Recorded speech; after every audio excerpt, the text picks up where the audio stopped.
Welcome to Fantasy Audiobook. Fantasy. Sign in from the womb, born as a major antagonist. Chapter 51. However, after Ji Shu left, the leaders of the major forces in the Northern Xia dynasty also left one after another. On the Imperial Dragon Hall, Long Yuan looked at the reindeer standing in the center of the hall with a gloomy expression, remaining silent for a long time. After a while, he slowly spoke in a very gloomy tone to himself. Ji Shu, calling a deer a horse. This is not just to show dominance to me. It is also a reminder for me to correct my position. Good, Ji Shu, the humiliation today will be repaid tenfold in the future. After saying that, he immediately got up and left the Imperial Dragon Hall. He was going to find someone who could help him turn the tide. Since ascending to the throne, he understood a truth. This world does not gain power with a crown, but gains a crown with power. The Palace of the Eternal. The flowers were in full bloom, with red flowers blooming under the setting sun, appearing exceptionally beautiful. This was the sleeping palace of the Northern Xia Empress. This was also the forbidden place of the Northern Xia Palace. After Long Yuan arrived at the Palace of the Eternal, he did not enter directly but stood quietly outside the palace. With his somewhat restrained appearance, it seemed as if he was not the emperor of Northern Xia, but the true emperor was inside the Palace of the Eternal. However, even so, he had no complaints, with a face of willing patience. At this moment, clang, the palace gate of the Palace of the Eternal opened. Two graceful figures walked out slowly, under the setting sun. These two young ladies, one was dressed in white, with bright eyes and white teeth, tied with twin ponytails, and two sweet dimples on her lovely face. She carried a scabbard on her back, resembling an exceptionally sweet lowly swordsman. The other was dressed in black, with a tight black outfit outlining her fiery figure. Her appearance was exceptionally beautiful, but her eyes were extremely cold. She held a sword, appearing like a dangerous mature swordsman. Long Yuan pays respects to the two young ladies. Long Yuan smiled slightly. Your Majesty, do you have any business coming to the Palace of the Eternal today? The black-clad mature swordsman with the sword on her back opened her red lips and got straight to the point. Shui miss, you're really silly. Our young lady is the Empress. Your Majesty coming to the Palace of the Eternal naturally means you're here to find our young lady. Otherwise, do you think you're here to find you? The sweet lowly smiled, very understanding. What Shui miss said is right. I came today to see the Empress. Long Yuan nodded with a smile. Unfortunately, the young lady is not receiving guests today. Even if it's your Majesty, she won't see you. Shui miss shook her head, her smile still sweet, but her words changed quickly. No, today, I must see the Empress. I have something important to ask her. Long Yuan shook his head, his attitude resolute. Your Majesty, please leave. Miss, not feeling well. Not suitable to receive guests today. Miss Moon also spoke coldly, her words and tone both distant and indifferent. Upon hearing this, Long Yuan slightly frowned and the gentle smile on his face disappeared. Then, he shouted directly at the Palace of the Eternal. Empress, are you there? I want to see you. Now, immediately. Seeing Long Yuan like this, the smile on Shui Miss's face also disappeared. She stared fiercely at Long Yuan, looking very fierce. Miss Moon's face became even colder, her icy appearance seemed to freeze the setting sun in the sky. Then, the two of them coldly reprimanded Long Yuan in unison. Your Majesty, please behave. As their voices fell, two auras of the star-gathering realm soared into the sky. The terrifying killing intent instantly froze the air in the Palace of the Eternal. What, do you two young ladies want to attack me? Long Yuan looked at the two young ladies with a smile on his face. These two young ladies were the personal maids of the Empress and had a special status in the Snow Moon City. Because of this, he had shown them respect before, but now it seemed that his respect was unnecessary. Just then, a magnetic and extremely pleasant voice sounded in the Palace of the Eternal. Shui, Yue, do not be rude. Upon hearing this voice, Shui Miss and Miss Moon immediately suppressed their auras and stepped aside. Your Majesty, Chuli is not feeling well today. If you have something to say it outside the palace. Upon hearing this, Long Yuan hesitated for a moment, then nodded and spoke. Empress, today, I saw Ji Shu. As his words fell, the atmosphere in the palace of the Eternal fell silent for a long time. After a moment, Chuli's voice came from inside the palace. I know. So what? HMPH. Long Yuan snorted coldly. So, is it really you who captured Jishu? Blood Asura, Gugn. It's me. Chuli didn't hide it at all. Upon hearing this, Long Yuan felt a surge of anger in his heart, and he clenched his teeth tightly as he questioned. Why, Empress, why did you provoke Jishu at this time? Do you know that you have disrupted my plans? Do you know that Jishu is now targeting you? That's enough. Long Yuan's words were interrupted by Chuli's cold interruption. Then, Chuli spoke coldly. Your Majesty, your plans have nothing to do with me. If Jishu wants to come and question me, let him come. Your Majesty may fear him, but I do not. Moreover, I have my own way to deal with him. If your Majesty has no other matters, please leave. Upon hearing these words, Long Yuan fell silent for a long time, and finally took a deep breath and said, Fine, I will wait to see the Empress's extraordinary methods. But remember, I remind you, Jishu, he is far from being as simple as you think. After speaking, Long Yuan left in a huff. If Chuli really has a way to deal with Jishu, then he has nothing to say. In fact, he is happy to watch the battle from afar, and he is happy to see Jishu confront the renowned beauty of the Snow Moon City, Shui Guniang. After Long Yuan left, an unparalleled figure slowly walked out of the palace of the Eternal. She wore a golden long dress, with a purple glass crown on her head, and a luxurious silk ribbon tied around her slim waist. Her whole body exuded an indescribable elegance and dignity. Under the setting sun, her jade-like face was still stunningly beautiful without any makeup, her lips like cherry blossoms, her eyes like cold stars. Even the best painter in the world could not capture half of her charm.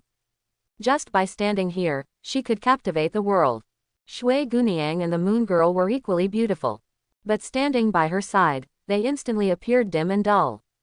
And she naturally was Empress Chuli. Miss, I have also heard. Jishu, that boy was so impressive in the Dragon Hall today. It's normal for Long Yuan to be flustered. Shui Guniang whispered to Chuli. Miss, what should we do now? Jishu has set his sights on us. The Moon Girl asked in a low voice. Chuli heard this and gently touched her chin with her jade hand, then murmured to herself. Ji family's heir, Jishu, he has caused a sensation in the Nine Heavens continent. The brilliance of the four great immortals gathered together. At the age of 3, he slapped the young master of the Crimson Cloth Church. At the age of 8, he established the military intelligence department and participated in the rebellion of the Northern Sha royal family. He is suspected to have an unclear relationship with the Demon Gate Saintess, Nan Lingyu. At the age of 18, his cultivation strength is unfathomable. Now he is the true uncrowned king of Northern Sha. Behind him, there is the support of the Divine Ice Palace, the #1 cultivation sect in the Nine Heavens continent. Good, very good. If such an amazing person falls into my hands, then in the future, when I take over the Snow Moon City, there will be no obstacles. Upon hearing her words, Shui Guniang and the Moon Girl's expressions froze. Miss, what you said is, using the love flower to deal with Jishu. Is that possible? Shui Guniang looked at Chuli in disbelief. Hee. Chuli smiled slightly. Then she casually plucked a red and strange flower from the flower pond in the palace of the Eternal and placed it in front of the two girls, saying, Shui, Yue, sacrifice is necessary to gain something. Which one of you is willing to sacrifice yourself to capture Jishu? Shui Guniang and the Moon Girl trembled as they looked at the red flower. They seemed to have thought of something, and a blush instantly rose from their necks to their ears. Miss, are you suggesting using the love flower to deal with Jishu? Is that possible? Shui Guniang looked at Chuli in disbelief. Hee. Chuli heard this and a faint smile appeared on her beautiful face. Then she looked at the Moon Girl and asked, Yue, you tell me, what are the words of the love flower? The Moon Girl lowered her eyes, biting her red lips with her white teeth, and whispered. Love flower, blooms for a day, surpasses 300 nights in the bridal chamber. Hee. That's right. Chuli's beautiful eyes were filled with excitement as she looked towards the direction of Ji Mansion and said softly. The world's poisons, 30,000. Only the poison of love is the deadliest. I really want to see Ji Shu, who thinks he is unrivaled, being infected by the love flower, falling into the web of love, and forever being controlled by me. After speaking, she turned her gaze to Shui Guniang and the Moon Girl and then said. So, which one of you, who will go? Shui Guniang. Moon Girl, Kyoto, Ji Family Military Mansion, Fallen Maple Palace. Ji Shu held a scroll in his hand, staring at it absent-mindedly. This scroll contains intelligence information about Chuli provided by the Military Intelligence Department. At this moment, Ji Yu Yao, who was beside him, poured a cup of tea for Ji Shu and whispered, Your Highness. What do you think? Ji Shu asked. Our empress in the Northern Xia dynasty is not simple. Ji Yu Yao replied. Yaoer thinks she can be called the #1 playboy in the Northern Xia dynasty without exaggeration. Hey, Ji Shu shook his head and chuckled, then placed the scroll on the stone table with a meaningful expression. The #1 playboy in the Northern Xia dynasty? I'm afraid not. Huh, why not? Hearing this, Ji Yu Yao found it amusing and picked up the scroll, muttering to herself. Chuli, the princess of Snow Moon City, the first city beyond the 9 heavens, Princess Xueyu. Her father, the sword immortal Xueyu, Chu Wanjin. She came to the Northern Xia dynasty with Chu Wanjin when she was 3 years old to experience life. At the age of 5, she burned down the bedroom of the Empress Dowager of the Northern Xia dynasty. At the age of 7, she broke the leg of the eldest son of the Northern Xia Grand Marshal's family. At the age of 9, she scratched the face of the youngest princess of the Nangong family, a wealthy family in the Northern Xia dynasty. At the age of 13, she sneaked into the imperial tomb and pulled the beard of the guardian. After that, she gained the reputation of being the #1 playboy in Kyoto. Whenever she goes out, the 100-mile-long street in Kyoto is always empty. No prince or princess, nor any big shots in Kyoto, dare to provoke her. Your Highness, tell me, if Chuli is not the #1 playboy in the Northern Xia dynasty, then who else in Kyoto can be? Upon hearing this, Ji Shu smiled and took a sip of tea, then looked meaningfully at Ji Yu Yao and said, Yaoer. If we only consider the intelligence information, Chuli is indeed the #1 playboy in the Northern Xia dynasty. She deserves it. But, have you ever thought about why her intelligence has become scarce after the age of 13? Even the information we can find in the Military Intelligence Department is only superficially known. Upon hearing this, Ji Yu Yao frowned and looked at the last piece of information left at the end of the scroll, muttering to herself. Chuli. At the age of 16, she was betrothed to the then Crown Prince Longyuan. Since then, she became the Crown Princess of the Northern Xia dynasty. And then, the intelligence stopped. After 16, there is no more valuable information about Chuli. Your Highness, why is that? Ji Shu smiled, shook his head, and didn't explain much. Instead, he said with deep meaning, it's simple. Obviously, she has hidden herself. And she has hidden herself very well. So well, that even our Military Intelligence Department cannot find any valuable information about her after the age of 16. Upon hearing this, Ji Yu Yao's expression froze. She couldn't believe it and said, Your Highness. Nowadays, the influence of our Military Intelligence Department covers the entire 9 heavens continent. Even if she is the princess of Snow Moon City, she cannot escape our eyes, right? She may be able to hide, but it's impossible to hide so thoroughly. Thoroughly, to the point that our Military Intelligence Department can't find any valuable information about her. What's going on? Hearing this, Ji Shu smiled. He shook his head and didn't explain much. Instead, he said with deep meaning, she is indeed a super big shot hidden in Kyoto. At the same time, she is also one of the most talented women in the 9 heavens continent. And, she has more than one identity. It is because of this that she can make the Military Intelligence Department gain nothing. Upon hearing this, Ji Yu Yao looked at Ji Shu in surprise. For many years, it was the first time she heard such a high evaluation of a woman from Ji Shu. For a moment, she felt mixed emotions and a great curiosity about the Empress in the Imperial Palace. What other identity does Chuli have? She can actually hide for so many years under the nose of the military intelligence department. If that's the case, then this woman is really terrifying. Ji Yuyao muttered to herself.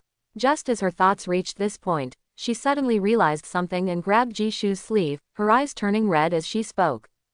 Your Highness, if that's the case, so, is it because my younger brother found out her identity that he ended up in her hands? Otherwise, how did it come to this? Ji Shu nodded. In his opinion, this was the only possibility left. Since that's the case, what should we do next? Ji Yuyao gritted her teeth and asked in a low voice. Hee. Ji Shu chuckled lightly at her words, his gaze involuntarily turning towards the direction of the Weiyang Palace before calmly speaking. It's simple. Next, this prince will personally meet Chuli. Ji Yujian, if she really is in her hands, this prince will naturally find a way to make her hand her over. But, Your Highness, Ji Yuyao hesitated for a moment before speaking. Putting aside Chuli's second identity for now. She is the daughter of the Lord of Shuiyu City. Although Shuiyu City is not ranked among the top 7 major forces in the world. But according to the intelligence from our military intelligence department, Shuiyu City has a strong foundation no weaker than the 7 major sects. Do you really want to forcefully enter the palace and pressure her directly? Hey, Ji Shu, upon hearing this, sneered. Don't worry. This prince knows what to do. Ji Yujian, she will hand it over, whether willingly or unwillingly. Alright, Ji Yuyao nodded. She had great confidence in Ji Shu. Chuli may be stunning, but could she be more stunning than her Royal Highness? Since Ji Shu said so, then there must be no problem. Ji Yuyao took a deep breath and then asked softly. Your Highness, when do you plan to set off? At that time, Yaoer will command the military intelligence department to be prepared. As long as she gave the order, the entire capital would be instantly sealed off and taken over by the military intelligence department. Ji Shu pondered for a moment, looked up at the sunset that dyed the sky red, and then spoke softly. Tonight.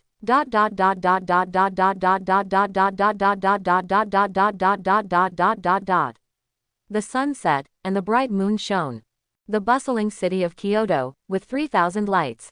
With Ji Yuyao's command, the military intelligence department had activated the highest level of alertness.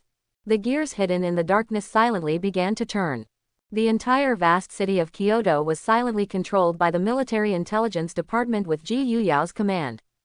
Northern Sha Royal Academy, Northern Sha Inspection Institute, Northern Sha Kyoto 6 departments, Northern Sha Embroidered Uniform Guards, Hulong Mountain Villa, Zhenyu Prison, Dali Temple, and even the Northern Sha Imperial Guards. These major forces that usually held sway in Kyoto were now all under Ji Yuyao's command. At this moment, Kyoto was no longer surnamed Long, but surnamed Ji.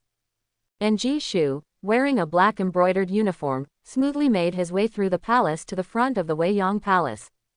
As soon as he entered the palace, what caught Ji Shu's eye was the enchanting flowers blooming under the moonlight, filling the entire Weiyang Palace. These flowers, they seem somewhat familiar. Ji Shu frowned. Just as he finished speaking, a very cold voice sounded from within the Weiyang Palace. Trespassing the Weiyang Palace in the middle of the night. Your Highness, you have quite the audacity. Upon hearing this, Ji Shu's gaze cut through the night and looked towards the bewitching figure in the Weiyang Palace. He murmured to himself in a low voice. 9 Heavens Continent, the legendary assassin organization, Web. The creator, Chuli, Web, the future legendary level assassin organization of the 9 Heavens Continent. And the creator of this organization is Chuli. Ji Shu's gaze coldly looked at the graceful figure in the Imperial Palace. In the original novel, Chuli created the Web. And this assassin organization created by her has spread throughout the entire 9 Heavens Continent. Perhaps not many people know about this organization yet. This is because the time has not come for them to truly exert their power. But in the future, the Web Assassin organization will surpass the current number 1 killer organization in the world and become the number 1 assassin organization of the time. If I remember correctly, in the near future, Chuli will become the Lord of Shuiyu City, the first city of the 9 Heavens Continent. Her 3 half-brothers will all die by her hands. Not only that, she will also plot against Great Qin. And even assassinate the first emperor. Jishu's thoughts quickly turned, and in an instant, he sorted out all the information about Chuli. Simply put, she is a cruel and ruthless, ice-cold and heartless, an extremely ambitious, dangerous woman. Undoubtedly, Ji Yujian was targeted by Chuli because he discovered the existence of the web. Thinking of this, Jishu couldn't help but let out a slow breath. In fact, he had always known about Chuli's existence. But precisely because of this, he also knew that Chuli's first goal at this stage was to succeed the position of Lord of Shuiyu City. So, he didn't pay much attention to Chuli. After all, Chuli and him had no conflicting interests. She pursued her Shuiyu City, and he controlled his northern Xia dynasty, with no interference between the two. But now that Chuli has captured Ji Yujian, and Ji Yujian's whereabouts are still unknown, his life and death uncertain. In that case, he had to deal with this woman first. Now, Chuli is his highest priority. Just at this moment, in the imperial palace, a clear and teasing voice sounded again. Jishu, the crown prince. Since you're here, why not come and sit in the imperial palace? I heard that you were playing tricks in the dragon hall today. Quite impressive. Now, why are you lingering outside the palace, not entering, and not speaking? Why, are you afraid that I will eat you? Hey. Jishu sneered and responded. Since the empress invites me, how can Jishu not comply? With that, he lifted his foot and pushed open the palace door, walking in. In the imperial palace, 9 bright lamps were lit, and a simple and soft carpet covered the entire palace. The night breeze was cool, and the gentle moonlight poured in through the window, falling on the dressing table. Sitting on the luxurious phoenix-carved throne was a figure that seemed dreamlike. She sat casually and lazily, her long hair cascading down to her perky buttocks, seemingly grooming herself in the mirror. Empress Chuli. Jishu smiled and spoke. Crown Prince of the Ji family. Jishu. Chuli didn't turn around. She looked at Jishu's figure reflected in the mirror, and a faint smile appeared on her lips. Crown Prince, was it satisfying to play tricks in the Dragon Hall today? Not bad. Jishu casually responded to her words. Far from being as satisfying as intruding into the Empress's palace tonight. HMPH. Chuli snorted lightly, stood up, and turned to look at Jishu, her eyes playful. So, Crown Prince, you also know that you intruded into the Empress's palace tonight. I must say, Jishu, you have quite the audacity. Jishu heard this, and a mocking expression appeared on his face as he looked directly at Chuli. The Empress's audacity is not small either. You dare to capture my military intelligence department personnel. We are even. As soon as he finished speaking, Chuli did not deny it. Her beautiful eyes stared straight at Jishu, and then she smirked with a hint of disdain. Military intelligence department. So what? You captured your people. So what? You, Jishu. What can you do to me? He. Jishu heard this, his clear eyes calm. He first looked up and down at Chuli, then asked. Chuli, I'm curious, who gave you the courage to say such things to me, the Crown Prince? Was it the Emperor of Northern Xia? Or your father, the Sword Immortal of Shuiyu? Guess. Chuli's red lips curved into a shallow arc, and her beautiful eyes looked at Jishu with a mocking gaze. After a few exchanges of words just now, she suddenly felt that perhaps Jishu was not as powerful as he was in the legendary level. Because Jishu was too arrogant. But that's also true. People of Jishu's age and background, how many of them can avoid being arrogant? He. Jishu noticed the change in Chuli's gaze, and then he spread his hands and casually spoke. It seems that it's neither of them. Then, probably, the web. As soon as he finished speaking, Chuli's expression froze, and the smile on her face suddenly disappeared. Her beautiful eyes became deep and cold. How did you know about the Luo network? Chuli's voice turned cold. At this moment, she no longer had the composure and arrogance she had before, only a chilling coldness like an ancient iceberg, and shock. She was puzzled, not knowing how Jishu found out about the secret organization she had established. After all, not even her father knew about it. Hey, Jishu's lips curled up slightly at her words. He didn't respond to Chuli, just silently looked at her with no trace of emotion in his eyes. Then he coldly spoke up. Chuli, I don't care if you're the queen or the daughter of the Snow Moon City Lord. I don't care what you want to do with the Luo network. Now, at this moment, I, the prince, give you only one choice. Hand over the GUGN. HMPH. Chuli snorted provocatively. Or else. Hearing this, Jishu smiled. He looked directly at Chuli's unparalleled beauty and said coldly. Otherwise, I will wipe out you and your worthless gang in the Luo network. Long Yuan can't protect you. Your father can't protect you. Your Luo network definitely can't protect you. So that's how it is. Chuli nodded thoughtfully at his words, then slowly walked up to Jishu. She stared blankly into Jishu's eyes and responded. Jishu, remember, I, the palace, don't need anyone's protection. I myself am the best protection. As for, who will wipe out whom? You will know soon enough. With that, she took 2 steps back, raised her hand, and snapped her fingers with a cold smile on her face. Clang! The space froze for a moment. The next second, the moonlight that had fallen through the windowsill turned into a strange pink color. In that instant, Jishu actually smelled a strange floral fragrance. In that instant, before his eyes, it seemed as if a splendid sea of flowers was blooming gently. And indeed, that was the case. Outside the Weiyang Palace, the pool of red and strange flowers bloomed even more beautifully under the moonlight. In that instant, Jishu suddenly remembered the name of these flowers, love flowers. Chuli, so this is your trump card. Jishu murmured softly. In the novel, the love flowers bloom once a day, surpassing the joy of the bridal chamber 300 times. In simple terms, love flowers are not poisonous, but if someone who has been eating love flowers since childhood, someone who is a love seed, becomes the catalyst, then the effect of love flowers becomes significant, making it the world's most potent poison with no antidote. And the person affected by the love poison will become a slave for life. Chuli, this woman, she really treats me, the prince, as prey. But, who is the real prey? Jishu's lips curled slightly, and then he took out a pitch-black flute from the system's warehouse. This flute was called Chencheng.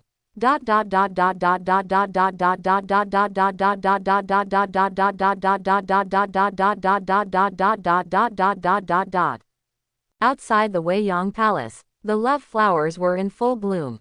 In the midst of the love flower grove, the lowly Shui Guniang, carrying a scabbard, and the mature Yu Guniang, wielding a sharp sword, looked at each other. In that instant, they both saw shyness and nervousness in each other's eyes. They were both Chuli's personal maids. Since they had been eating love flowers since childhood, they knew their fate. In the future, they would be tools used by their mistress to recruit talented individuals from all over the world. Their future husbands would be the strongest support for their mistress. And now, it was their crucial moment. Jishu was destined to be one of them. Sister Yu, do you want Jishu to be your husband? Lowly Shui Guniang looked at Yu Guniang with a dazed expression. I don't know. Shui, do you want him? Yu Guniang shook her head. Even though she was usually cold as ice, at this important moment, she couldn't help but feel nervous. I heard, Jishu, the prince, is the most stunning person in the world. Or, Sister Yu, you can have him. Shui Guniang bit her red lips, her watery eyes looking at Yu Guniang, her pretty face blushing. She was open-minded. If her future was already predetermined, why not choose the most stunning person? And Jishu was indeed stunning enough. All right. If you want to go, then go. Yu Guniang lowered her eyelids slightly and nodded. Her thoughts were the same as Shui Guniang's. But Shui Guniang was like her younger sister. If Shui Guniang spoke up, she naturally couldn't say anything. And just at that moment, a sound of a flute came from the Weiyang Palace. The sound of the flute seemed ethereal, as if it came from the heavens, and yet dark as if it came from the depths of the underworld. In that instant, they both felt a tingling sensation all over their bodies and a strong sense of foreboding. They wanted to rush into the Weiyang Palace immediately. But at this moment, a figure dressed in black appeared in front of the Weiyang Palace, an old man named Wei. Northern Shaw's capital, bathed in the moonlight, was exceptionally bright. A haunting and eerie flute sound echoed in the sky above the capital, as a thick layer of dark clouds covered the radiant moonlight. At this moment, the entire capital seemed to be plunged into darkness. The elites of the capital. The cultivators of the capital. The common people of the capital. At this instant, they all felt a chill in their hearts. An unprecedented feeling surged from the depths of their souls. Their heartbeats rose and fell with the rhythm of the flute. For some reason, they vaguely felt that a black hand was recklessly manipulating their souls. Oh my goodness, this flute sound, it must be from the netherworld, this is too terrifying. No, this flute sound is coming from the imperial palace. If I'm not mistaken, Jishu, the crown prince, just entered the palace tonight, right? That's right, this flute sound is most likely his doing. Wait, why does this flute sound give me the feeling that it's the same as the one recorded in the legendary level of the ancient history of the Nine Heavens? What song is that? The legendary level song is extremely mysterious, it cannot be spoken of, cannot be spoken of. ... In the imperial palace, Jishu stood in the center of the sleeping chamber, holding a black flute to his lips. His entire being had undergone a tremendous transformation. The previous him, with a celestial and ethereal temperament, was a spirited and ambitious prince of the military mansion. At this moment, he was covered in eerie black aura, exuding an otherworldly presence, like the lord of the netherworld. As the haunting melody resounded through the imperial palace, Chuli listened to the eerie notes echoing in her ears, and her incomparably beautiful face turned pale. At this moment, she looked at the black flute in Jishu's hand and seemed to think of something, her beautiful eyes filled with fear and wariness. She bit her silver teeth and exclaimed in disbelief, Jishu, where did you get the ghost flute sentiment? How could you possibly know the soul-seizing trilogy? She was the daughter of the city lord of Shuiyu City, and she had read the ancient history of the Nine Heavens since she was young. So, she knew that there was once a powerful figure who emerged thousands of years ago. That person carried a flute and 3 songs, manipulating the winds and clouds of the entire Nine Heavens continent. In the end, this powerful figure was forced to jump into the first forbidden place of the Nine Heavens, the chaotic ancient abyss. If she remembered correctly, that person was called the ancestor of the demonic path. And his legacy, the ghost flute sentiment and the soul-seizing trilogy, should have been buried with him in the chaotic abyss, right? How did Jishu obtain them? Upon hearing this, Jishu did not respond to her. The haunting melody continued to play. Black smoke entered Chuli's body, and the notes lingered in her ears, causing her delicate body to tremble. When a short, faint, and peculiar note jumped, Chuli suddenly covered her chest, her mouth slightly agape, her eyes turning red. Half of her body felt as if it were in an icy cold iceberg, while the other half was in an extremely hot furnace, making her feel dizzy. At the same time, she felt as if her heart was being held in someone's hand, her blood flowing backward, and her head spinning. Jishu, wait. Chuli became somewhat panicked, wanting Jishu to stop. However, Jishu seemed to have not heard her words. The swirling notes in the imperial palace quickly formed a heartbreaking and melancholic melody. Jishu, I will fight you, Chuli shouted angrily. Clang, monarch rank aura instantly erupted. She drew a magnificent sword from her storage ring, twisted her wrist, and pointed the sword directly at Jishu. Tear, the sound of air being torn apart resounded. But something strange happened. Her sword stopped 3 inches in front of Jishu, the tip of the sword trembling incessantly, unable to advance even a fraction. What a joke. Jishu is now a strong monarch rank expert at the 3rd realm. Even without using demonic advent and divine prohibition, he can easily control Chuli. There is absolutely no possibility for Chuli to contend against Jishu now. Jishu, enough. I will tell you where Gugn is. Chuli gasped for breath as she looked at Jishu, a sign of her compromise. Because she was truly afraid. Those 3 songs in the legendary level. One can control corpses. One can capture the souls of cultivators. One can revive the dead. She really didn't want to have her soul seized and become a puppet. As her words fell, Jishu slowly opened his eyes and coldly glanced at Chuli. But the songs continued, showing no signs of stopping. And Chuli understood the meaning behind Jishu's gaze. Now begging for mercy. It's too late, you idiot. I will never let you go. Chuli's face turned pale, her teeth biting her red lips as she angrily scolded Jishu. But soon, She felt the sensation of 10,000 knives piercing her heart, followed by the sound of her soul being torn from her body. The first time, she experienced what despair truly felt like for the first time. At the same time, 2 streams of clear tears uncontrollably flowed from her eyes, wetting her beautiful cheeks. As the movement gradually reached its end, Chuli's gaze also gradually became dull and lifeless. Her originally cold and fierce eyes had become vacant, and her jade-like hand weakly let go of the sword hilt. Clang! The sword fell to the ground. The movement ended. Phew! Jishu put down the score and looked at Chuli, who seemed like a lifeless doll, as if she had lost her soul, and he let out a sigh of relief. Since he obtained the soul-seizing trilogy at the age of 3, he had been looking forward to the day when he could witness its transcendence power. Now, he finally got his wish. Just as this thought crossed his mind, he suddenly felt a surging and uncontrollable heat within his body. Love flower. Jishu frowned and couldn't help but take a deep breath. Although he was now controlling Chuli with the soul-plundering sonata, he himself was also infected with the love flower poison. But that's not a big deal.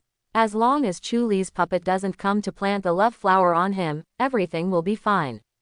As for detoxification, now that Chuli has become his puppet, is he still afraid that he can't detoxify himself? Ahem. Jishu coughed and then walked up to Chuli, asking, "What's your name?" Chuli looked up at Jishu and replied, "Chuli." Now it can be heard that she now speaks like a puppet with no emotional fluctuations, completely under Jishu's control. "Where is Gugn? Is he in Shuiyu City?"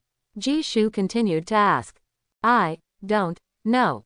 Chuli shook her head. "How is that possible?" Jishu frowned. Chuli had just admitted it earlier. Why is she now saying she doesn't know? Didn't you capture Gugn? Jishu clenched his fist and stared into Chuli's eyes. "Yes, my master captured him. My master took Gugn away from Shuiyu City." Chuli responded intermittently. "Master? Chuli actually has a master." Jishu was surprised. After all, the novel did not mention that Chuli had a master. "Huh." Jishu forcibly suppressed the heat in his body and took a deep breath before speaking again. "Chuli, who is your master?" There was a moment of silence. Chuli looked at Jishu blankly and replied, "Northern Sha National Protector Sect.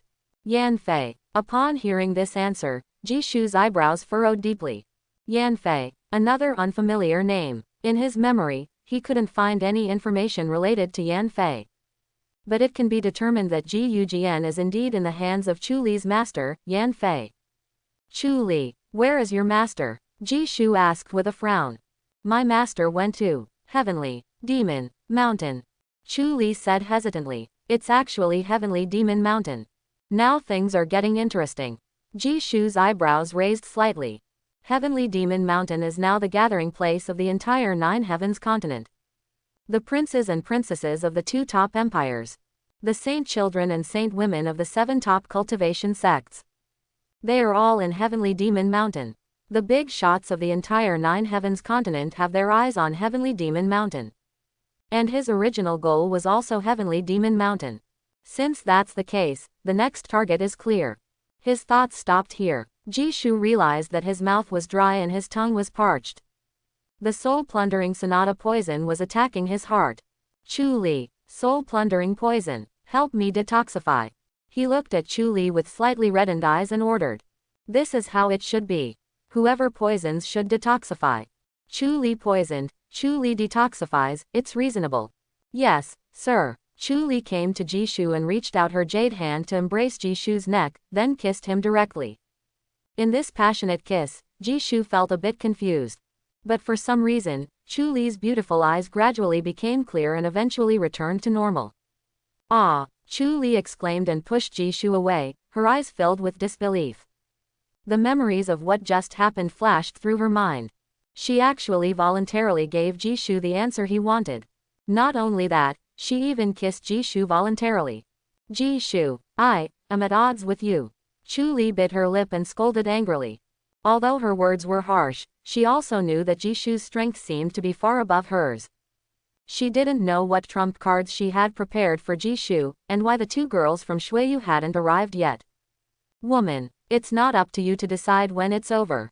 Jishu swallowed his saliva and walked towards Chuli uncontrollably. He didn't know why Chuli suddenly broke free from the control of the soul-plundering sonata. Perhaps it was because he had just started practicing the soul-plundering sonata. But the problem at hand is not about that.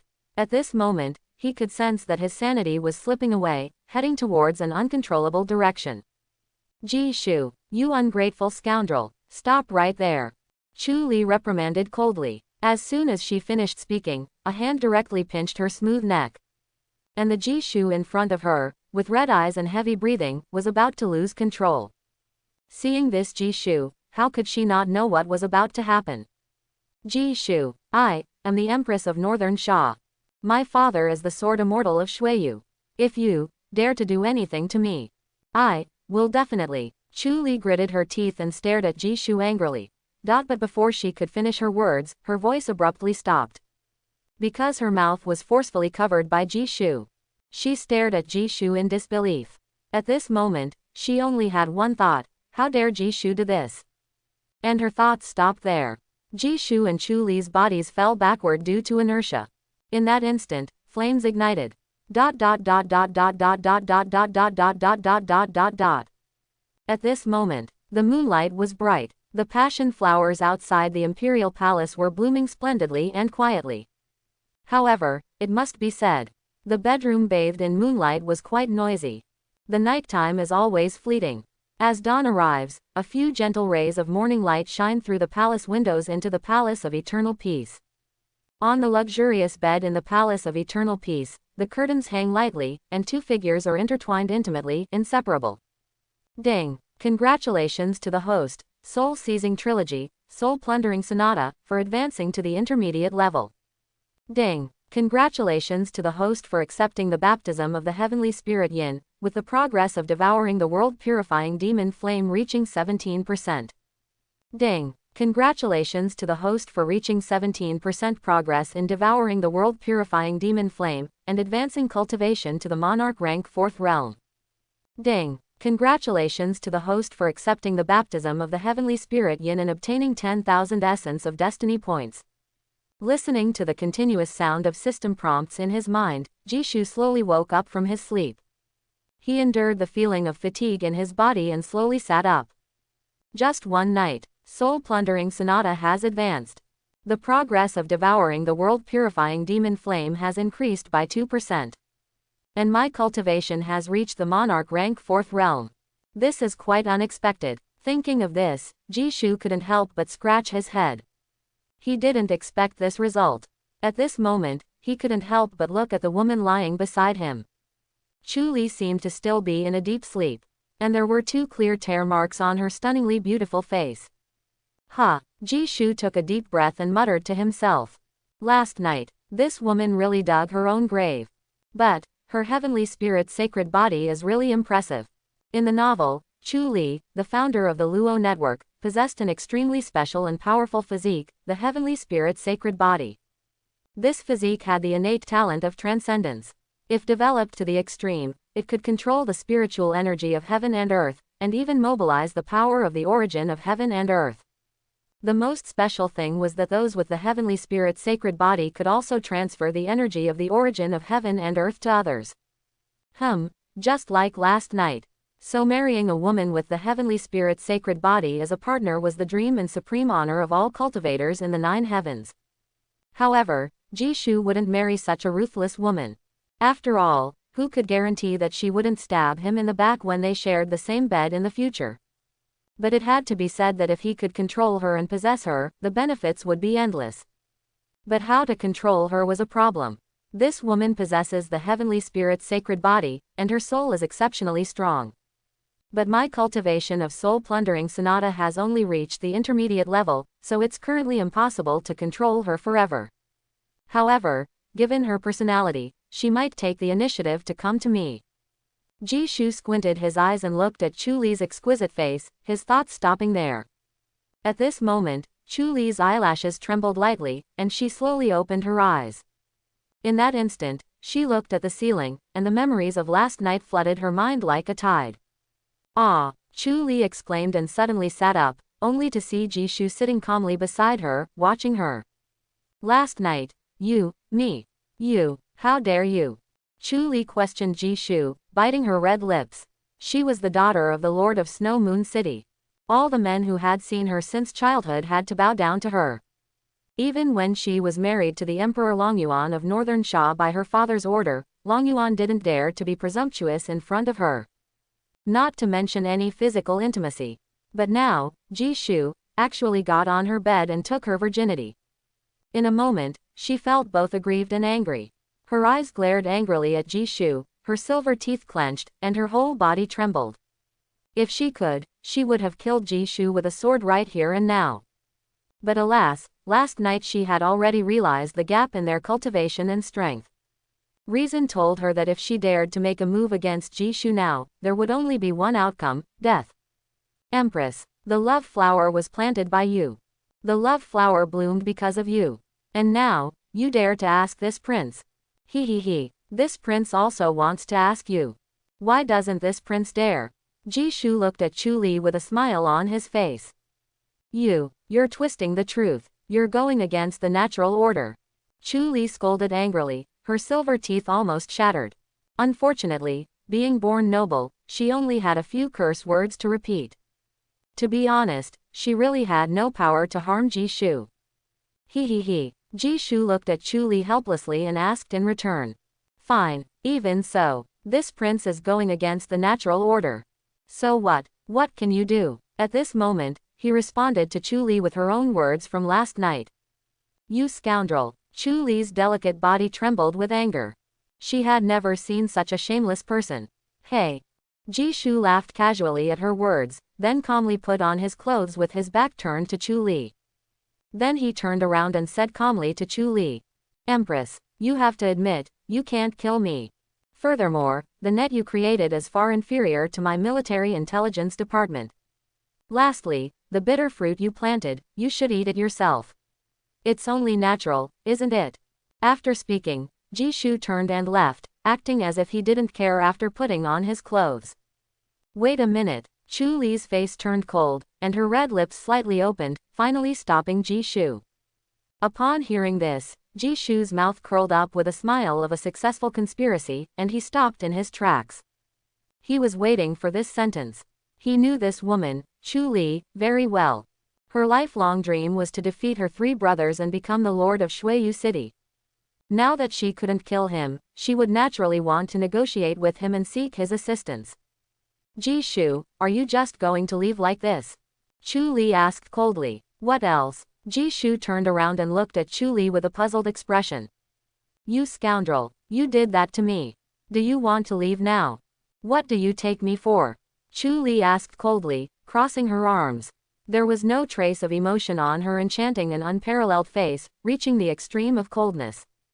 What, do you want me, the crown prince, to take responsibility for you? Chuli, don't forget, you are the empress now. Jishu responded casually. He wondered what conditions Chuli would propose next. Last night, you should know, you are the first man for me. Chuli looked directly at Jishu, her tone inexplicably softening.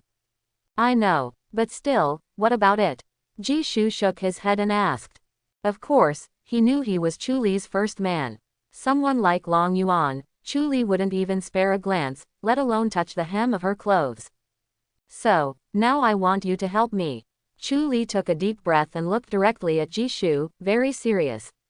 Why, just because we had a one-night stand. Jishu looked at Chuli with a smile on his face. You. Upon hearing this, Chuli was speechless, her chest heaving violently.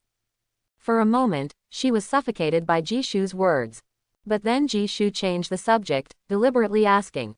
But since the empress has spoken, tell me. What do you want? Chuli took a deep breath and spoke slowly. Snow Moon City. I want you to help me become the lord of Snow Moon City. Jishu nodded and asked. And then, help you become the lord of Snow Moon City. What benefits do I, the crown prince, get? Upon hearing this, Chuli thought for a moment and then said. Spiderweb. I can give you the spiderweb. Jishu chuckled and shook his head. Sorry, I already have military intelligence department. I'm not interested in the spiderweb you created. After saying that, Jishu turned around and prepared to leave. Wait, Chuli suddenly spoke up, stopping Jishu in his tracks. Then she took a deep breath as if she had made a decision. She stared at Jishu with a dazed look, then gently opened her red lips. Besides the spiderweb, there's me, if you can help me get Snow Moon City. Before that, everything I have is yours. This was already the best offer she could give Jishu. She understood it very well, that it was difficult to turn back at this point. She also admitted that she couldn't control Jishu. Since that was the case, she might as well seek a compromise and bring Jishu into her camp. They could cooperate and help each other, each getting what they needed. Upon hearing this, Jishu raised an eyebrow and thought to himself. Gotcha. In fact, he was waiting for Chuli to say these words. He knew Chuli too well, knowing that this extremely clever woman would never let go of a great opportunity and assistance. How about it, Jishu? Will you help or not? Chuli looked at Jishu with burning eyes. Jishu thought for a moment and then spoke seriously. If that's the case, that's a good proposal.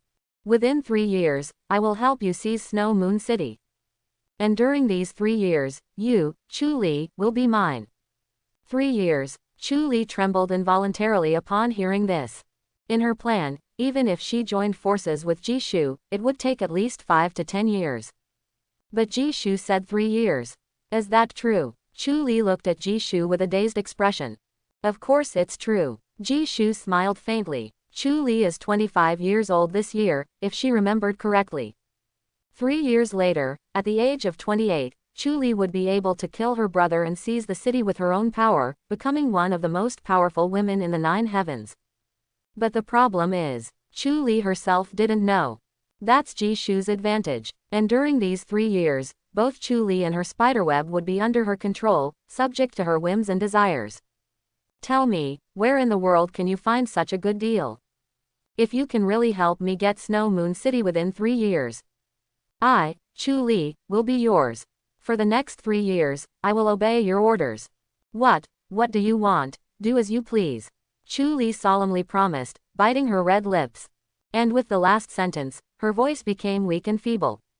She couldn't believe that these words came out of her mouth, such bold words. Very good. Excellent. Jishu smiled slightly at Chuli's words. He knew his plan had succeeded. Both the spiderweb and Chuli were his now. Pleasure working together. Jishu walked to the bed and extended his hand to Chuli. Pleasure working together. Chuli lowered her eyes slightly, but eventually held Jishu's hand. Hee. Jishu chuckled lightly, withdrew his hand, and then turned to walk outside the sleeping palace. Clang. As he pushed open the palace door, what came into view were the 2 Mrs. Shuiyu, frozen in place by Wei Lao's true energy. Jishu, what did you do to my lady? Yu Guniang bit her lip, her beautiful eyes reddened with hatred as she questioned Jishu. This sharp gaze seemed to imply that only by tearing Jishu to pieces could she find relief. Jishu, you impostor, do you know that my lady is not only the empress of Northern Sha, but also the princess of Shuiyu City? You dared to humiliate my lady like this last night. The humiliation today, Shuiyu City will never forget, and it will be repaid tenfold in the future. Shui Guniang scolded angrily, trembling with anger. He. Jishu, upon hearing this, looked at the 2 Mrs. Shuiyu with a smile on his face, not at all annoyed. He knew that last night, these 2 loyal maidservants must have wanted to go to the unending palace to help their lady, Chuli, as soon as possible. But unfortunately, they were no match for Wei Lao, who excelled at controlling the situation. As a result, they were suppressed in place by Wei Lao's hand for the whole night. Not only that, they probably also heard with their own ears the entire intimate process between him and Chuli last night. It can be imagined that such an experience must be more uncomfortable for the loyal maidservants of Shuiyu City than death itself. So it's no wonder that the 2 girls wanted to kill him today.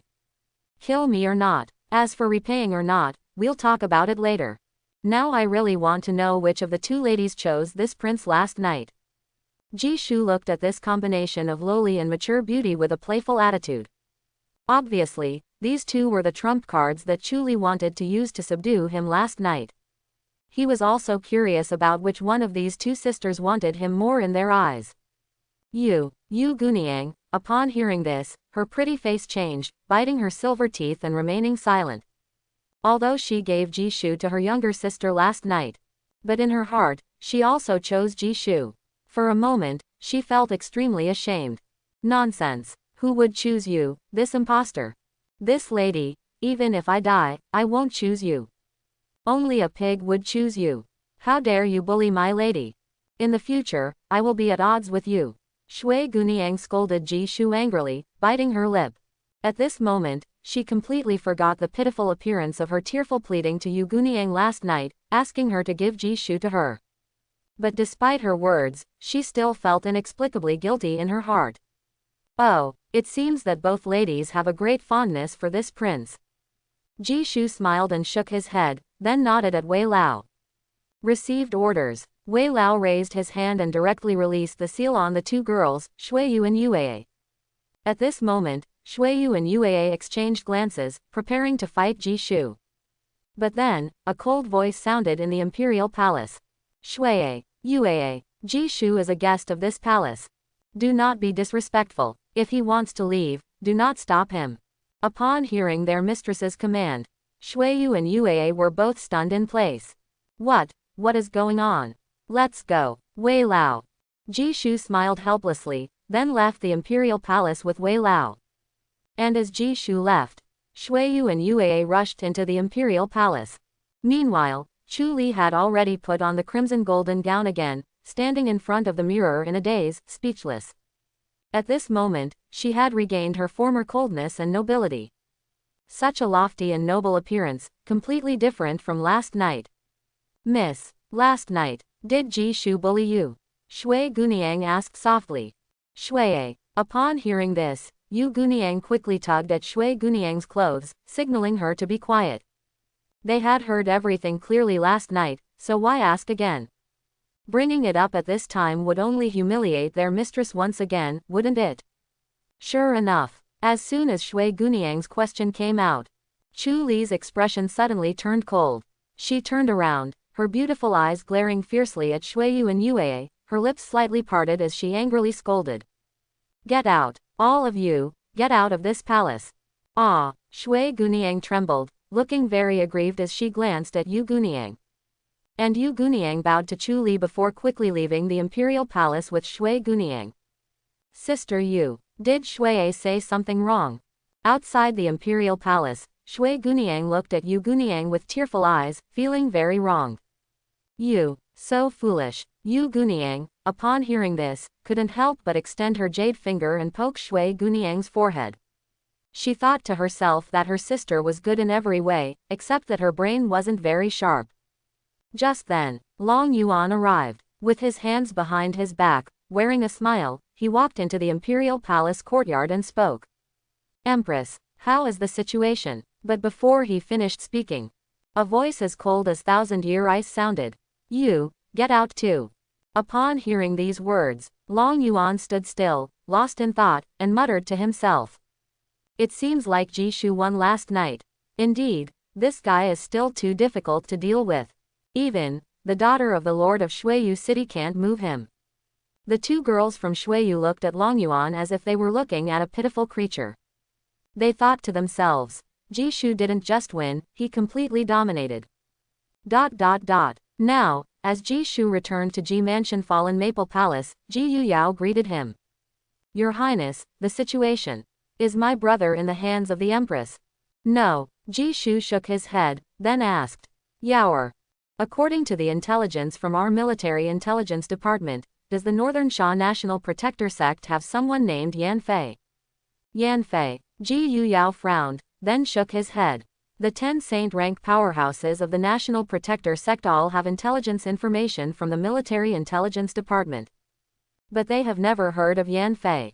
If that's the case, then it's troublesome. Jishu took a deep breath. Chuli, the soul snatcher from last night, couldn't have lied. And the Military Intelligence Department also has no information on this woman. What's even more terrifying is that there is no mention of her in his memory or even in the novel. So the question is, who is this mysterious Yan Fei? If we really want to figure out this question and save Gugn, then we can only personally go to Heavenly Demon Mountain. Jishu muttered to himself. After that, he looked at Ji Yu Yao and asked, Yaoer, what's the situation in Heavenly Demon Mountain now? Have the successors of the top forces in the Nine Heavens continent arrived? Upon hearing this, Ji Yu Yao immediately responded. Reporting to Your Highness, 3 days ago. The Saintess of Divine Ice Palace, Mu Langson. The Saint Child of Saint Sect, Mo Lingfang. The Buddhist disciple, Zan Zhang. The Chief of 10,000 Poison Valley, Zhao Wuji. The Young Master of Heavenly Strategy Military Mansion, Li Wangsheng. The Saintess of Crimson Cloth Church, Shen Zhanxin. And, the Second Young Master of Great Qin Empire, Ying Ling. The Princess of Divine Phoenix Empire, Fang Huang. They have all arrived at Heavenly Demon Mountain. Indeed, Jishu nodded. He knew that the top cultivation sects and empires of the Nine Heavens continent would never let go of the legacy of Emperor Zhou Dufu. Their speed must be the fastest, and as for the independent cultivators on the Nine Heavens continent, they probably won't even get a taste of the action. Your Highness, I must say that Heavenly Demon Mountain is truly bustling now. Even the current number 1 demon sect in the Nine Heavens, the Supreme Heaven of the Demon Gate, has joined the battlefield to compete for the inheritance of the martial emperor. Now, the Demon Gate's Saintess, Mu Xuanian, is causing chaos everywhere with a group of powerful members from the Demon Gate, causing the righteous sect's geniuses to form alliances. The outside world is now spreading rumors that the inheritance of the martial emperor has gradually evolved into a battle between righteousness and evil. Heavenly Demon Mountain has become a chaotic mess, and the situation is gradually getting out of control. Ji Yu Yao reported to Jishu with a somewhat helpless tone. Obviously, even she did not expect this. A battle between righteousness and evil. Interesting. Jishu's eyebrows raised slightly. At the same time, the image of the Northern Xia princess from 10 years ago, dressed in a black dress, cold and noble, with an unparalleled beauty, appeared in his mind. The noble princess has turned into a witch who opposes the entire Nine Heavens and causes chaos. The contrast is quite significant. That's right, Your Highness. Ji Yu Yao seemed to have thought of something and then added solemnly. Now, there is someone in Heavenly Demon Mountain that you should pay special attention to. He is the dark horse of this battle between righteousness and evil. He is also the fiancé of the Divine Phoenix Empire's crown princess, Fang Huang. His name is Yi Zan. Yi Zan. Hearing this name, Jishu's expression froze. He's here. He finally arrived. The protagonist of the novel, Yi Zan, has finally made his appearance. A cruel smile appeared on Jishu's lips. After so many years, the protagonist of the novel has finally grown up. Since he is the main antagonist, the destined protagonist naturally cannot be spared. After all, the leeks have matured, and the next step is to harvest them.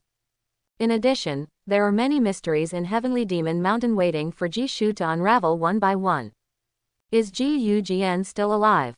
Who is the mysterious woman, Yan Fei, who does not exist in the novel's plot? And, I am already an adult. So, the marriage that was agreed upon 10 years ago is approaching. And my fiancé, Mu Bing, who entered the frozen wasteland and was determined to kill herself, is she coming out of seclusion? Is she coming? Of course, there is also the former national teacher of Northern Xia, the current saintess of the Demon Gate, Nan Lingyu. What do they want to do to me? For a moment, his heart was filled with mixed emotions. Enough. Whether it's Mu Bing or Nan Lingyu. No matter what you want to do, this prince will accompany you to the end. Jishu took a deep breath and looked towards the distant north. There is the direction of Heavenly Demon Mountain. In the depths of his eyes, 2 clusters of crimson flames slowly rose. At this moment, he was truly interested. In this fantasy world full of survival of the fittest and constant crises, only strength is the eternal truth. ... As Ji Yu Yao looked at Jishu standing under the morning sun, gazing into the distance, ready to compete with the heroes. For a moment, she couldn't help but feel absent-minded and trance-like. But she couldn't help but smile, her smile stunningly beautiful. She knew that her own prince, who had been silent in the capital for 10 years, was finally going to enter the world.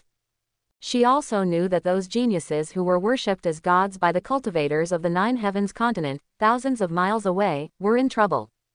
Because of the person in front of her. Once he appears, he will be invincible. Time flies. When the first ray of morning light falls on the earth, Ji Shu, dressed in a moon-white silk robe, stepped out of the palace. He had already made all the preparations to go to Heavenly Demon Mountain yesterday. Old Wei went with him, specializing in control. Ji Yuyao stayed in the capital, specializing in intelligence and support. Although she also wanted to go to Heavenly Demon Mountain with Ji Shu. But she knew that she had a great responsibility on her shoulders. She controlled the entire military intelligence department and couldn't leave the capital unless absolutely necessary. Your Highness, be careful on your journey to Heavenly Demon Mountain. Be careful of that woman, Ji Yuyao whispered, holding onto the corner of Ji Shu's clothes. She wasn't worried about the saint children of the top cultivation sects in the Nine Heavens continent. The only person she was worried about was the current demon sect Holy Queen, Nan Lingyu. She remembered that ever since 10 years ago, that Holy Queen had been coveting her family's crown prince. Perhaps this time, if her crown prince accidentally went to Heavenly Demon Mountain, he would be eaten by that Holy Queen. Yaoer, don't worry. Upon hearing this, Ji Shu smiled and shook his head, then reached out to gently rub Ji Yuyao's soft hair. He understood Ji Yuyao's worries, but he was no longer the 8-year-old child from 10 years ago. Even if he faced a Saint Realm expert, he had the power to fight. He believed that with his strength, Nan Lingyu would not be able to do as she pleased with him. And at that moment, outside Fallen Maple Palace, the voices of his mother, Lin Ru, and his grandmother, Mu Hua, could be heard. Shower, the Empress has arrived. Why haven't you come out to greet her, you brat? Hearing this, Ji Shu frowned. He wondered why Chuli would come here. In the midst of his thoughts, Ji Shu's mother, Lin Ru, and his grandmother, Mu Hua, entered Fallen Maple Palace with Chuli and the two young ladies, Shui and Yu. Shower, why are you still standing there? Why don't you go and greet the Empress? Mu Hua patted Ji Shu's back with a smile. Greetings, Empress. Ji Shu politely nodded to Chuli. Shower, the Empress heard that you were leaving for Heavenly Demon Mountain today and specially came to see you off. Look, how much the Emperor values you, to have the Empress personally see you off. Lin Ru explained softly by Ji Shu's side. I see. Then, thank you, Your Majesty. And thank you, Empress. Ji Shu spoke with a restrained tone. Ha ha. Chuli heard this and her lips curled up slightly. Then, she walked forward and stood in front of Ji Shu. Your Highness, you don't have to be so polite. No, Ji Shu shook his head and responded seriously. For Your Majesty, I am a subject. This level of courtesy should be observed. Is that so? Chuli raised an eyebrow and then, in the curious gazes of everyone, took 2 steps closer to Ji Shu. At this moment, she and Ji Shu were very close, so close that they could feel each other's breath. Ji Shu, now you know that I am the Empress, right? But, I remember, that night, you weren't like this. Chuli whispered in Ji Shu's ear, her voice like a dream. After speaking, she didn't wait for Ji Shu to answer. Instead, she reached out her jade hand and personally began to straighten Ji Shu's collar. As she carefully adjusted it, she secretly transmitted her voice. This time, when you go to Heavenly Demon Mountain, I will let Shui accompany you. She will control my network of influence there. How about it? Did I keep my promise? Also, I heard that Long Yuan will initiate a mysterious plan after you leave. But don't worry, I will keep an eye on him for you. Chuli finished speaking and took 2 steps back before turning to Lin Ru and Mu Hua with a sweet smile. Since that's the case, I'll take the first step. Here, I wish the Crown Prince great success. After saying these words, Chuli didn't wait for a response from Lin Ru and Mu Hua. She left Fallen Maple Palace with Lady Yu. And she left behind a sweet and timid girl, Shui Guniang, standing in place with a sheathed knife on her back, her head lowered and feeling somewhat uneasy. This, Lin Ru and Mu Hua exchanged glances. They both saw the surprise in each other's eyes. At this moment, they shared a common thought. Her Majesty the Empress seems to have taken a liking to our shower. Old Wei, Chuli, what does she mean? How can she be so audacious in Ji Mansion? Ji Yuyao angrily questioned Old Wei. Old Wei remained silent. Ji Yuyao looked at Old Wei's silent and slightly awkward appearance, and suddenly thought of something, then asked. Old Wei, could something have happened between them? Upon hearing this, Old Wei shook his head and softly replied. Miss Ji Yuyao, don't ask. I don't know either. Is that so? Ji Yuyao raised an eyebrow in doubt. A woman's intuition told her that Chuli and their crown prince must have something going on. ... After a simple farewell, Ji Shu, accompanied by Old Wei and Shui Guniang, set off on their journey to Heavenly Demon Mountain. Watching Ji Shu and his group gradually disappear into the distance, Ji Yuyao stood alone in place for a long time. After a while, she pursed her lips and whispered to herself. Crown Prince, you don't know yet, Yaoer is just one step away from reaching monarch rank. When you come back, Yaoer will give herself to you. And before that, Yaoer will protect Ji family for you. After saying that, she turned and left. And in that moment she turned around. She no longer had the demeanor of a little girl in front of Ji Shu. At this moment, she had returned to her decisive and ruthless self from the years when she was the underground queen of the Northern Xia dynasty. In Ji family military mansion, Lin Ru paced back and forth. Mother, you mean, the empress might have taken a liking to our shower? I've asked. Emperor Longyuan didn't send the empress to see him off.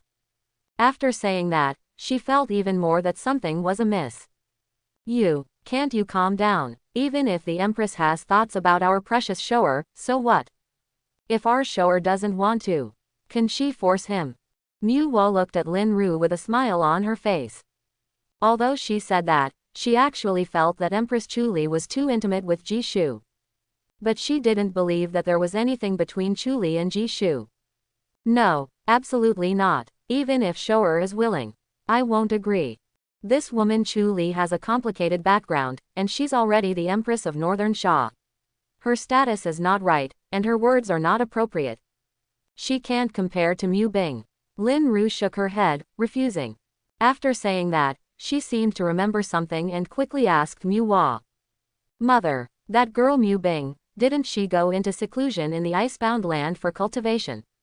What's the situation? Is she coming back?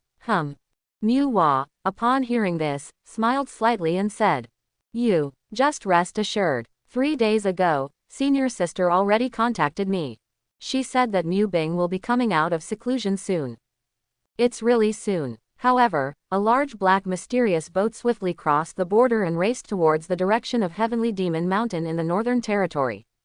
In the Northern Xia Palace, on the observation platform, Emperor Longyuan stood with a cold expression, gazing into the distance. Your Majesty, Ji Shu has already left the Northern Xia border. A tall young man wearing black iron armor reported from behind. Good, very good. The opportunity has finally come. Longyuan let out a sigh of relief. He had been the emperor of Northern Xia for 10 years, always living in the shadow of Ji Shu. Now, he finally had the chance he had been waiting for, the day Ji Shu left the capital. After saying that, he turned around and looked at the young man, asking. Ji Zan, now we can activate our plan. Yes. Ji Zan nodded heavily and responded. Your Majesty. I will now transmit a message in your name to the third prince of the Divine Phoenix Empire and the crown prince of the Great Qin Empire. Invite them to the capital, to conspire for a great cause. After saying that, he turned and left. As Longyuan looked at the northern sky, he smiled gloomily. Ji Shu, when my plan succeeds, I, the emperor, will personally witness the downfall of you and your Ji family. After saying that, he solemnly turned and left the observation platform. Little did he know, at the same time he and Ji Zan finished speaking, Chuli in the Weiyang Palace received the news. Longyuan, inviting the third prince of the Divine Phoenix Empire and the crown prince of Great Qin to the capital. What does he want to do? Chuli frowned upon hearing this news. She knew that Longyuan had a plan regarding Ji Shu and the Ji family, but she didn't know that this plan would involve the princes of the two top empires. For a moment, she keenly sensed the impending storm. UAA, transmit my orders now. Activate the network of influence from the Divine Phoenix Empire and the Great Qin Empire. Have them closely monitor the movements of the third Prince Fengmian of the Divine Phoenix Empire and the Crown Prince Yinzhou of Great Qin. If there are any abnormalities, report to me immediately. Chuli gave orders to Uaa. Yes, Uaa nodded and turned to leave. And on this day, the vast intelligence network set up by Chuli in the two top empires was officially activated. Countless elite agents and influential figures in the network followed orders and began to move. In the boundless sky above, a black mysterious boat was flying at high speed. Jishu sat on the boat with his eyes closed, cultivating his spirit. However, Elder Wei seemed somewhat restless. Your Highness, Ji Yujian has gone missing, for almost a month now. Do you think he... The words stopped there, as Elder Wei shook his head and didn't continue. At this moment, as the respected Ji Yujian, he already had a bad premonition in his heart. Upon hearing this, Jishu slowly opened his eyes and did not respond to Elder Wei. Instead, he looked at the lowly girl huddled in the corner of the mysterious boat. At this moment, Shui Guniang felt Jishu's gaze and couldn't help but tremble all over. She bit her lip and glared at Jishu, saying, Jishu. What do you want? Hee. Jishu smiled, shook his head, and asked, Shui Guniang. Have you seen Ji Yujian? Or, have you seen your Mrs. Master, Yan Fei? No, Shui Guniang shook her head. She had always known that her miss had a master, but she had never seen her. She also knew that Jishu's subordinates had fallen into the hands of her Mrs. Master, so Jishu came looking for her miss. But she really didn't know anything. I see. Jishu nodded. To be honest, he wasn't surprised. If that mysterious woman, Yan Fei, couldn't even be found by the military intelligence department, and didn't even appear in the novel's plot, then what could this silly girl possibly know? But that didn't matter, they would soon arrive at Heavenly Demon Mountain. By then, he would see who this Yan Fei really was. Jishu, I also want to ask you a question. Shui Guniang looked at Jishu angrily and spoke. You ask. Jishu nodded.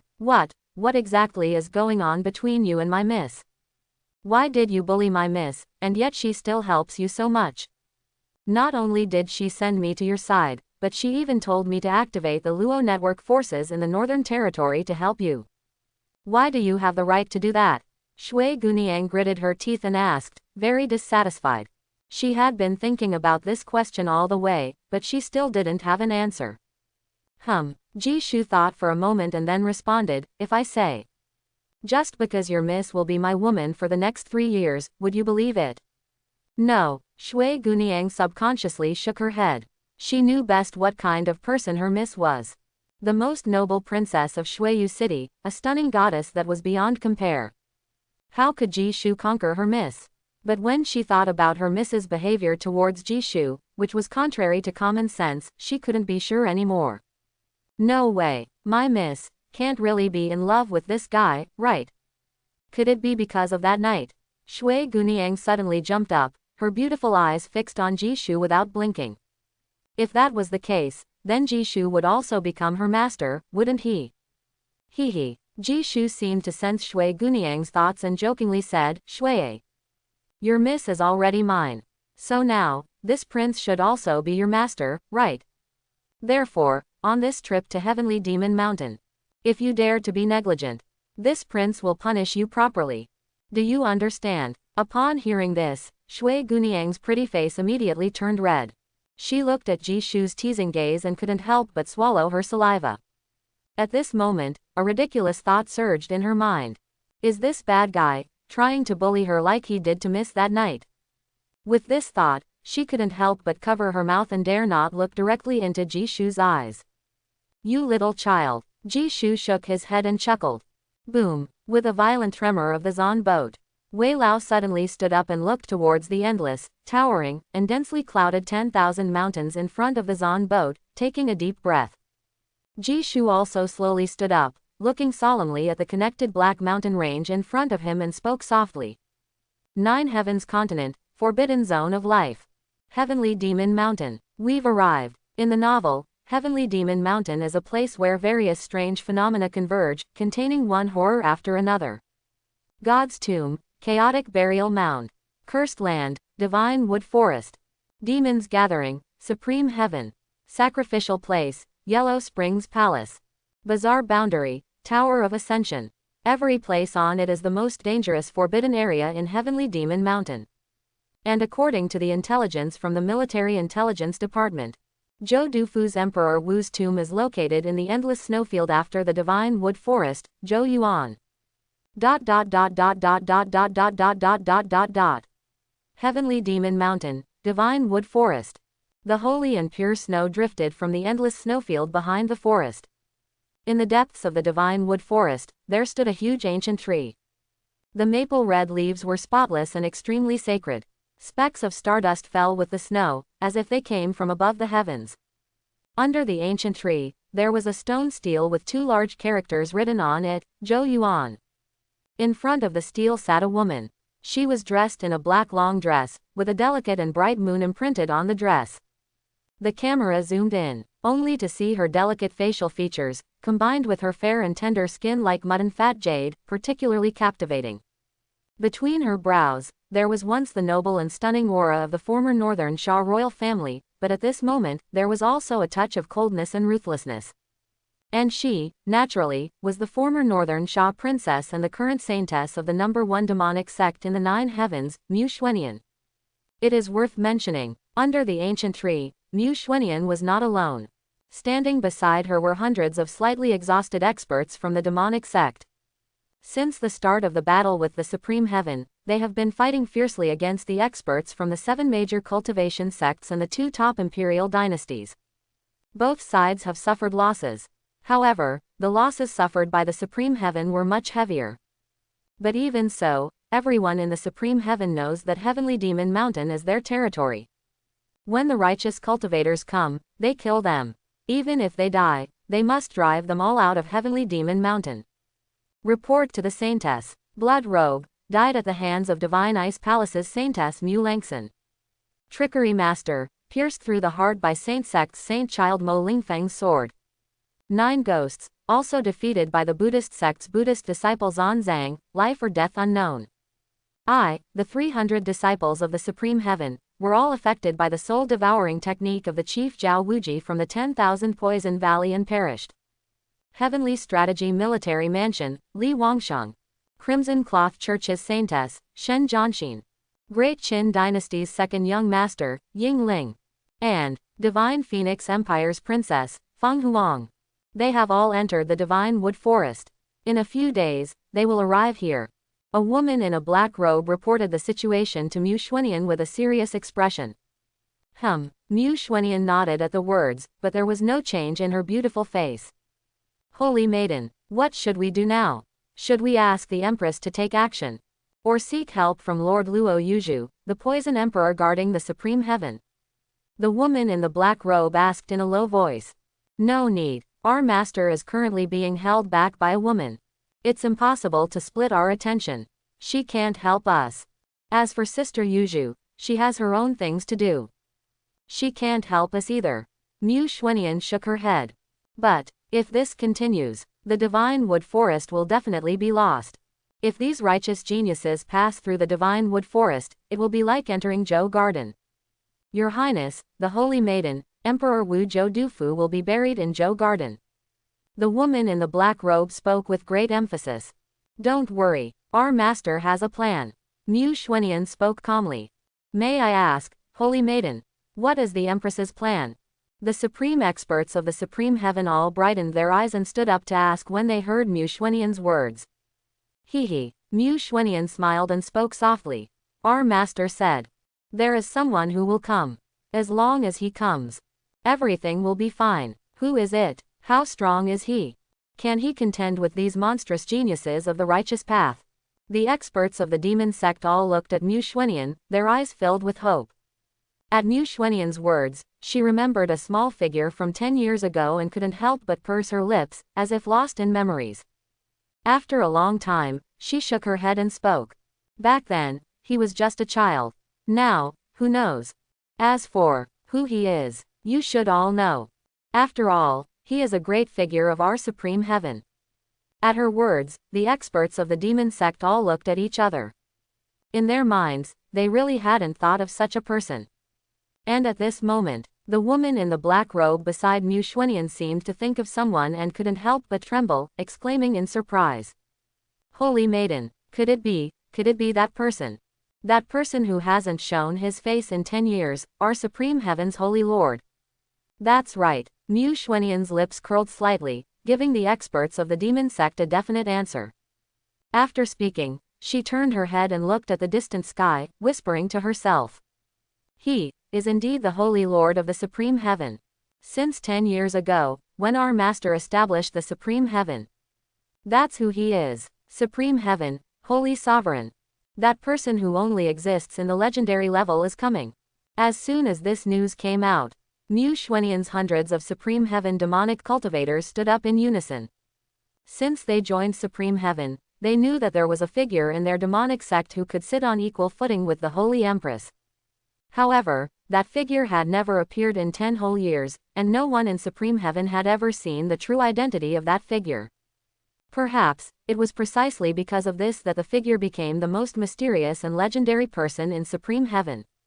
Even with the deliberate exaggeration and myth-making by the disciples of the 9 heavenly demon sect.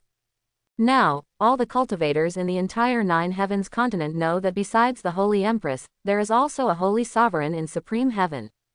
The Holy Sovereign of the legendary level on the continent is incredibly powerful, and just by making a move, he can suppress the forces of the 9 heavens orthodox sects. Oh my goodness, is it true that our Holy Sovereign in Supreme Heaven is really coming? Did I hear it wrong? Princess Saint's words are naturally true, how could they be false? I heard that the Holy Empress forced the Holy Sovereign into seclusion for 10 years because she couldn't have him. May I ask, is this true? Nonsense, of course it's false. The Holy Sovereign is the Holy Empress's husband, how could the Holy Empress not have him? Yes, the Holy Sovereign and the Holy Empress are a loving couple, they founded Supreme Heaven together. So, how could there be any unrequited love? It's just a rumor after all. Exactly. Not only that, I also heard that the Holy Sovereign is the reincarnation of an ancient demon god, and with a wave of his hand, he can destroy an entire dynasty. Yes, I've heard that too. Our Holy Sovereign in Supreme Heaven possesses extremely transcendent demonic techniques and can pluck stars with a single hand. Ha ha ha, when the Holy Sovereign arrives, I want to see if these arrogant Orthodox sect geniuses can still be so arrogant. Looking at the excited appearance of the Supreme Heaven experts one by one, and listening to their words full of exaggeration, Machinations felt a bit dizzy in her head. That guy possesses transcendent demonic techniques. He co-founded Supreme Heaven with her master. That guy can destroy a dynasty with a wave of his hand, pluck stars with a single hand. That guy actually became her master's husband, and they are a loving couple. What is all this? Where did these rumors come from? They're getting more and more outrageous. Machinations' delicate face trembled, and she couldn't help but rub her temples. She did know that the entire Supreme Heaven had already turned the Holy Sovereign into a legend. But she didn't expect the rumors to be so exaggerated. However, she did not refute them. After all, at this time, these rumors were not a bad thing. After all, just with a name, it could boost the morale of the Supreme Heaven experts. How could that be a bad thing? Just at this moment, in the north of the Divine Wood Forest, a cold voice sounded. So you bunch of demonic scum are hiding here. Run. Why aren't you running? As the voice fell, a young man in white, carrying a blood-stained long sword, stepped into the depths of the Divine Wood Forest alone. At the moment he appeared, even the wind became as sharp as a sword. Saint Sect Saint Child, Mo Lingfang. Machinations looked at the approaching person with a more solemn expression. She knew that this saint child had extremely strong cultivation, with half of his foot already stepping into the sovereign realm. Even Blood Rogue, one of the highly potential peak star-gathering experts in Supreme Heaven, fell in his hands. Just as her thoughts were turning, the sound of horse hooves rang out. A figure riding a white steed, dressed in elegant white attire, led 18 powerful individuals into the scene. He carried a magnificent dragon spear on his back, with a warm smile on his lips, and a remarkably handsome face. Dressed in fresh clothes and riding a spirited horse, he exuded a confident and spirited demeanor. As he rode into the Divine Wood Forest, he didn't even spare a glance at Machinations and the others. It was as if he didn't care about the many powerful cultivators present, displaying an unparalleled arrogance. Lingfang, you've arrived at the divine wood forest ahead of me. Truly worthy of being the saint child of the saint sect. I am inferior. The white-clad prince nodded in approval towards Mo Lingfang. You're too kind, prince. Upon hearing this, Mo Lingfang coldly nodded at the white-clad prince. Under the ancient tree, Machinations looked at the arrogant white-clad prince, her jade hand involuntarily tightening. She clenched her silver teeth and muttered to herself. Heavenly strategy military mansion lord. Li Wangsheng, he and the saint child of the saint sect, Mo Lingfang, are known as the peerless twin prodigies of the Nine Heavens continent. They truly deserve their reputation. They arrived so quickly.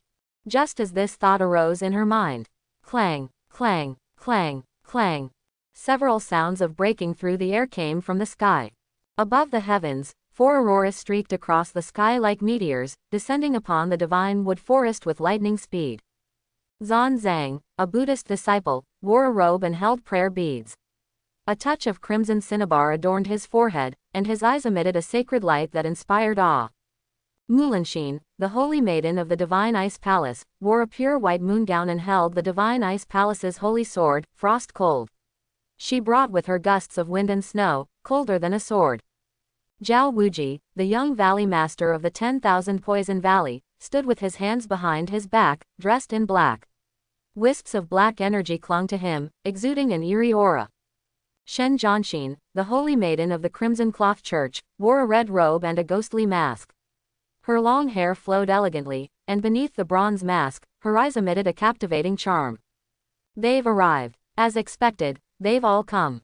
Machinations took a deep breath, feeling a sense of despair welling up in her heart. Now, apart from the saint child of the profound heaven sword sect, who perished at the beginning of the battle between righteousness and evil, all the saint children and holy maidens of the 7 top cultivation sects on the continent had gathered. These 6 individuals before her were the pinnacle of the younger generation. Each one of them was no weaker than her, and some were even stronger. For a moment, she felt immense pressure. At this moment, a figure appeared in her mind. What would he do in this situation? Machinations bit her red lips and murmured to herself. But her thoughts stopped there. She shook her head, stood up, and swept her beautiful gaze over the 6 outstanding individuals present. Then, she coldly spoke. Everyone, the divine wood forest beyond is the forbidden land of my supreme heaven sect. Therefore, I kindly request that you stop here. He. Li Wangsheng sneered. Machinations, you truly don't know the immensity of heaven and earth. You're already on the brink of death, yet you still delude yourself into stopping this prince from entering Zhou Garden. Kill me, just with you. Machinations snorted lightly and said, you want to give it a try. After speaking, her true essence erupted throughout her body. Clang, 9 dazzling starlights descended upon her. In that instant, the aura of the star-gathering 9 realms swept through the entire Godwood forest. Amitabha, Princess Zan Yin, today you cannot stop us. Please do not create unnecessary enmity. Just leave now. The chief of the Buddhist sect, Zan Zhang, spoke calmly. Hearing this, Li Wangsheng couldn't sit still. He turned his head and coldly rebuked Zan Zhang, saying, shut up. You bald donkey. Do you know how many people from my heavenly strategy military mansion were killed by these demonic cultivators? And now you're letting them go. May I ask, have you lost your mind? That's right. Mo Lingfang nodded and spoke coldly. 3 days ago, the 7 sword servants of this saint child died at the hands of Machinations and her demonic cultivators. This saint child will never let them go. So Zan Zhang, you better shut up. He. A charming laughter rang out. The saintess of the Crimson Cloth Church, Shen Zhanxin, stepped forward and looked at Li Wangsheng and Mo Lingfang, mocking, impressive, the unrivaled duo of the continent. You two are like 2 peas in a pod. But you can only bully honest people like Zan Zhang's younger brother. After all, if anyone dares to speak to this saintess like that, this saintess will definitely cut out their tongue. HMPH. Li Wangsheng snorted and said, Shen Zhanxin. You have a big mouth. If you have the ability, come and give it a try. I, the Crown Prince, am waiting for you. Give it a try. Shen Zhanxin chuckled and said, Your Highness, you are not to this saintess's taste. Men like you, this saintess looks down upon. You better not have any thoughts about me. You scoundrel, Li Wangsheng angrily rebuked. Shen Jiangxin's words made him feel like his punch landed on cotton, completely powerless. At this moment, Shen Jiangxin's words took a turn and she said, although this saintess looks down upon you. But maybe Divine Ice Palace's Langxin sister is willing to give it a try with you. How audacious. Mo Lingfeng heard this and his eyes suddenly sharpened, as if he would tear Shen Jianxin to pieces in the next second. Oh. Saint Child is getting anxious. Young Valley Master, you think there's a story between Saint Child Mo and Saintess Mu, don't you? Shen Jianxin turned her head and asked Zhao Wuji, the young Valley Master of the 10,000 Poison Valley. The Saintess's words are extremely accurate. Zhao Wuji crossed his arms and took on Shen Jiangxin's words with a strange tone. Enough. What are you all doing? Now, we are all on the same boat. Entering Zhou Garden and obtaining the inheritance of the martial emperor is our goal. Why bother targeting each other like this? The Saintess of the Divine Ice Palace, Mu Langxin, frowned and reprimanded Shen Jianxin and Zhao Wuji.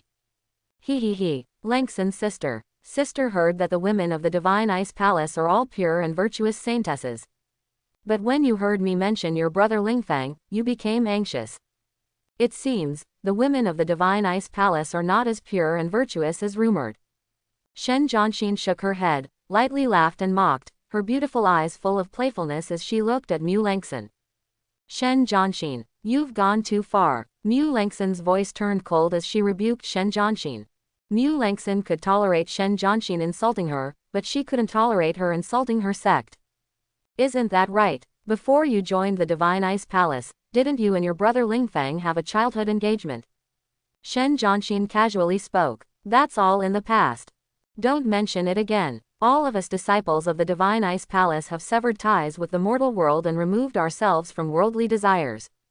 If you continue to spout nonsense, I will not spare you. Mu Langxin's voice was cold as she issued a warning. Well said, severing ties with the mortal world. But even if, as you said, all the disciples of the Divine Ice Palace have severed ties with the mortal world, what about your little senior sister? This saintess has heard that your little senior sister, Mu Bing, and the young master of the Ji family, Ji Shu, have a marriage engagement. From the looks of it, your Divine Ice Palace is crooked from top to bottom, filled with people who can't live without a man once they leave. Shen Jianxin mercilessly mocked Mu Langxin. Shen Jianxin, you're asking for death. Mu Langxin trembled with anger, her jade hand tightly gripping the sword hilt, her eyes bursting with cold light. Clang! The frost unsheathed, and the sword light shimmered. Mu Langxin held the frost, pointing the sword directly at Shen Jianxin. Mu Bing's engagement with Ji Shu, she knew about it, but she didn't understand it. She had asked her master about it before, and her master told her that Mu Bing's seniority was different from theirs, so she didn't have to abide by the rules of the Divine Ice Palace. But she didn't need to explain this to Shen Jianxin. She only knew one thing: those who insulted her sect would die. Shenmu Forest, a hidden corner. Ji Shu looked at the chaotic scene at the end of Shenmu Forest and couldn't help but find it somewhat amusing. And unexpectedly, they even brought up the matter between him and Mu Bing, which was something he hadn't anticipated. Your Highness, it seems that even the top cultivation sects of the 9 heavens are not united. Wei Lao sneered as he looked at the 6 high-ranking saint children and saint women in the depths of Shenmu Forest. That's for sure, although they are the 7 major cultivation sects. But after inheriting for thousands of years, who can truly get along with each other? Which family doesn't have some grievances with another? Ji Shu said casually. Yes, now, the Saint Sect and the Heavenly Strategy Military Mansion are on the same side. The Crimson Cloth Church and the 10,000 Poison Valley are also on the same side. The Divine Ice Palace, the Buddhist sect, and the weakest Profound Heaven Sword sect are each fighting their own battles. So it's normal for these people to clash like this. Shui Guniang pursed her lips, as if she had expected this. Interesting. Ji Shu's lips curled slightly. Now, the saint children of the 7 top cultivation sects in the 9 heavens continent. Except for the saint child of the Profound Heaven Sword sect who was killed by Mu Xuanian, the rest have all arrived. And according to the intelligence from the Military Intelligence Department, there is likely to be a big figure descending. The intelligence says that this big figure is the Saint Sovereign of the Supreme Heaven. Saint Sovereign, Saint Empress, can sit on an equal footing with Nan Lingyu. That person, definitely not simple. Jishu thought to himself. Your Highness, something strange. The crown princess of the Divine Phoenix Empire and the second prince of the Great Qin dynasty haven't arrived yet. According to the intelligence, they should have entered Shenmue Forest long ago. Wei Lao furrowed his brows and reminded. Not just them. Jishu shook his head. Apart from Fang Huang and Ying Ling, the protagonist of the novel, Yi Zan, hasn't appeared either. Of course, there is also the extremely mysterious Yan Fei and the Saint Sovereign of the Supreme Heaven. Your Highness, what should we do now? Wei Lao asked in a low voice. No rush, let's wait and see. Jishu shook his head.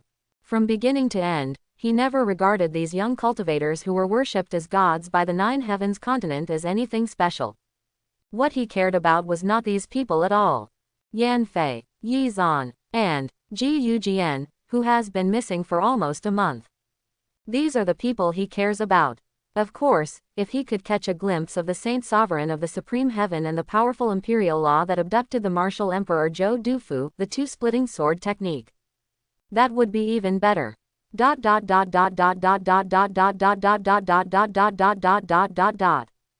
Meanwhile, at the end of Shenmue Forest, the saint women of the Crimson Cloth Church, Shen Zhanxin, and the Divine Ice Palace, Mu Lengxin, were mutually displeased, confronting each other. The second young master of the 10,000 Poison Valley, Zhao Wuji, stared mockingly at the saint child of the saint sect, Mo Lingfang, and the chamberlain of the Heavenly Strategy Military Mansion, Li Wangsheng. The chief of the Buddhist sect, Zan Zhang, shook his head and sighed on the side. For a while, the atmosphere in Shenmue Forest became somewhat delicate. Sister Lengxin, are you in a hurry? Do you want to kill me with a single sword? But can you really do it? Shen Zhanxin provocatively stared at Mu Lengxin. What are you looking at? If you keep looking, this saint child will gouge out your eyes. Li Wangsheng coldly spoke to Zhao Wuji. I'm looking at someone. Looks like a dog. Zhao Wuji tilted his head and responded with a cold smile. You. Li Wangsheng was momentarily speechless, anger rising in his heart. And at this moment, Mo Lingfang shook his head and said. Your Highness, let it go. After speaking, he walked alone towards Mu Xuanian under the gaze of the other young talents. Mu Xuanian, come and meet your death. HMPH. Mu Xuanian snorted coldly. Come and try. After speaking, her beautiful eyes revealed two crescent moons filled with killing intent. At the same time, she raised her hand and drew a long sword with strands of purple arcs from the void. Interesting, but what happens next? Mo Lingfang sneered, his cold gaze firmly locked onto Mu Xuanian. At this moment, the atmosphere fell silent for a second. Clang! Mu Xuanian and Mo Lingfang moved almost simultaneously. They each displayed their exquisite body techniques, accelerating to the extreme, and collided like two rays of light. Clang! Clang! Clang! Clang! Clang! In the void, sparks flew and the sound of weapons colliding echoed through the sky. Mu Xuanian, with her elusive swordsmanship, moved at an extreme speed, and the purple sword light bloomed like fireworks. Mo Lingfang's sword style was as solid as a mountain, and his sword energy was like a dragon. The sky was filled with green sword shadows, reaching a terrifying level. Clang! Clang! Clang! As their figures crossed each other, it was only a blink of an eye. Surprisingly, both of them stabbed hundreds of swords at each other, and each one was a matchless confrontation with the sword tips against each other. Splurt! A long string of blood splattered into the air. Mo Lingfang stood firmly in place, and a deep bone-deep sword wound appeared on his left arm, dripping with blood. He glanced at the wound, his expression unchanged, but his gaze towards Mu Xuanian became even colder and more chilling. Truly worthy of the saintess of the demon sect. Indeed, there's something there. Unfortunately, it ends here. Hey, Mu Xuanian sneered, and a sword wound appeared on her shoulder as well. Blood soaked her clothes and dripped onto the ground. So much nonsense. With those words, Mo Lingfang's expression completely turned cold. Kill. Without any extra words, both of them stomped on the ground fiercely. Crack. The surface of the ground cracked like a spiderweb. Both of them flew up at the same time, drawing a perfect arc in the sky, once again engaging in an unparalleled duel. This time, there was no more probing, and their ultimate moves were unleashed. Mu Xuanian held the sword hilt with both hands, her eyes shining with a killing intent. She seemed to transform into an unparalleled female sword immortal, and 100 zhang moonlight rose beneath her sword. The moonlight was brilliant, filled with a chilling aura, a sword that shocked the world. Seeking death, Mo Lingfeng spoke coldly, his wrist turned, and he activated the forbidden profound technique of the Saint Sect. With a raise of his hand, a sword was unleashed. This sword, with its dragon-like sword energy, caused a deafening dragon roar to resound between heaven and earth. Its sword momentum and might surpassed the limit at this moment, as if it could cut through everything. Boom! The sword light and the sword dragon collided fiercely in the void. In an instant, 100 zhang true essence storm ignited between heaven and earth. Sword energy scattered, sweeping across the sky and earth, causing ripples to appear. Wherever the ripples passed, hundreds of ancient divine forest trees were instantly cut in half, and the cut trunks were as smooth as a mirror. Obviously, the power of their sword clash had reached an extremely formidable level, almost surpassing the limit of the star-gathering ninth realm. It's over. Zan Zhang, the chief of the Buddhist sect, shook his head and spoke softly. As his words fell, at this moment, a figure flew out from the center of the storm. It was Mu Xuanian. Splurt, Mu Xuanian flew back 100 zhang, and when she stabilized her figure, she couldn't help but spit out a mouthful of blood. Her stunning face turned extremely pale. If it weren't for the black-robed woman beside her supporting her, she probably wouldn't be able to stand up at this moment. On the other hand, Mo Lingfeng held the sword with one hand. Although there was a touch of beautiful blood at the corner of his mouth, he walked out of the center of the storm steadily. The outcome of the sword fight just now has been decided. He has gained the upper hand. Hehehehe, he truly deserves to be the saint child of the Saint Sect. Li Wangsheng smiled faintly. He knows Mo Lingfeng very well. Below the monarch level, Mo Lingfeng is almost invincible and will never be defeated. What a pity. There is still a gap in the star-gathering 9 realms. Zhao Wuji's expression was indifferent. Oh, Amitabha. Zan Zhang shook his head. He could tell that Mu Xuanian had no strength left to fight. That's fine. Langson, my sister. Let's call it a day.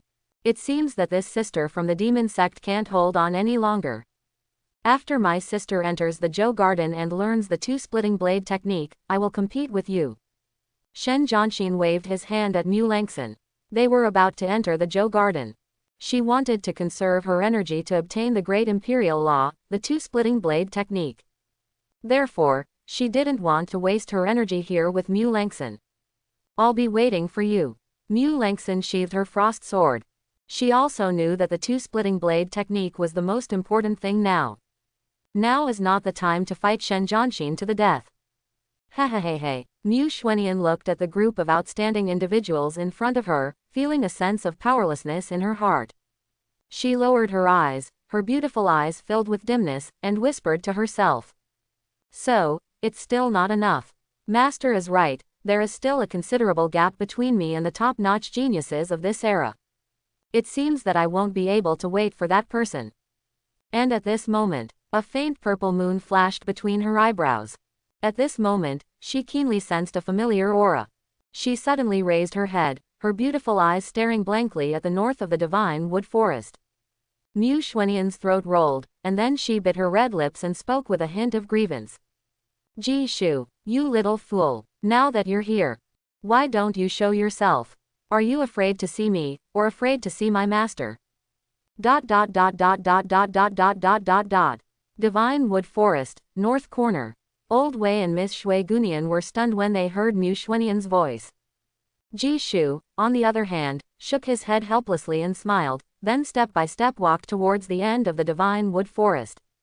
However, when Mu Xuanian blurted out the person's name, the expressions of everyone present in the Divine Wood Forest froze. Princess Saintess, are you referring to Ji Shu, the crown prince of the Northern Sha Ji family military mansion? How could it be him? Shouldn't it be our supreme heavenly lord in person? The woman in the black robe stared blankly at Mu Xuanian. Why can't it be him? The person I, the Saintess, mentioned has always been him. Mu Xuanian pursed her red lips, her beautiful eyes filled with confusion. Ah, the Supreme Heavenly Lord is actually him. Upon hearing this, the woman in the black robe couldn't help but cover her mouth. At this moment, she finally understood that Jishu was their Supreme Heavenly Lord. That's right, since the moment our master established the Supreme Heavenly, 10 years ago. He has been our Supreme Heavenly Lord. But he himself is unaware of it. Mu Xuanian's voice carried a deep meaning as she murmured. As her words fell, the disciples of the Supreme Heavenly Demon sect had mixed feelings on their faces. The good news was that their Supreme Heavenly Lord had arrived. The bad news was that their Supreme Heavenly Lord was a young man even younger than their saintess. This young man might have great talent and a decent background. But among the saintesses present, who wasn't extraordinary? Shish, shish, shish, when a clear sound of footsteps rang out. At this moment, everyone's gaze turned towards the northern corner of the divine wood forest. There, a tall and upright young man walked slowly. He was dressed in white, with a handsome and peerless appearance. His eyes, as clear as autumn mountain springs, contained a cold awakening that could cut through the long night. At first glance, he was extremely stunning. With his hands behind his back, he walked to the depths of the divine wood forest without even looking at the six great heavenly arrogants, heading straight for Mu Xuanian. Mu Xuanian, long time no see. Jishu looked at the woman in front of him, who had become even more stunning and enchanting than 10 years ago, and spoke softly. You finally show yourself. Mu Xuanian bit her rosy lips, her beautiful eyes staring at Jishu in a daze. How did you know I was in the divine wood forest? Jishu asked curiously. He had intended to wait for the Supreme Heavenly Lord to appear. But he didn't expect Mu Xuanian to discover him directly. This action was a small disruption to his plan, but it didn't matter. Ha ha, Mu Xuanian's red lips slightly lifted as she whispered. Have you forgotten? 10 years ago, at the Imperial Palace.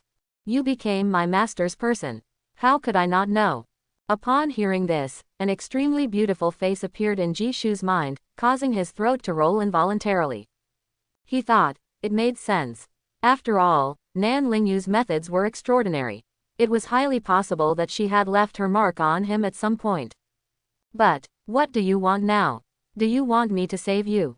If I remember correctly, 10 years ago, you owed me once, right? Jishu looked at Mu Xuanian with a hint of amusement.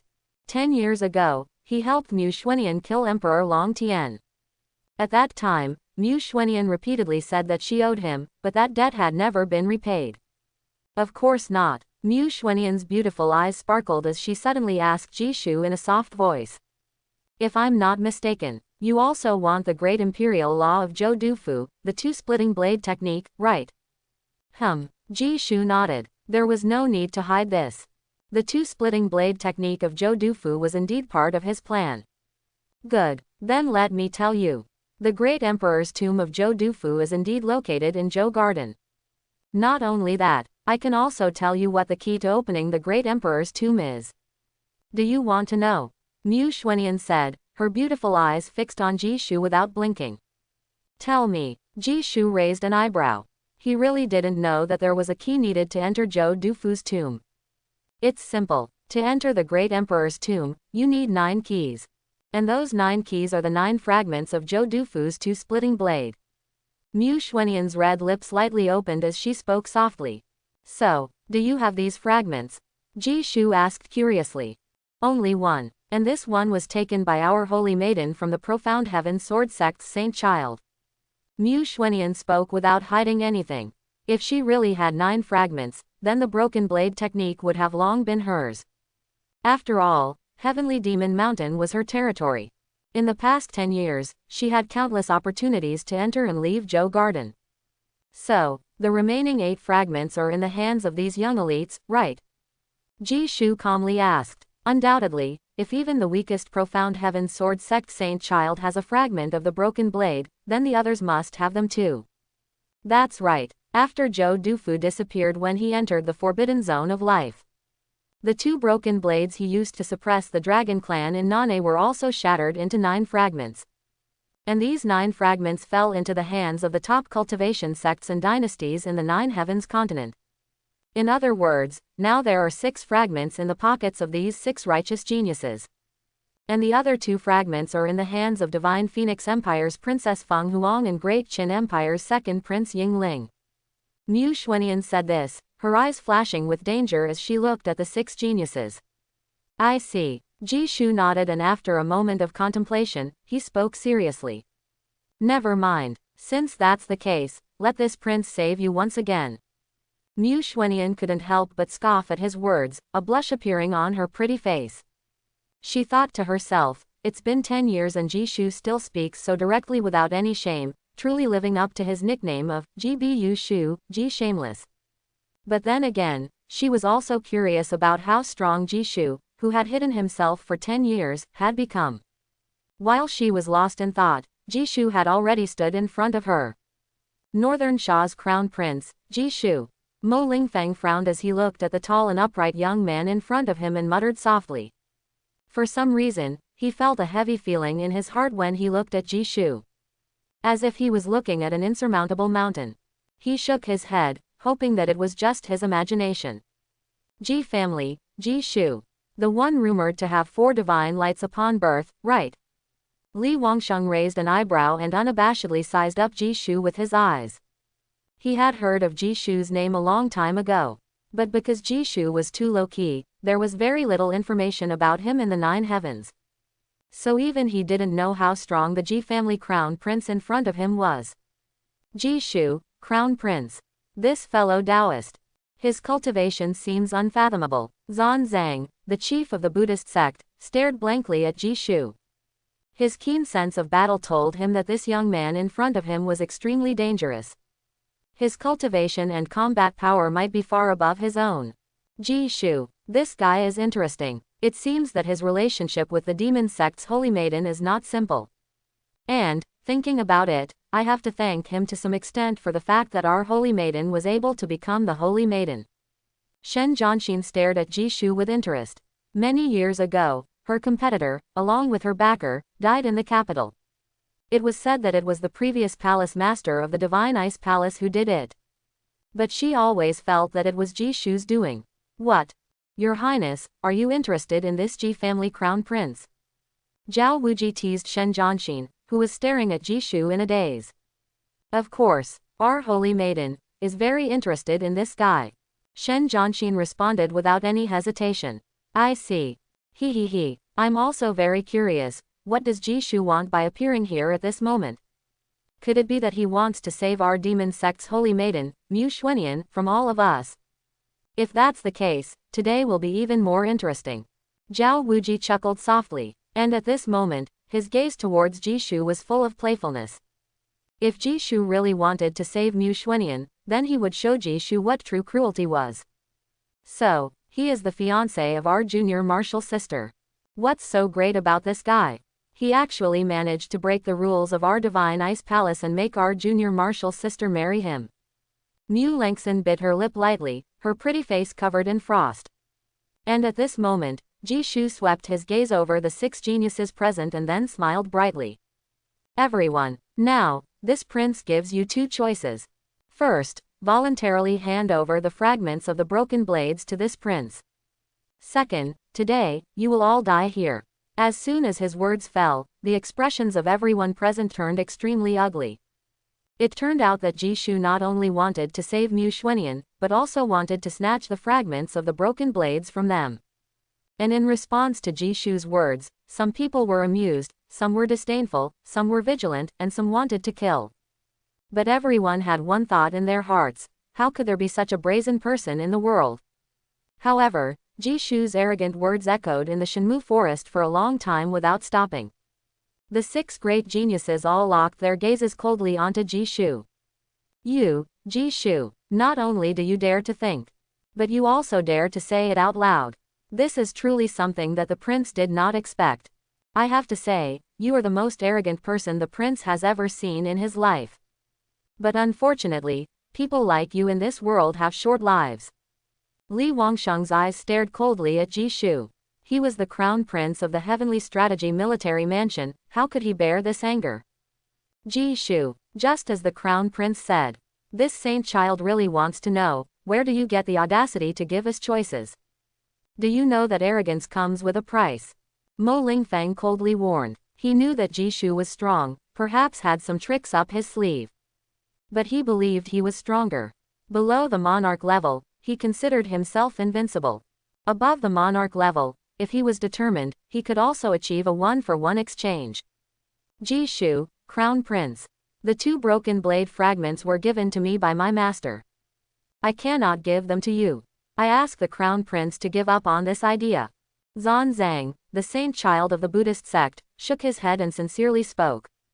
He came out of the Great Thunderclap Monastery to bring back the 2 broken blade techniques for his Buddhist sect. So how could he hand them over to Jishu? Even though his intuition told him that Jishu was dangerous. But who wasn't a top genius on the 9 Heavens continent? Even though he came from the Buddhist sect, he also had the hot blood and arrogance of a top genius. Defeat me, I will give you the 2 broken blade fragments. But, if you lose, our Valley Master will use you and the scum behind you as a blood sacrifice. Zhao Wuji raised his chin, his voice cold, and at this moment, a cold black aura slowly rose around him. Langson, what do you say? Do you dare to lay a hand on your little master? Shen Jenkson's tone teased Mu Langson. HMPH. Mu Langson snorted, and she coldly said, why wouldn't I dare? Just right. Today, I will seek justice for my little master. He. Jishu looked at the 6 geniuses who instantly formed an alliance and couldn't help but shake his head, the mocking meaning in his eyes becoming even stronger. Very well, since that's the case, let's attack together. The prince is in a hurry. His purpose for this trip was simple, to take away the 2 broken blade techniques, save Jiujian, and harvest the children of heaven's destiny. If it weren't for the fact that these geniuses had the fragments of the 2 broken blades in their hands, he wouldn't bother with them. So, he didn't want to waste time on these geniuses, the sooner he could resolve it, the better. Attack together. Are you worthy? Mo Lingfeng shouted angrily, his whole person turning into a green aurora, rushing towards Jishu, causing a sword hurricane wherever he passed. Seeing this scene, the remaining geniuses were not surprised. After all, Mo Lingfeng was such a person. Powerful, extremely arrogant, always at the forefront of every battle. And now was no exception. In an instant, Mo Lingfeng had reached Jishu's front. He held a sharp sword, cutting through the air, the sword edge carrying a long tail of light and a mountain-like sword momentum directly aimed at Jishu's throat. Hey! Jishu saw this, his expression unchanged, he just raised a finger. Ding! A mournful sound of a sword rang out. Everyone looked up and saw a scene that astonished them. Mo Lingfeng, with his sword momentum like a rainbow, his sword speed reaching its limit. However, Jishu only used one finger to block Mo Lingfeng's sword. How is this possible? Mo Lingfeng's pupils contracted, he exerted all his true energy but his sword could not advance even half an inch. There's nothing impossible. Your sword is too slow. Jishu shook his head and flicked his finger on the sword. Clang! A tremendous force transmitted from the sword to Mo Lingfeng's body. Boom! He was shaken violently as if struck by a 1,000-pound hammer, and he flew backwards like a kite with a broken string, crashing heavily onto the ground. Poochie! Mo Lingfeng covered his chest and suddenly spat out a mouthful of blood, his gaze towards Jishu trembling intensely. But in just an instant, a surge of boundless fury rose from his eyes. An arrogant person would never allow themselves to fail. Even though reason told him that his opponent was much stronger, he would still charge forward without hesitation. Kill! Mo Lingfeng fiercely slapped the ground, soaring into the sky. His eyes were bloodshot, and strands of green flames surged around him. Undoubtedly, he ignited his bloodline, wanting to fight Jishu with all his might. Your Highness, the Saint Child, I will assist you. Li Wangsheng shouted coldly, riding his steed and leading 18 iron riders, charging towards Jishu mightily. Let's go too. This guy has immeasurable strength. Zhao Wuji, the young valley master of 10,000 Poison Valley, pulled out a black halberd from the void and quietly suggested to Shen Jianxin. Don't. If you go up, you will die. Even if you use all your trump cards, it's useless. We are not on the same level as this guy at all. Shen Jianxin shook his head, his tone extremely solemn. She looked at Jishu, who stood calmly like a tranquil lake, as if realizing something. At this moment, her beautiful eyes, hidden behind the mask, trembled slightly as she looked at Jishu. Upon hearing this, Zhao Wuji fell silent. Although he was unwilling in his heart, he still suppressed the killing intent, reluctantly retracting his weapon. On the other hand, Mu Lengxin didn't care about all that. She really wanted to see what Jishu was capable of. So, with a cold face, she raised her hand and drew out her frosty sword.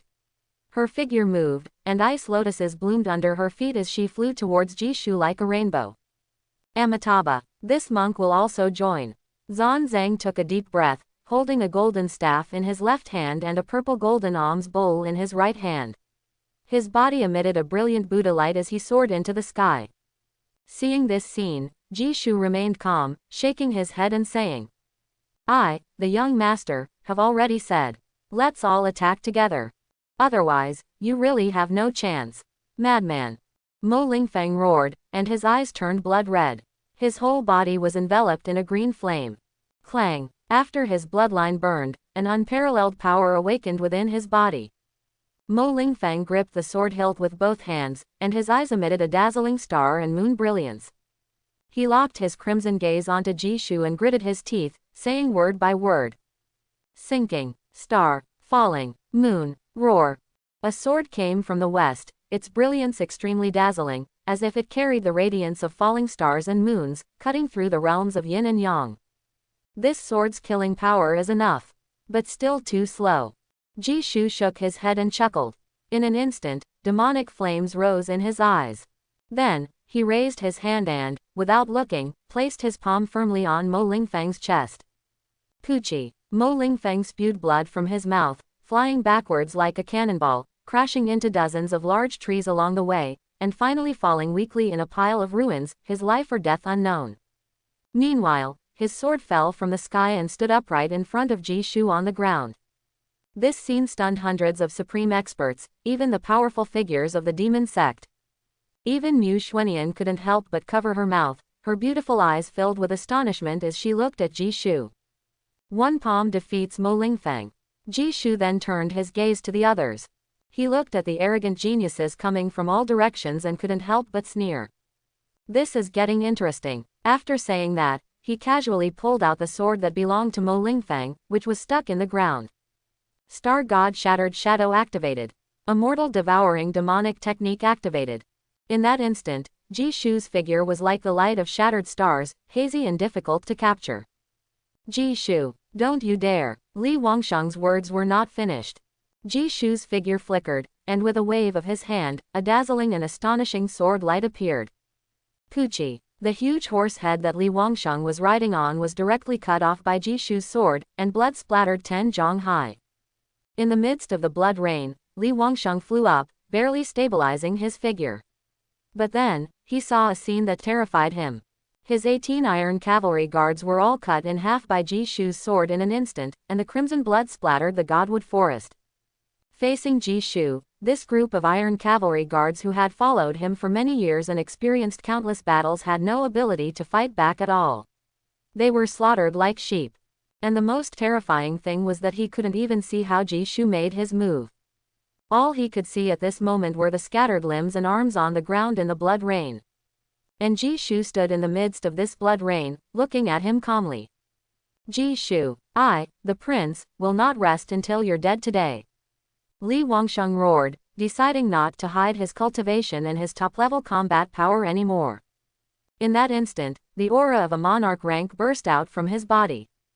At the same time, he split into 10, and each clone was exactly the same as his true self, seemingly possessing the same combat power. This was the forbidden technique of the Heavenly Strategy Military Mansion, the Heavenly Strategy 9 Calamities body. Monarch rank, so that's how it is. Jishu's lips curled slightly, and a crimson flame flashed in his eyes. Demonic Advent opened again, and in an instant, he understood all of Li Wangsheng's attack trajectories and the position of his true self. At this moment, he understood that this so-called Heavenly Strategy 9 Calamities body was just a low-grade version of the Unity of 3 Clearings. Although it had 9 clones. But these 9 clones only had 30% of the true self's combat power. For him, they would shatter with just a touch. Kill. Li Wangsheng held the dragon spear, stomped on the void, and the dragon spear burst with a brilliant killing intent. With the power of the monarch rank and his 9 illusions, he attacked from all directions. This scene was too shocking, with 10 terrifying killing intents piercing through the universe. Poochie. A sound of blood splattering rang out. Li Wangsheng's long spear stopped half an inch in front of Jishu, and his 9 illusions were all engulfed in a green flame, the azure lotus earth heart fire. And he felt his body go cold, his hand holding the dragon spear trembling violently. Lowering his head slightly, he saw that the 3-inch blade had already pierced through his body without him knowing. Crimson blood flowed out from his chest like a stream. How is this possible? Li Wangsheng stared blankly at Jishu and spoke. Boring. Jishu shook his head, then pulled out the sword that was stuck in Li Wangsheng's chest, causing a long string of blood to follow. A faint light fell, and the blood-stained sword in his hand looked exceptionally sharp and beautiful. This sword was called Hidden Kill, the sword of Li Wangsheng's good brother, Mo Lingfang. As for why Jishu used Hidden Kill instead of his own great principal sword Fetus, there was only one reason: they were not worthy.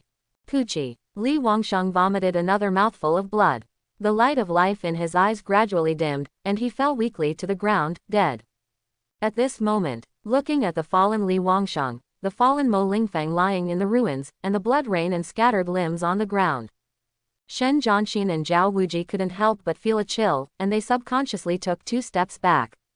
As for Mu Langson and Zan Zhang, they stared blankly at Jishu.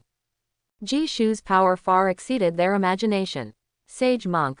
You also want to kill me? Jishu's gaze fell on the chief of the Buddhist sect, Zan Zhang, and a faint smile appeared at the corner of his mouth. Prince Jishu. You. Zan Zhang was shocked and couldn't utter a word. In an instant, Jishu appeared in front of him, accompanied by dazzling starlight fragments. Without saying a word, Jishu raised his hand and threw a punch. There was a blue flame burning on his fist, the azure lotus earth heart fire. Take this, Zan Zhang roared, his whole body radiating golden Buddha light. He assumed a defensive posture, blocking with the purple golden alms bowl. Boom! Jishu's punch landed on the alms bowl, unleashing a tremendous force and engulfing everything in a sea of blue flames. Poochie. Zan Zhang was sent flying like a kite with a broken string, falling to the ground and coughing up blood. Jishu didn't stop there. In an instant, he arrived in front of Mu Langson. Before she could draw her sword, he punched her directly in the stomach. Poochie. Mu Langson spewed out a mouthful of blood and weakly knelt on the ground. Jishu's punch shattered all her illusions. How can you be so strong? Mu Langson looked at Jishu in shock, her face full of disbelief.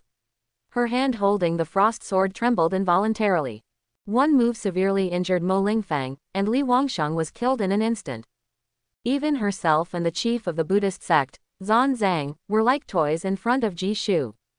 If she hadn't seen it with her own eyes and experienced it herself, she would never believe it. And at this moment, Jishu glanced at Mu Langson kneeling in front of him and Zan Zhang coughing up blood on the ground, his eyebrows slightly raised. Then, he smiled faintly and said, Mu Langson. Zan Zhang, do you know why I, the prince, didn't kill you? Upon hearing this, Mu Langson gritted her teeth and replied, because, junior sister. Obviously, Jishu had a marriage contract with her junior sister, who was the Divine Ice Palace Saintess. So, Jishu spared her life out of respect for her junior sister. He. Jishu smiled and didn't say much. The reason he didn't kill Mu Langson was simple. According to the intelligence from Military Intelligence Department 6, Mu Langson had a close relationship with Mu Bing. They had spent a lot of time together before Mu Bing went into seclusion. Although there was a generation gap between them, their relationship was like sisters. Since that was the case, an evil thought came to his mind just now, to use Mu Langson to betray Mu Bing. Although he didn't know if this method could kill Mu Bing, it would at least be a good greeting. What about you, sage monk? Do you know why I, the prince, didn't kill you? Jishu looked at Zan Zhang with a playful expression and asked. The humble monk doesn't know. Zan Zhang looked at Jishu in a daze and replied in a low voice. It's simple. There is only one reason. That is, Zan Zhang, you are the younger brother of the Divine Phoenix Empire's princess. If I were to kill you, how could I force your sister to show up next? A cold smile appeared on Jishu's lips. At this moment, no one knew. In the Zhou garden behind the divine wood forest, on the boundless snowy plain, a spear dyed with blazing phoenix flames cut through the endless sky, spanning thousands of miles. With unparalleled power and the sound of phoenix cries, it pierced towards the divine wood forest. And the unquestionable target of this spear was Jishu. Chapter 64. But, in the Shenmu forest, Zhang looked at Jishu in shock, sweat dripping from his forehead onto the ground. How did you know she is my sister? This should only be known by the people of my divine Phoenix Empire royal family. Who are you? Hee. Jishu smiled, looked down coldly at Zhang with his hands behind his back, and spoke. Zhang lost his mother at the age of 3. Entered the Great Thunderclap Monastery at the age of 7. Became the chief of the Buddhist sect at the age of 18. At the age of 23, entered the secular world. And worth mentioning is, the eldest princess of the Divine Phoenix Empire also lost her mother at the age of 3. She only entered the Divine Phoenix Empire at the age of 7. And, since then, every July 15th, she would bring a bouquet of jasmine to the Great Thunderclap Monastery to burn incense and worship Buddha. As for you, Zhang, every July 15th, you would also bring a bouquet of jasmine and kneel on the back mountain of the Great Thunderclap Monastery for a day. If I'm not mistaken, your mother passed away on July 15th 20 years ago, right? Most importantly, someone told me that the Emperor of the Divine Phoenix Empire always calls out a woman's name in his dreams, Jasmine. How about it? Do you still want this prince to say more? The matter of Zhang and Fang Huang's sibling relationship is very secretive, and not many people in the entire Nine Heavens continent know about it. Even the military intelligence department only collected fragmented information about Zhang and Fang Huang. But now, Jishu not only controls the military intelligence department, but also the net. And when the two major intelligence forces put together countless fragments, they finally came to a conclusion. Zhang and Fang Huang are indeed siblings. Hearing Jishu's words, Zhang felt a chill down his spine. Before, he only felt that Jishu's cultivation and strength were unfathomable. But now it seems that the power behind Jishu is probably unimaginable. Zhang took a deep breath and said, Prince Jishu, you don't need to say any more. I have already admitted it. Fang Huang. She is indeed my sister. After speaking, his throat rolled, and his eyes were full of sadness, as if he had thought of painful past events. This prince is curious. Will your sister exchange the fragments of the broken blade for your life? Jishu's mouth curved into a shallow arc. No. Zhang shook his head, then looked at Jishu's eyes very seriously and said, my sister is very domineering. She never makes deals. She will only kill you.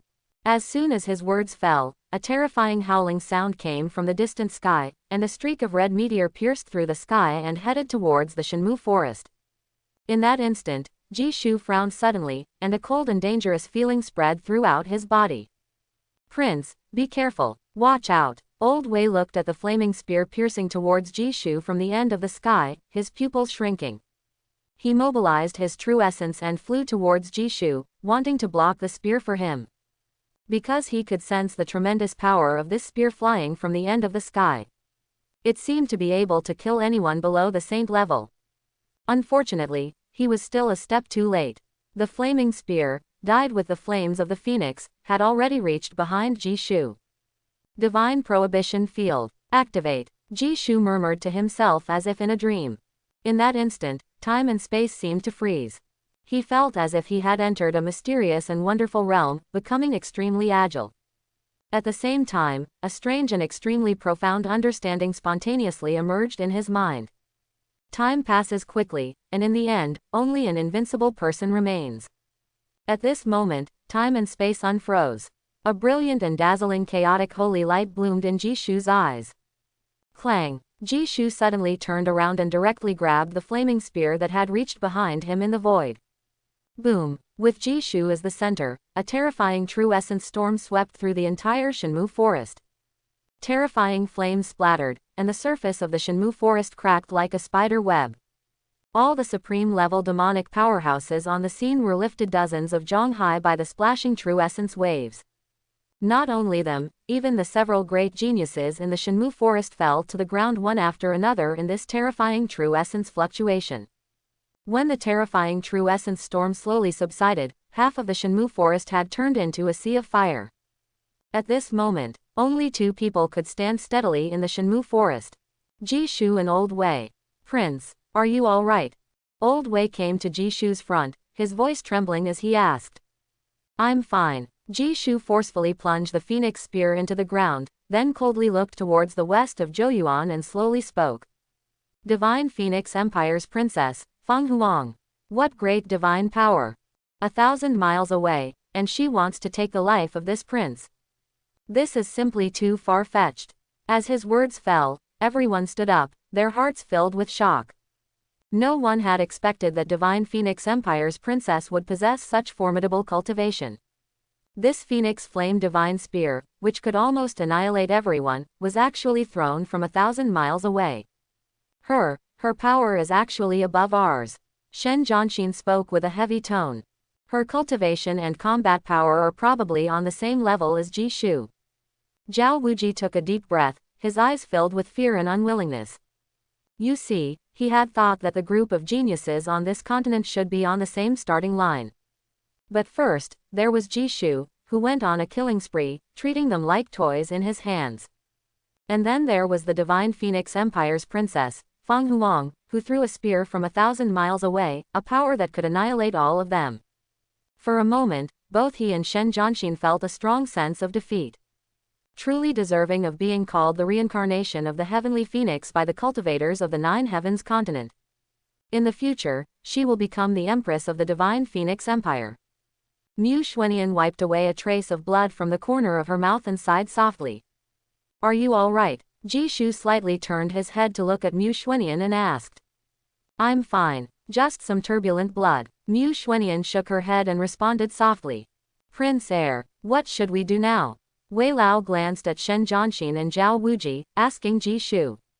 Upon hearing this, Jishu turned around and looked at Shen Jianxin and Zhao Wuji before saying. Both of you, bring out the things. As his words fell, Shen Jianxin hesitated for a moment, but ultimately gritted his teeth and took out a fragment of a broken sword from his storage ring and threw it to Jishu. Take it. Seeing Shen Jianxin give in, Zhao Wuji also lowered his head, not saying a word, and took out his own fragment and threw it to Jishu. Prince Heir Jishu, we've given you the things. Can we leave now? Shen Jianxin asked in a low voice. Yes, of course, you can leave.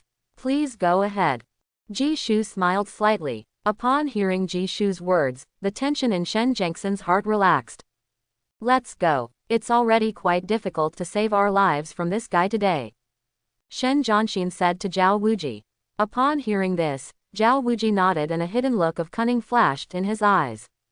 Finally, he glanced at Jishu with a meaningful gaze, turned around without saying a word, and left. And just at this moment, splat, the sound of blood splattering rang out. Ah! Shen Jianxin exclaimed and looked at Zhao Wuji. At this moment, he saw the phoenix flame spear piercing through Zhao Wuji's chest, with half of its sharp tip protruding from his heart. Ah! Blood overflowed from Zhao Wuji's mouth. He turned his head in disbelief and saw Jishu looking at him with a faint smile. You! Zhao Wuji raised his finger and pointed at Jishu, but his voice abruptly stopped, and he collapsed to the ground like a mountain. Jishu, what are you doing? We've already handed over the broken sword fragments. Why are you going back on your word? Shen Jianxin trembled as he questioned Jishu. He. Jishu heard this and continued to smile brightly. Then he responded. It's not going back on my word. It's just that this prince suddenly remembered something that Zhao Wuji, the former young valley master, said.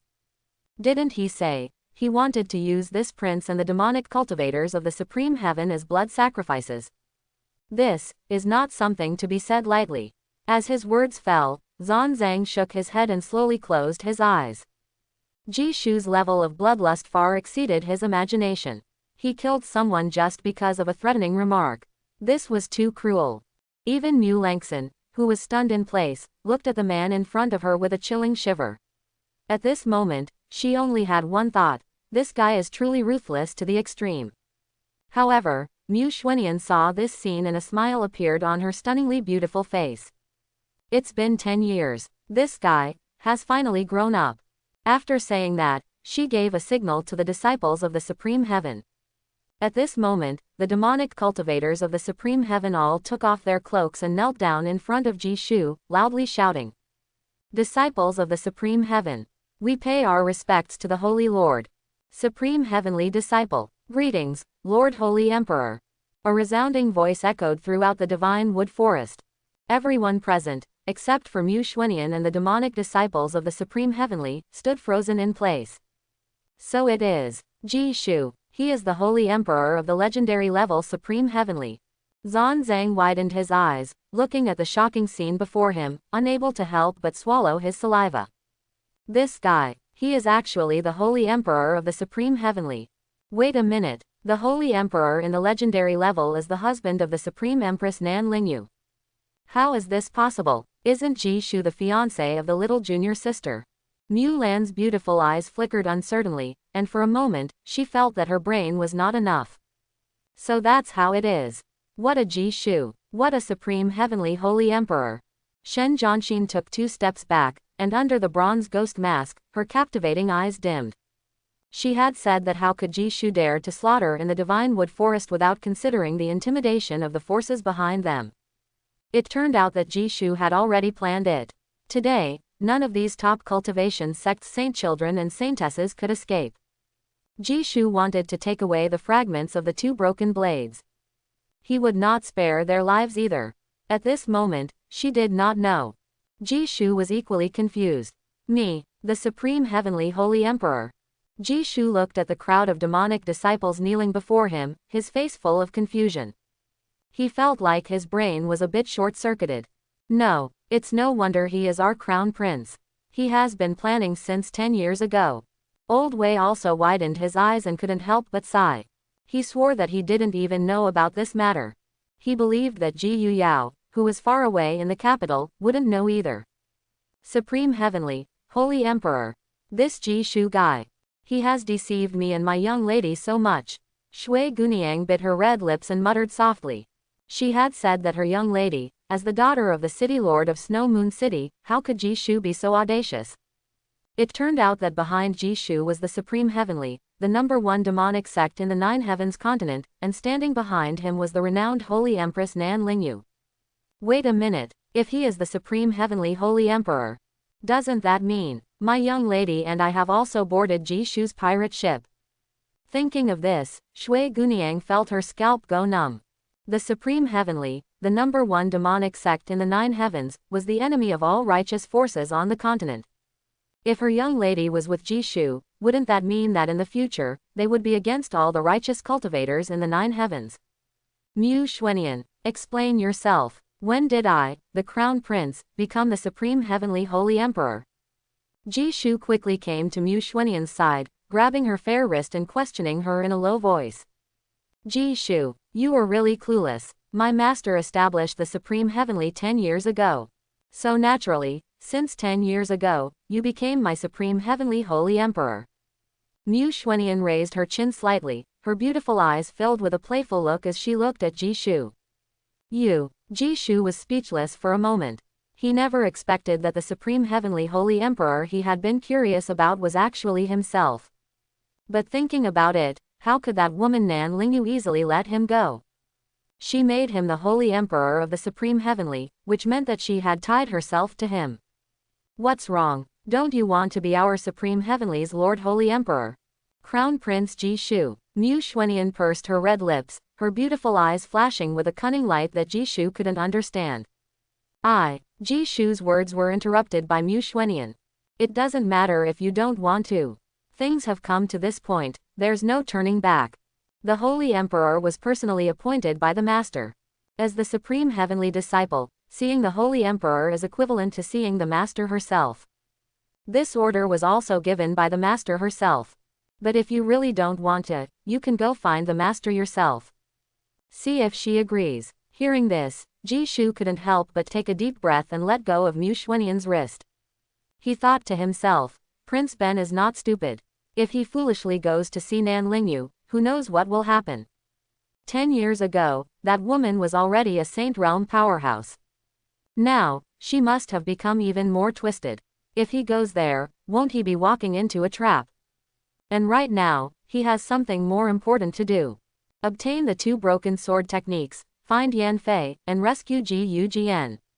That is the top priority. Of course, if he can also harvest some novel male leads along the way, Yizan would be the best. Fine. The Holy Emperor is the Holy Emperor. Since Nan Lingyu was willing to give the Supreme Heavenly Disciple, which she created with all her effort, to Prince Ben, then Prince Ben will continue.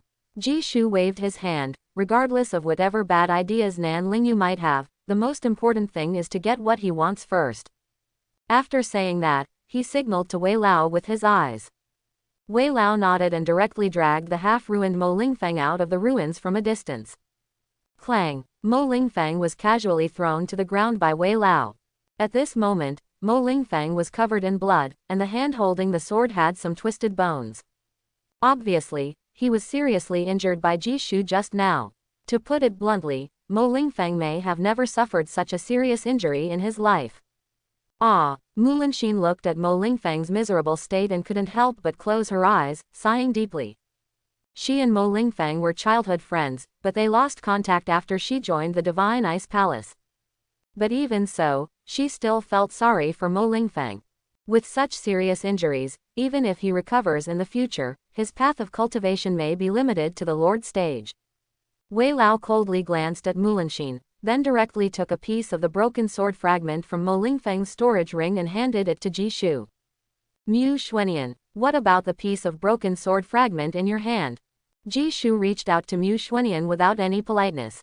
Here, take it. Mu Xuanian rolled her eyes and threw the piece she had in her hand to Ji Shu. So be it. Ji Shu looked at the 7 broken sword fragments in front of him and couldn't help but breathe a sigh of relief. Your Highness, now you have obtained 7 of the broken sword fragments. What about the remaining 2? Wei Lao asked in a low voice. No rush. Now that we know Fang Huang has entered Zhouyuan, it's highly likely that the elusive second prince of the Great Qin Empire, Yingling, is also in Zhouyuan. Since everyone is determined to obtain Zhou Dufu's great imperial law and the 2 broken sword techniques, no one will leave Zhouyuan. So, let's go directly to the depths of Zhouyuan and find them in Zhou Dufu's great emperor's tomb. Ji Shu's thinking was very clear. In fact, he believed that not only Fang Huang and Yingling, but even the mysterious Yan Fei and the novel male lead Yizan would eventually go to the depths of Zhouyuan. Otherwise, he couldn't think of anything else in this strange heavenly demon mountain that would attract them. What about her and him? Kill them. Wei Lao pointed to the unconscious Mo Lingfeng lying on the ground and Shen Zhanxin standing in place and asked. Ji Shu pondered for a moment, then coldly said. Keep Mo Lingfeng. Kill Shen Zhanxin. In the novel, Mo Lingfeng is indeed the saint sect saint child, but he also has a sister named Mo Qingxian. On Taohua Mountain, Mo Qingxian. Not envious of the mortal world, only envious of immortality. The #1 goddess of the 9 heavens continent. She is the future super boss of the 9 heavens continent. When she was born, she carried the immortal execution sword formation, the #1 killing formation from the ancient times of the 9 heavens. If that's the case, then Mo Lingfeng still has value. Ji Shu's expression slightly changed, his thoughts swirling in his eyes. To be honest, he was very envious of the immortal execution sword formation engraved on Mo Qingxian's body. This was the only reason he spared Mo Lingfeng's life. Wait, Ji Shu, you can't kill me. Shen Zhanxin suddenly spoke up. Why? Ji Shu looked at Shen Zhanxin with a somewhat amused expression. Strange fire. Today, you spare my life. Tomorrow, I will give you the Crimson Lotus fire of the Crimson Cloth Church. Shen Zhanxin clenched her jade hand. At this moment, in order to save her own life, she chose to use the holy fire of her Crimson Cloth Church to save herself. Not enough. Ji Shu shook his head. Strange fire is a good thing. But it couldn't change Shen Zhanxin's fate. After all, if she safely left the heavenly demon mountain and revealed everything that happened today, then the 7 major righteous forces of the current world would come looking for him to settle the score. This deal is not worth it. What if I'm willing to be your servant? If you don't believe me, this saint is willing to let you be marked as a slave. Shen Jianxin gritted her teeth and spoke slowly. A servant, marked as a slave. Ji Shu raised an eyebrow. He knew that being marked as a slave was the cruelest method in the Nine Heavens continent. Once a cultivator was marked as a slave, they would obey the one who marked them without question. They would not disobey any command, even if it meant death, they would immediately commit suicide. Of course, unless a person willingly became a servant, it would be difficult to mark them as a slave. Generally speaking, those who are willing to become servants, or even willing to be marked as slaves, are people who have no other choice. For example, some dead soldiers cultivated by powerful forces since childhood.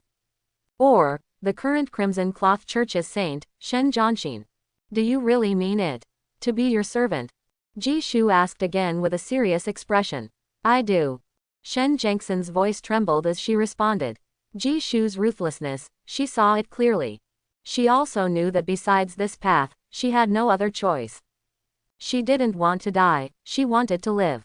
As long as she was alive, she still had hope for the future. Mulanxin couldn't help but grit her teeth and curse Ji Shu when she saw this scene. Ah, Zan Zhang also couldn't help but sigh deeply. This woman, quite interesting. Mu Xuanian looked at Shen Jianxin, whose body was trembling, and nodded. She admired Shen Jianxin's will to survive. Because if she were to become a servant, she would willingly die. Very well, since that's the case, this young master is also willing to accept a saint as a maid. Ji Shu's lips curled slightly. For him now, marking Shen Jianxin as a slave was the decision that maximized his interests. The Crimson Cloth Church's saint was indeed a good chess piece. And for Shen Jianxin, it was also the best choice. After all, she could live on like this. Since it was a win-win situation, there was no need to hesitate any longer. Phew, Shen Jianxin took a deep breath when she heard this, then slowly raised her jade hand and, under everyone's gaze, took off the bronze ghost mask she had been wearing on her face. Deep within Zhou Garden, on top of a towering snow-capped mountain, a graceful figure stood on the peak, gazing into the distance. She had an exceptionally slender and tall figure, with dazzling golden long hair cascading down to her well-rounded buttocks. She was dressed in a golden armor, which outlined her devilishly enchanting curves, exuding a breathtaking beauty. Her chest was high and full, her waist slender like a willow. With just a back view, she already possessed an unparalleled allure. Standing behind her was a tall young man. He wore a magnificent black brocade robe, with a handsome and noble appearance. As he looked at the world-shaking figure before him, his eyes were filled with burning desire. Princess Chong, Your Highness. It seems that this Ji Shu is much stronger than we thought. Now, our younger brother has fallen into his hands. What do you plan to do next? Upon hearing this, Fang Huang fell silent for a moment, then opened her red lips and said, Wait for him. Come to Zhou Garden. Doesn't he want the two-splitting sword technique? I'll be waiting for him. With that, she turned and walked towards the depths of the snowy field. Very well, since that's the case, this prince will also protect Princess Chong. However, I have to say, these top disciples of the Saint Child sects are too weak. They break at the slightest touch. Only that Ji Shu seems decent. The handsome man chuckled lightly, shook his head, and followed in Fang Huang's footsteps.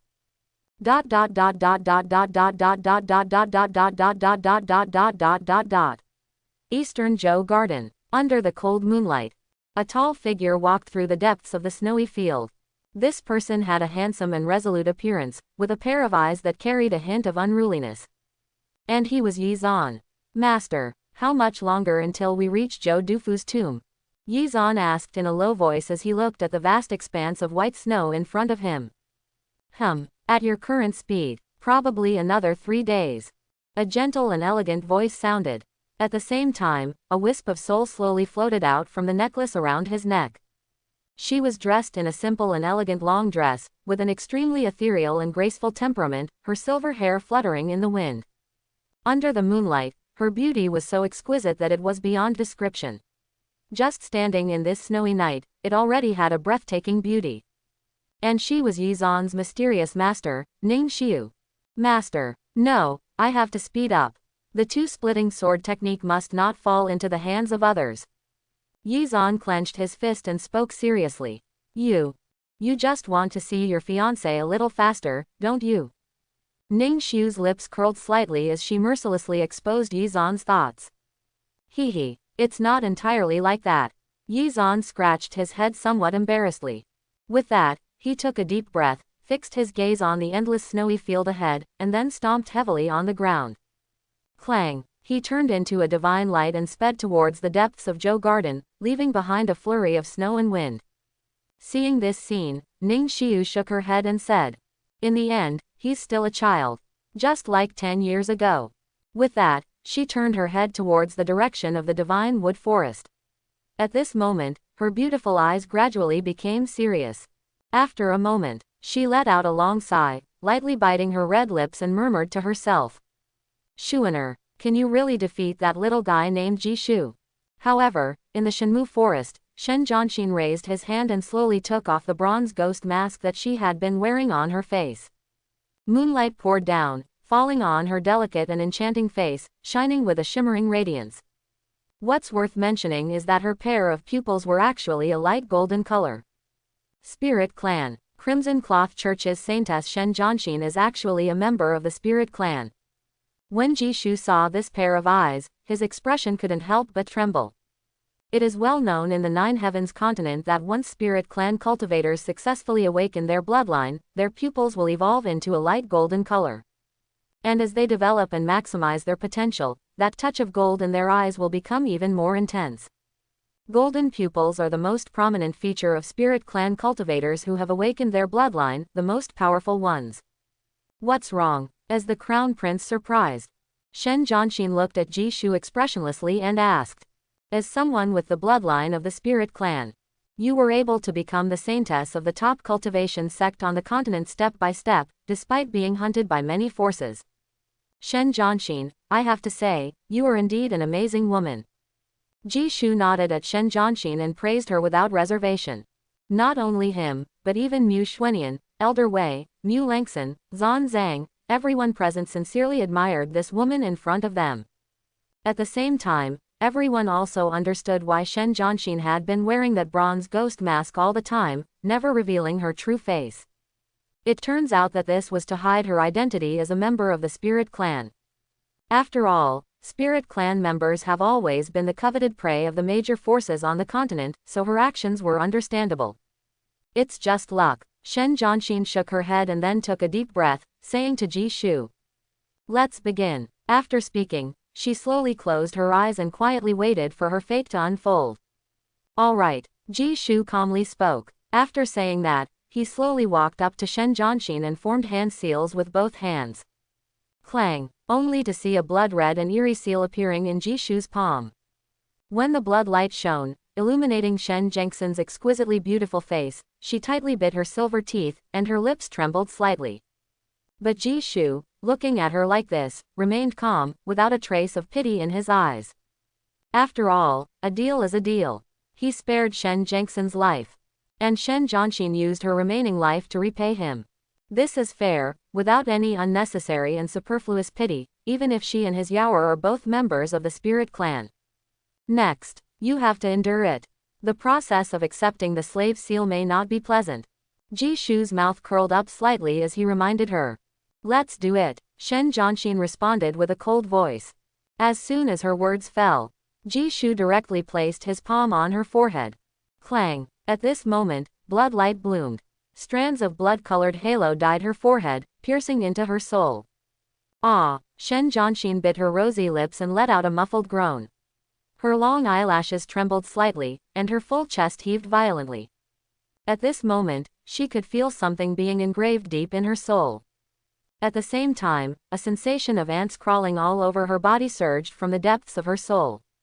Immediately after, she felt a giant hand, as if gripping her soul.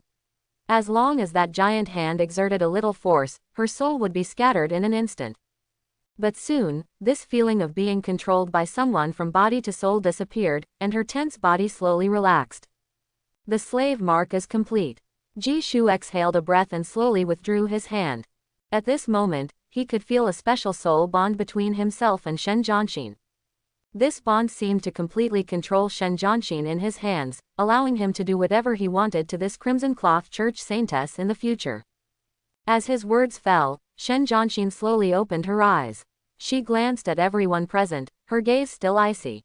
However, only when she locked eyes with Ji Shu, a deep sense of humility and fear surged from the depths of her soul. I, Shen Jianxin, your servant. Greetings, master. Shen Jianxin suddenly knelt at Ji Shu's feet, her forehead pressed tightly against the ground, devout to the extreme. It was as if the man before her was her deity. Seeing this scene, Elder Wei and Mu Xuanian nodded in satisfaction.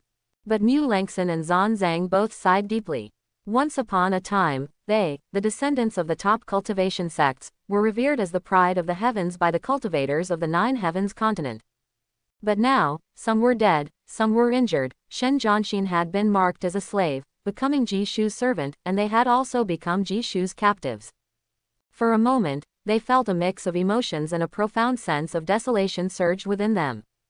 Evil scoundrel, Mu Lengxin gritted her silver teeth and reprimanded coldly. Ji Shu, the crown prince. Truly ruthless. Zan Zhang shook his head and muttered to himself, a deep fear hidden in his eyes as he looked at Ji Shu. He. Ji Shu heard the words and couldn't help but turn his head slowly, looking up and down at Mu Lengxin and Zan Zhang. And with just this glance, Mu Lengxin and Zan Zhang were forced back 3 steps. What do you want? Mu Lengxin bit her red lips, looking at Ji Shu with a vigilant expression. Before we set off again, there is one more thing the crown prince needs to do. Ji Shu said calmly. Upon hearing these words, both Mu Lengxin and Zan Zhang felt a sense of unease. At this moment, Ji Shu took out a flute emitting a faint black aura from his storage ring.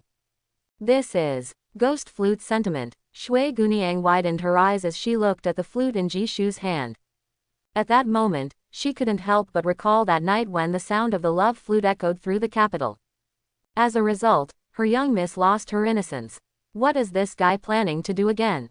Shui Guniang's throat rolled. Meanwhile, Ji Shu's gaze swept across the corpses on the ground, then he placed the love flute to his lips and slowly closed his eyes. Clang. When the first note sounded, the faces of everyone present turned pale. Strange black energy emerged from the love flute and enveloped the corpses on the ground. Your Highness, is he controlling the dead? Old Wei gasped. The legendary level's soul-seizing trilogy. Requiem of Souls.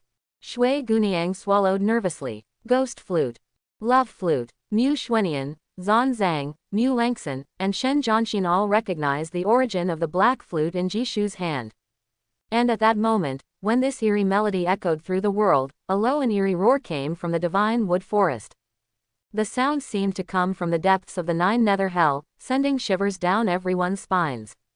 Then, everyone witnessed a scene that shattered their worldview. The Tiance crown prince, who was instantly killed by Ji Shu's sword, Li Wangsheng, stood up first and slowly knelt before Ji Shu. Then, Zhao Wuji, the 10,000 Poison Valley's young valley master who was shot through the heart by Ji Shu, also stood up. He expressionlessly pulled out the phoenix flame divine spear that was impaled in his body, then knelt before Ji Shu while carrying the divine spear on his back. It is worth mentioning that both Li Wangsheng and Zhao Wuji had pale faces like paper, hollow and dull eyes, and strange black energy wafted out from their bodies. They've been resurrected. How is this possible? What did His Majesty do? These two clearly died, why can they still stand up? This melody is so terrifying. The demonic cultivators of the Supreme Heaven were pale with fear at this sight. This Ji Shu, he can even bring out the soul-seizing trilogy, Requiem of Souls. What kind of surprise will he give our holy maiden next? I'm sure our master would be delighted to see him like this. Mu Xuanian stared blankly at Ji Shu and murmured to herself. Amitabha Buddha, may the Buddha protect us. Zan Zhang's gaze trembled as he looked at the extremely eerie scene before him. He kept moving the beads in his hand to calm his shaken heart. Devil, this guy is a devil. Mu Lengxin's throat kept rolling, feeling an intense numbness on her scalp. And at that moment, Ji Shu opened his eyes and locked onto her, and the eerie flute sound suddenly changed its tune. In that instant, darkness enveloped the world. Mu Lengxin heard a heartbreaking melody in her ears. She furrowed her brows slightly, but she didn't notice that strange black energy had already wrapped around her body and seeped into her being. When the melody slowly faded away, moonlight once again descended upon the divine wood forest. Unable to bear it any longer, Mu Langson looked at Jishu and mocked, "Jishu, you can even perform such evil methods with such mastery. You truly deserve to be the devil lord appointed by Nan Lingyu. When my junior sister sees you in the future, she will definitely not let you off lightly." After speaking, she averted her gaze, completely unaware that a strange black energy was surging within her own eyes. Jishu, seeing Mu Langson in this state, couldn't help but utter 3 words in a faint voice. Stupid woman. Some people had already been soul-seized, yet they were completely unaware. They were still sympathizing with others' experiences and condemning their own methods. Such a person, how foolish. As for Mu Bing, he was waiting for Mu Bing. Mu Langson felt suffocated by the scolding, and she couldn't help but glare fiercely at Jishu, but she didn't dare to mock him again. After all, she knew that if she angered Jishu, she might be the next one to be enslaved by him. Jishu didn't pay any more attention to Mu Langson's thoughts. He turned his head and spoke to Old Wei and the others. "Let's go. Enter Zhou Garden. After all, there are still people waiting for this crown prince. If we're late, that would be impolite." After saying that, he waved his hand and led a large group of people into Zhou Garden. Heavenly Demon Mountain, the battle between righteousness and evil is not yet over. A piece of gossip spread throughout the 9 Heavens continent. "Have you heard? Heavenly Strategy Military Mansion's young master, Li Wangsheng, has fallen." "Of course I've heard. Not just Li Wangsheng, even the young Valley Master of 10,000 Poison Valley has fallen." "Really? Who could be so ruthless to attack such powerful figures?" "The specific details are still unknown. But Divine Ice Palace's Saintess, Mu Langson, Buddhist disciple Zan Zhang, Crimson Cloth Church's Saintess Shen Zhanxin, and Saint Sect's Saint Child Mo Lingfang. Now, they have all disappeared and their whereabouts are still unknown." "Wow, if that's true, then these top cultivation sect leaders must be going crazy. After all, these geniuses were all nurtured with great effort. Of course, now the 7 major cultivation sects are in chaos. I heard that Northern Shaw's crown prince, Jishu, also went to Heavenly Demon Mountain. I wonder if it's true or not." Sigh. In any case, the situation in Heavenly Demon Mountain is getting more and more chaotic.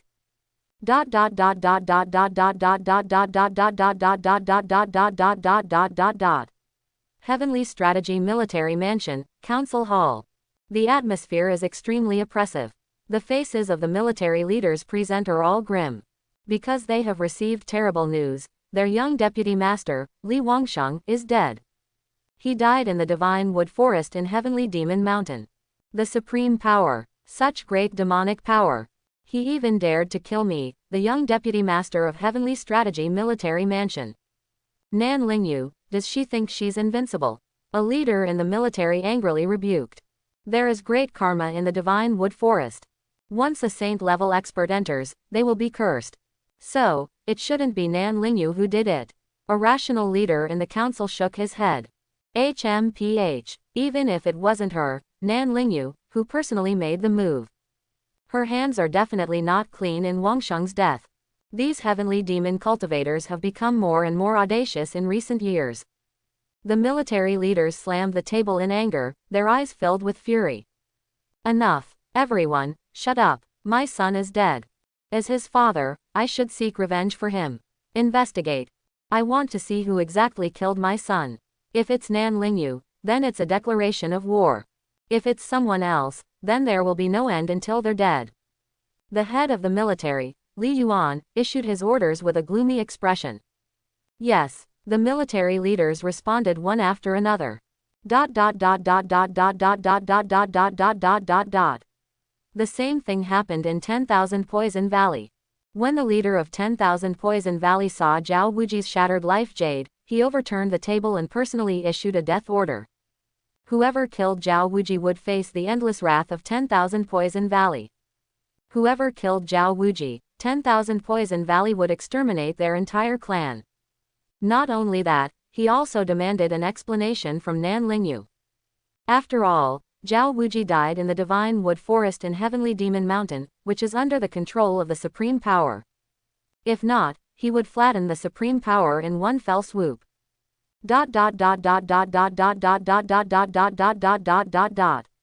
Crimson Cloth Church. A beautiful woman in a red robe looked at the intact life jade in front of her and couldn't help but breathe a sigh of relief. Shen Jianxin, the saintess of Crimson Cloth Church, was someone she had put all her efforts into nurturing. If Shen Jianxin died in Heavenly Demon Mountain like Li Wangsheng and Zhao Wuji, she would truly go mad. But fortunately, Shen Jianxin's life jade was intact. Now she could finally let go of her worries. As long as she's safe. I hope she can return safely. The woman in the red robe murmured softly. Saint Sect, on Peach Blossom Mountain. A woman dressed in a moon-colored dress, ethereal like a fairy, stood on the mountaintop, practicing swordplay. Her sword moves were fierce, her body movements elegant. After performing a set of profound sword moves, the shattered peach blossoms fell beautifully at her feet. But no matter how beautiful the peach blossoms were, they couldn't compare to the woman's beauty. Under the setting sun, her face was untouched by powder, as if it had been meticulously crafted by the heavens. However, at this moment, her face exuded endless coldness, and there was a kind of sacredness that made people dare not look directly at her, as if she were a fairy untouched by the mortal world. Saint Child, Your Highness, Saint Child, the life light on his jade is extremely dim at the moment, indicating that he has suffered serious injuries. But fortunately, he should still be alive in this world. An elderly woman in her twilight years approached the woman and spoke softly. Step back, I understand, the woman replied coldly without turning her head. Upon hearing this, the old woman sighed deeply and then turned to leave Peach Blossom Mountain. The saint of her family possessed astonishing bloodline and extraordinary talent, and her combat power was unparalleled. However, she had always been somewhat cold and distant. Even towards her own younger brother, she seemed indifferent. After the old woman left, the woman stood on the mountaintop for a long time, silently gazing at the beautiful sunset on the horizon. Finally, she softly murmured to herself with her lips slightly parted, as if in a dreamlike trance.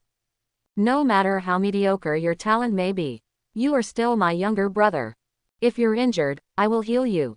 If you're crippled, I will protect you. If you die, I will bury you and avenge you. Whether it's the heavens above or Nan Lingyu. I don't care about any of it. Meanwhile, in the midst of the turbulent Nine Heavens continent, behind the divine wood forest, deep within Zhou Garden, at the end of the snowy plain, stood a towering mountain. As the camera zoomed in, it became apparent that this was not a mountain, but a tomb. The tomb was constructed from countless massive square stones, grand and majestic. 1,000 zhang divine path led to the tomb, which was particularly spectacular. On both sides of the divine path stood more than a dozen sky-reaching stone pillars carved with ancient runes, resembling miracles. At this moment, two figures stood in front of this massive tomb path, gazing silently at the enormous tomb at the end of the divine path. Fang Huang, clad in golden armor, her golden hair fluttering in the breeze. She calmly looked at the visually stunning tomb before her and whispered to herself. So, this is the tomb of Zhou Dufu, a legendary figure in the legendary level. Zhou Tomb. Upon hearing this, Ying Ling, who was beside her, couldn't help but swallow his saliva and excitedly exclaimed. We've arrived, Your Highness, Princess Chong. We've finally arrived. Hey, Fang Huang sneered, her red lips slightly parted, and she responded coldly. So what if we've arrived? We only have 2 broken fragments of the broken sword. The rest is in Ji Shu's hands. Upon hearing this, Ying Ling shrugged and casually said. You're right, in that case, let's wait for Ji Shu to come. Kill him, and then we can take a look inside. Fang Huang heard this, and she glanced at Ying Ling, who was almost lost in front of the enormous tomb, and shook her head. Clearly, Ying Ling was too confident in himself. Kill Ji Shu. It's easy to say, but it's not easy to do. After all, even she wasn't sure if she could kill Ji Shu. Just then, at the end of the sky, a ray of aurora swept across the snowy plain, causing snowflakes to scatter. Soon, a tall figure stepped onto the divine path outside Zhou Tomb. Upon seeing the newcomer, Fang Huang raised an eyebrow and immediately spoke. Yi Zan, long time no see. It's been a while.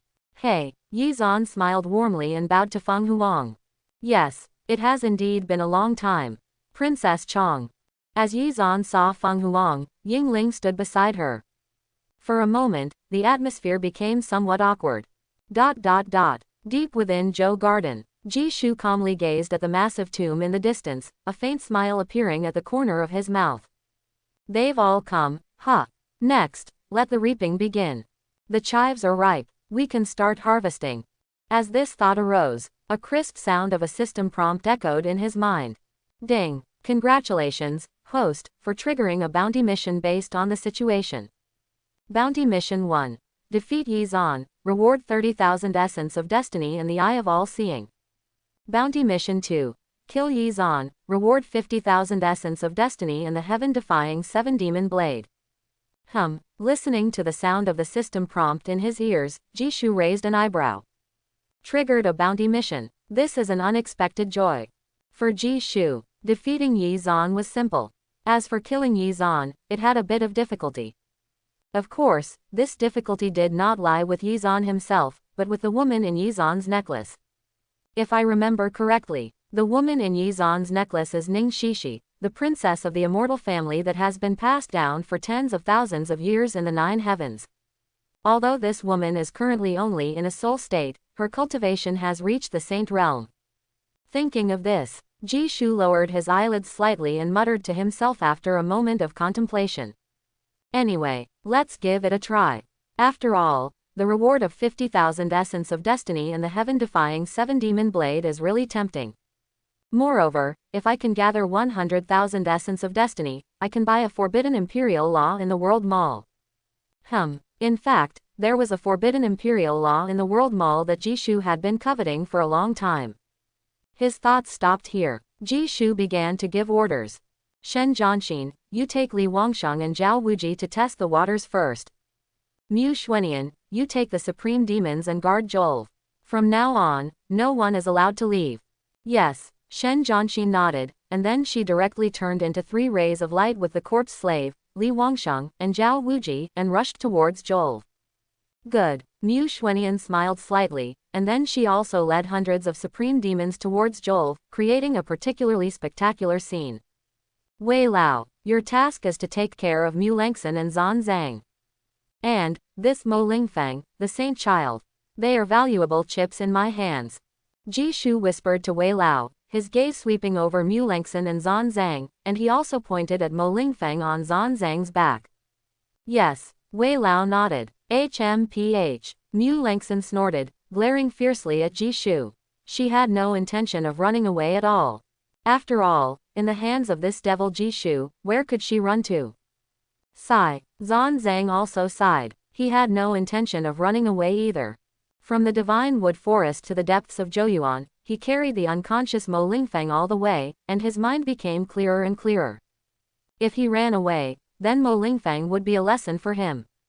It was even possible for Ji Shu to plant a slave seal on him. Therefore, he had long given up the idea of escaping. Zan Zhang, the holy monk. Let's go meet your sister, the reincarnation of the heavenly phoenix, Fang Huang. This prince is very curious about her now. After speaking, he lifted his foot and headed towards Zhou. Meanwhile, on the divine road of Zhou, the atmosphere between Fang Huang, Yi Zan, and Yingling was quite awkward.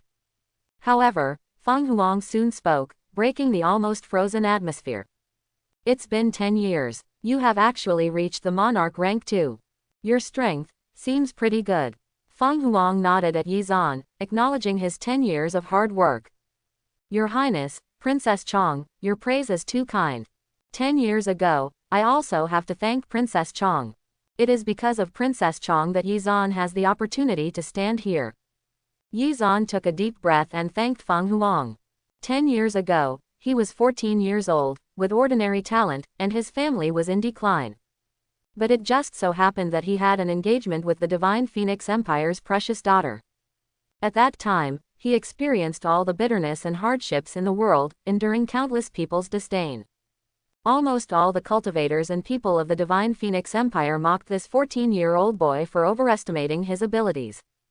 In the end, even the important figures of the Divine Phoenix Empire went to see the Emperor Phoenix and requested to cancel this marriage.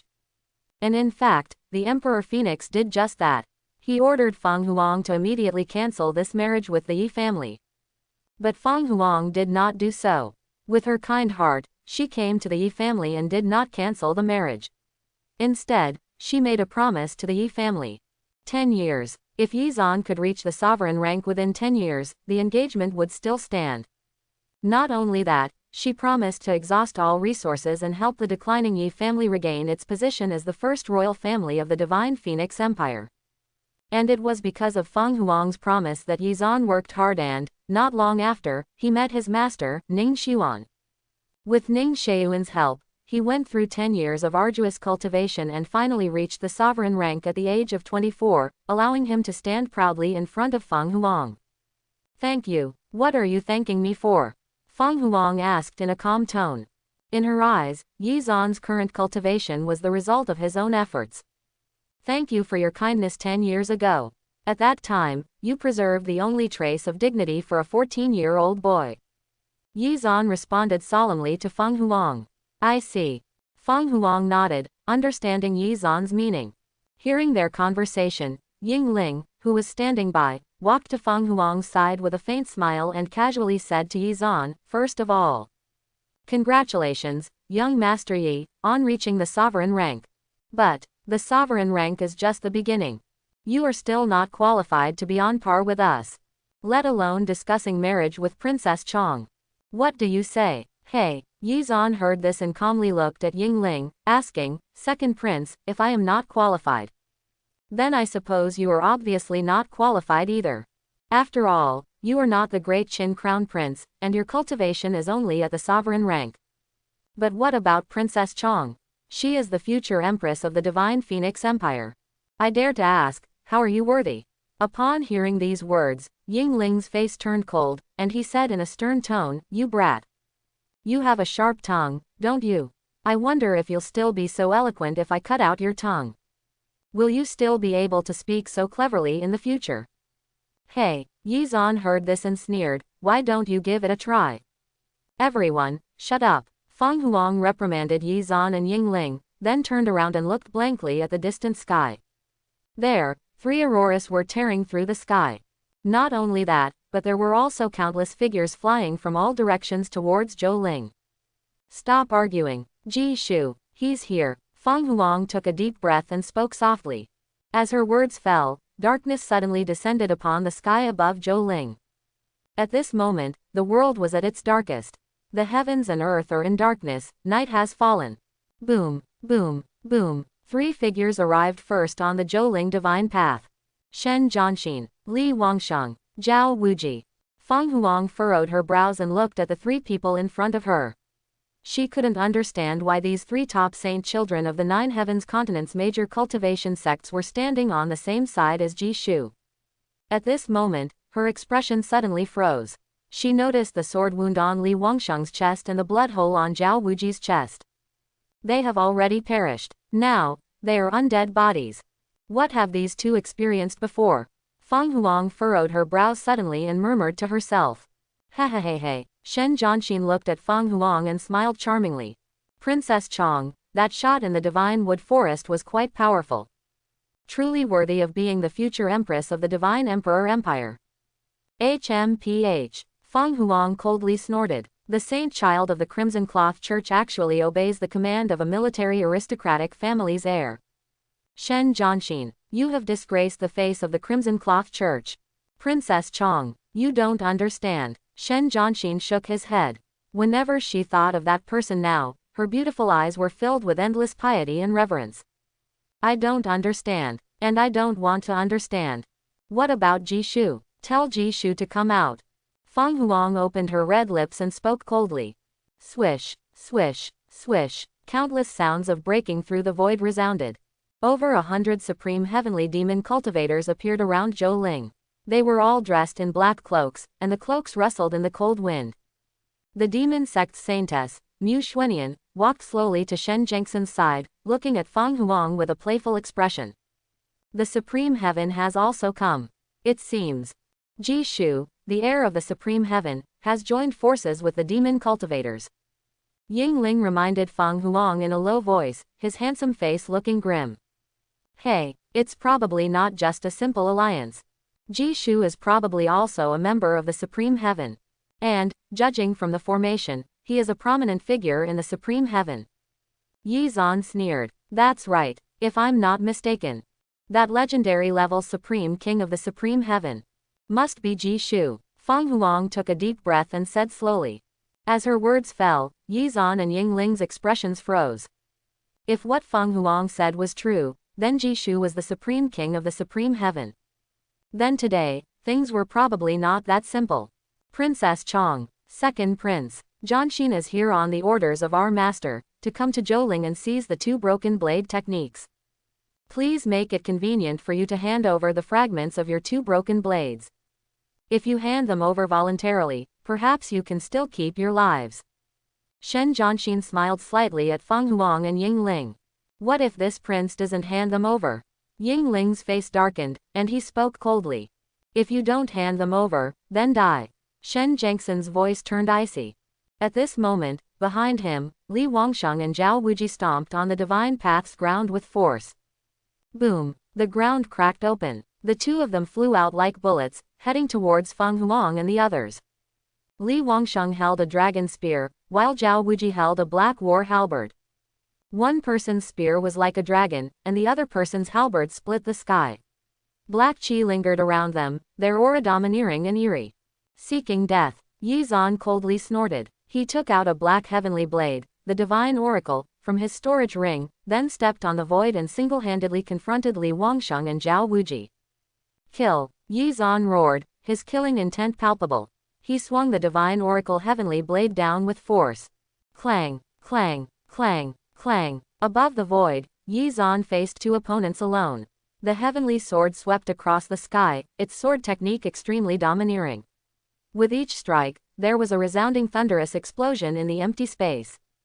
Clang! Yi Zan's sword swept away Zhao Wuji, and with a twist of his wrist, the heavenly sword chopped down on Li Wangsheng's shoulder, splattering black blood into the air.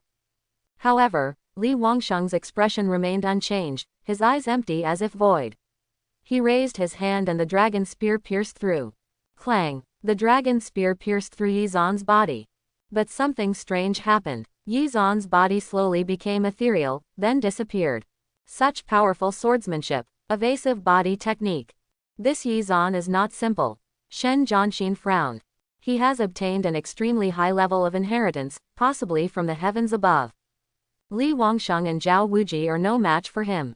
Mu Xuanian shook her head calmly. As soon as she finished speaking, a dazzling and domineering blade tore across the void like a thunderbolt, as if it could cut through everything. Poochie! Zhao Wuji's head instantly flew high into the air, and black blood spurted out of his neck like a fountain, reaching several zhong in height. Kill! Yi Zan roared again, taking a step forward and arriving in front of Li Wangsheng. He tightly gripped the sword handle with both hands, and the power of a monarch burst forth as he swung his sword down. Boom! A deafening thunderous sound rang out. Crack! Li Wangsheng's dragon spear instantly broke into two pieces. And Yi Zan's heavenly sword did not stop at all. Taking advantage of the situation, he cleaved Li Wangsheng's body into two. Ji Shu's dog, is this the best you can do? Yi Zan held the divine oracle heavenly sword, standing above the void. His black hair danced in the wind, and his eyes were cold and fierce, truly resembling an invincible sword saint. What an arrogant guy! Shen Jianxin narrowed her beautiful eyes and slowly clenched her fist. Just as she was about to step forward herself. At the far end of the darkness, a long spear dyed with blue flames, like a comet, tore through the sky with a shocking sound, piercing towards Zhou Ling's divine path. Be careful! Fang Huang frowned, sensing the danger first, and suddenly shouted at Yi Zan. What? Yi Zan suddenly turned around, his pupils shrinking, and the hairs on his back stood on end. At this moment, he wanted to dodge, but it was too late because the speed of this long spear was too fast, far beyond his reaction limit. He could only do his best to dodge the fatal points of the long spear with his body. Poochie! The long spear finally pierced Yi Zan's left shoulder, and the beautiful blood splattered in the air. Under the tremendous impact, he was directly thrown hundreds of feet away, and finally nailed to a stone pillar by this spear. Yi Zan! Fang Huang shouted loudly and quickly came to Yi Zan's side. At this moment, Yi Zan, who was nailed to the stone pillar, had almost lost consciousness. His face was pale as paper, and blood dripped from the stone pillar like a stream. Fang Huang looked at the long spear nailed in Yi Zan's left shoulder, and her pupils suddenly contracted. This long spear was none other than her phoenix flame divine spear. Back then, she threw this spear towards Jishu in the Godwood Forest thousands of miles away as a warning. Now, Jishu returned this divine spear to her intact. Jishu. Fang Huang gritted her teeth and cursed the culprit's name, then raised her hand and pulled out the phoenix flame divine spear nailed in Yi Zan's left shoulder. Poochie. Blood splattered. Yi Zan's face turned pale and he groaned in pain, then slid down below the stone pillar. At this moment, he had almost completely lost his combat power. And at this moment, a voice that Fang Huang was extremely familiar with sounded. Sister. Upon hearing this, Fang Huang suddenly turned around. She saw her younger brother, Zan Zhang, standing on the divine path. As the first disciple of the Buddhist sect, Zan Zhang stood still and could only gaze at her from a distance. Zan Zhang. Fang Huang's voice trembled as she called out softly. Just then, the sound of footsteps rang out. A tall figure appeared, slowly pushing through the crowd of black-robed demonic cultivators and walked to Zan Zhang's side. He wore a white robe, with a handsome and unparalleled appearance. His clear and clean eyes made him look like a noble son from a distinguished family, with a bright smile. At first glance, he was stunning, standing out among the hundreds of black-robed demonic cultivators. But it was precisely this stunning young man, who was now the terrifying leader of the #1 demonic sect that made cultivators in the Nine Heavens continent tremble in fear. Princess Chong, your divine spear. This prince returned it to you. Do you like it? Jishu smiled and looked at Fang Huang, speaking softly. Jishu, you deserve to die. Fang Huang bit her lip, her phoenix eyes staring fiercely at Jishu, radiating boundless anger. Fang Huang swore that she would be at odds with Jishu. Today, she would fight this demon lord to the end. Ding. Congratulations to the host for completing bounty task 1. Ding. Congratulations to the host for obtaining 30,000 Essence of Destiny as a reward for the bounty.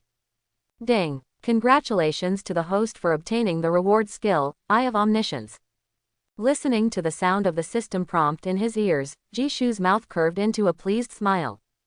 Defeat Yi Zan. Too easy. Not the slightest difficulty. After saying that, he couldn't wait to activate the Eye of Omniscience and scan the Fang Huang in front of him. Name: Fang Huang. Age: 23. Cultivation: Monarch rank 4th realm. Physique: Phoenix body awakened. Bloodline talent: Phoenix Dance 9 Heavens. When the Phoenix Dance 9 Heavens is activated, the power of the bloodline undergoes a sublimation, and the combat power can instantly undergo a qualitative change.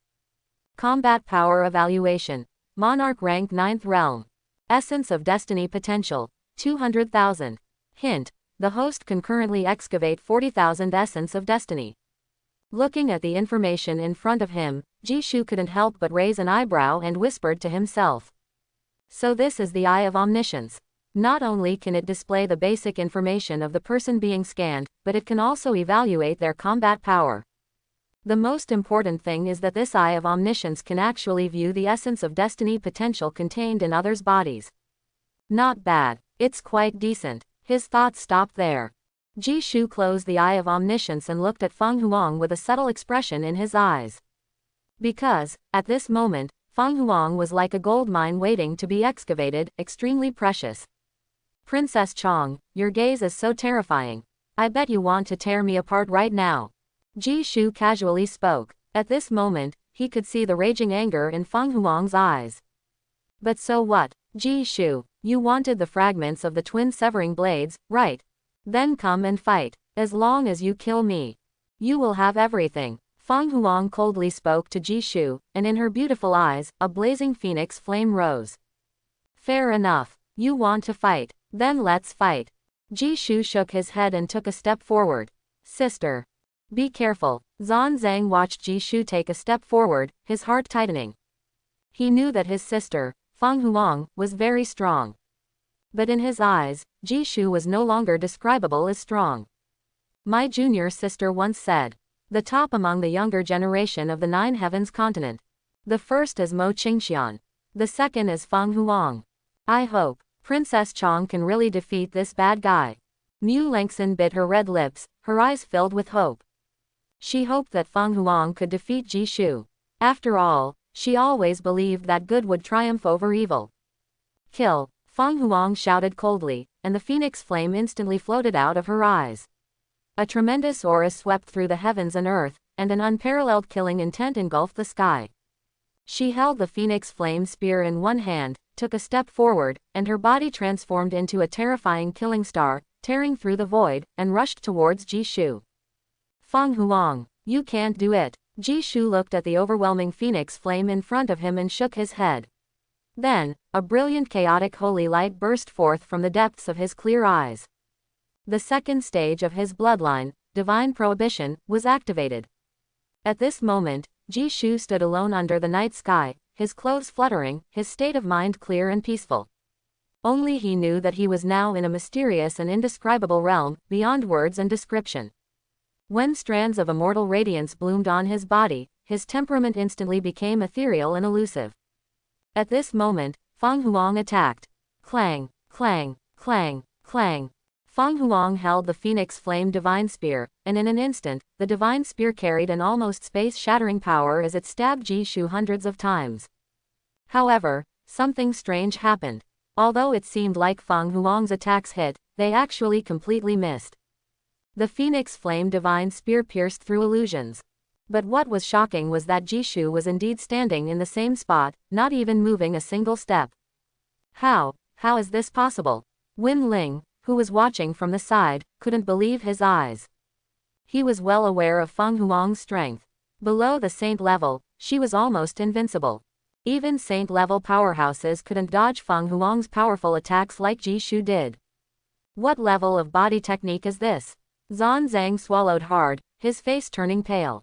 This seems not like a body technique. Mu Lengxin looked at Ji Shu with shock in her beautiful eyes. Not worthy of being my master. Shen Zhengxin's face lifted with a proud smile, his beautiful eyes filled with admiration and awe. This guy is unbelievably strong. Mu Xuanian also took a cold breath. When did my prince become so strong? Even Wei Lao was shocked by this scene.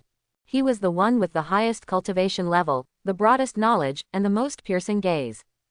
Therefore, he could see at a glance that every time Ji Shu faced Fang Huang's perfect and dominant attacks, his body could barely dodge with an extremely small and perfect arc, and his dodging speed was extremely fast, with impeccable timing.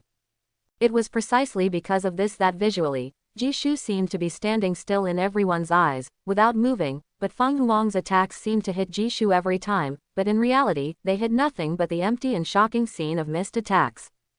In fact, Ji Shu did move, but his body's dodging arc was so small that it was almost negligible. The speed was so fast that no one present could see it. As far as he knew, there was no footwork in this world that could achieve this. And the most terrifying thing was that even he didn't know how Ji Shu did it. Just now, Ji Shu's dodging movements had far exceeded his understanding. How is this possible? Fang Huang frowned. She erupted with true energy, stabbing Ji Shu hundreds of times, but all her attacks missed, and she didn't even see how Ji Shu dodged her attacks. Fang Huang scolded, suddenly retreating 100 zhang, creating some distance between her and Ji Shu. Immediately, she took a deep breath and planted her phoenix flame spear into the ground. She decided not to probe anymore and to suppress with dominance. Then, she raised her hands and formed seals frantically. Clang! Behind her, a pair of gorgeous wings dyed with phoenix flames suddenly bloomed. And in Fang Huang's beautiful eyes, they instantly became indifferent and high above, as if everything in the world was like ants. Phoenix dance in the 9 heavens. Finally activating the power of bloodline. Ji Shu calmly spoke in a low voice. Phoenix flame. Meteor. Fang Huang's red lips lightly opened, her expression solemn and sacred. Phoenix flame radiated brilliance all over her body. She lightly lifted her jade finger and gently pointed towards the sky. Clang! An extremely powerful force of attraction swept across the sky. At this moment, a shocking scene occurred. Above the sky, a meteor dyed with raging phoenix flame streaked across the shattering void, following the direction pointed by Fang Huang's finger, falling towards the divine path. At this moment, the temperature of the air on the ground suddenly rose. Everyone present looked up at the huge meteor falling from the sky, their faces changing drastically. Oh my goodness. Fang Huang is serious. Yingling suddenly retreated 100 zhong. Sister, she's angry. Zhan Zhang also took a deep breath and muttered softly. Step back. Everyone, step back. Mu Xuanian, with a pale face, loudly scolded the supreme heavenly demon cultivator. Step back, saint children. Elder Wei reminded Zhan Zhang, Mu Langxin, and Shen Zhanxin. After speaking, everyone present retreated in a frenzy, sweating profusely. This level of battle was not something they could participate in. If they could survive this battle, it would already be good enough. Boom! A meteor with raging phoenix flames fell onto the divine path, and at that moment, everyone's ears were deafened by the explosive sound of the meteor. At the same time, a pillar of heavenly fire shot up into the sky, reaching the clouds, and the entire sky instantly turned into a magnificent sea of fire. Terrifying waves of flames rippled in the void, sweeping in all directions. Wherever the waves passed, the snow-capped mountains crumbled, the ground cracked, and the surroundings resembled a scene of destruction. Even the place where Jishu stood turned into ruins, with smoke and dust filling the air and phoenix flames splattering everywhere. Even the ground sank 3 meters. After a moment, when the explosion caused by the meteor slowly subsided and the pillar of heavenly fire gradually dissipated, everyone stood up, their gazes trembling and nervous as they looked towards the center of the meteor, wanting to know Jishu's condition. When they saw the ground sinking several meters, they couldn't help but take a deep breath, and sweat soaked their backs. Fang Huang was also panting heavily, her chest rising and falling violently. Her face was pale, and her gaze was fixed on the place where the smoke and dust filled the air. Obviously, the move she just used to summon the meteor was a forbidden technique she could only use after activating her bloodline power. It was powerful, but it also consumed a great deal of energy. She wouldn't be able to use it again in a short period of time. However, she had confidence in this move. Because this move was forbidden, no one below the saint level could withstand it, and even saint level experts would be injured. If that's the case, how could Jishu withstand it? And at this moment, the sound of footsteps rang out, only to see a tall figure slowly walking out from the smoke and dust. How is this possible? When Fang Huang saw this figure, her stunningly beautiful face instantly turned pale, and her eyes were filled with disbelief. What was even more terrifying was that at this moment, the sound of those footsteps, neither fast nor slow, but it seemed to step on her heart, perfectly matching the frequency of her heartbeat. There's nothing that's impossible. Jishu slowly walked out of the ruins, then patted the dust off his body. Immediately, he locked his gaze onto Fang Huang and calmly spoke. Princess Chong, are you ready for what comes next? What? Upon hearing this, Fang Huang furrowed her brows slightly. For some reason, when she heard Jishu's words, a very bad premonition flashed through her mind. However, at the moment when Jishu's voice fell, clang, a streak of starlight shattered. Jishu took a step and arrived in front of Fang Huang. Behind him were scattered specks of starlight. Kill. Fang Huang's face changed abruptly. Without saying a word, he pulled out the Phoenix Flame Divine Spear from the ground and stabbed directly at Jishu's heart. Hey! A slight smile appeared at the corner of Jishu's mouth as he extended a finger and tapped the blade of the Phoenix Flame Divine Spear. Clang! A mournful sound of the spear rang out. A tremendous force erupted, causing the Phoenix Flame Divine Spear in Fang Huang's hand to be thrown away. You! Fang Huang's face turned pale, her red lips slightly parted, only managing to say one word. Only to see Jishu mercilessly punch Fang Huang in the stomach, showing no mercy. Poochie! Fang Huang suddenly spewed out a mouthful of blood, staggering back 3 steps. At this moment, she felt her body going weak, as if her internal organs had been shattered. I'll fight you to the end. Enduring the severe pain in her abdomen, Fang Huang clenched her jade fist and fiercely smashed it towards Jishu, the powerful force causing the void to tremble slightly. But in the next second, a hand directly pierced through the void and grabbed her slender, white neck. Ah! Fang Huang let out a painful groan, the suffocating feeling making her face blush. Clang! Immediately, Jishu grabbed her and pulled her in front of him. At this moment, the distance between the two was very close, close enough for them to feel each other's breath. And at this moment, looking at the enchanting and peerless beauty in front of him, Jishu's tone remained calm and terrifying. Fang Huang, I really want to kill you here. But, do you know? It's really a pity to kill you. Upon hearing this, Fang Huang stared blankly at Jishu, a faint smile appeared on her red lips, and then she sneered softly. Jishu, do you think it's a pity? Or are you just too afraid? Hee. Jishu shook his head and smiled, then his gaze suddenly turned icy. He raised his hand and slapped Fang Huang's beautiful face without any mercy. Smack! The crisp sound of the slap echoed through the heavens and earth. Fang Huang was directly stunned by Jishu's slap, a trace of beautiful blood overflowed from the corner of her mouth, and a clear palm print appeared on her enchanting face. This scene completely stunned everyone present. Fang Huang's younger brother, Zhang, was even more furious, trembling all over.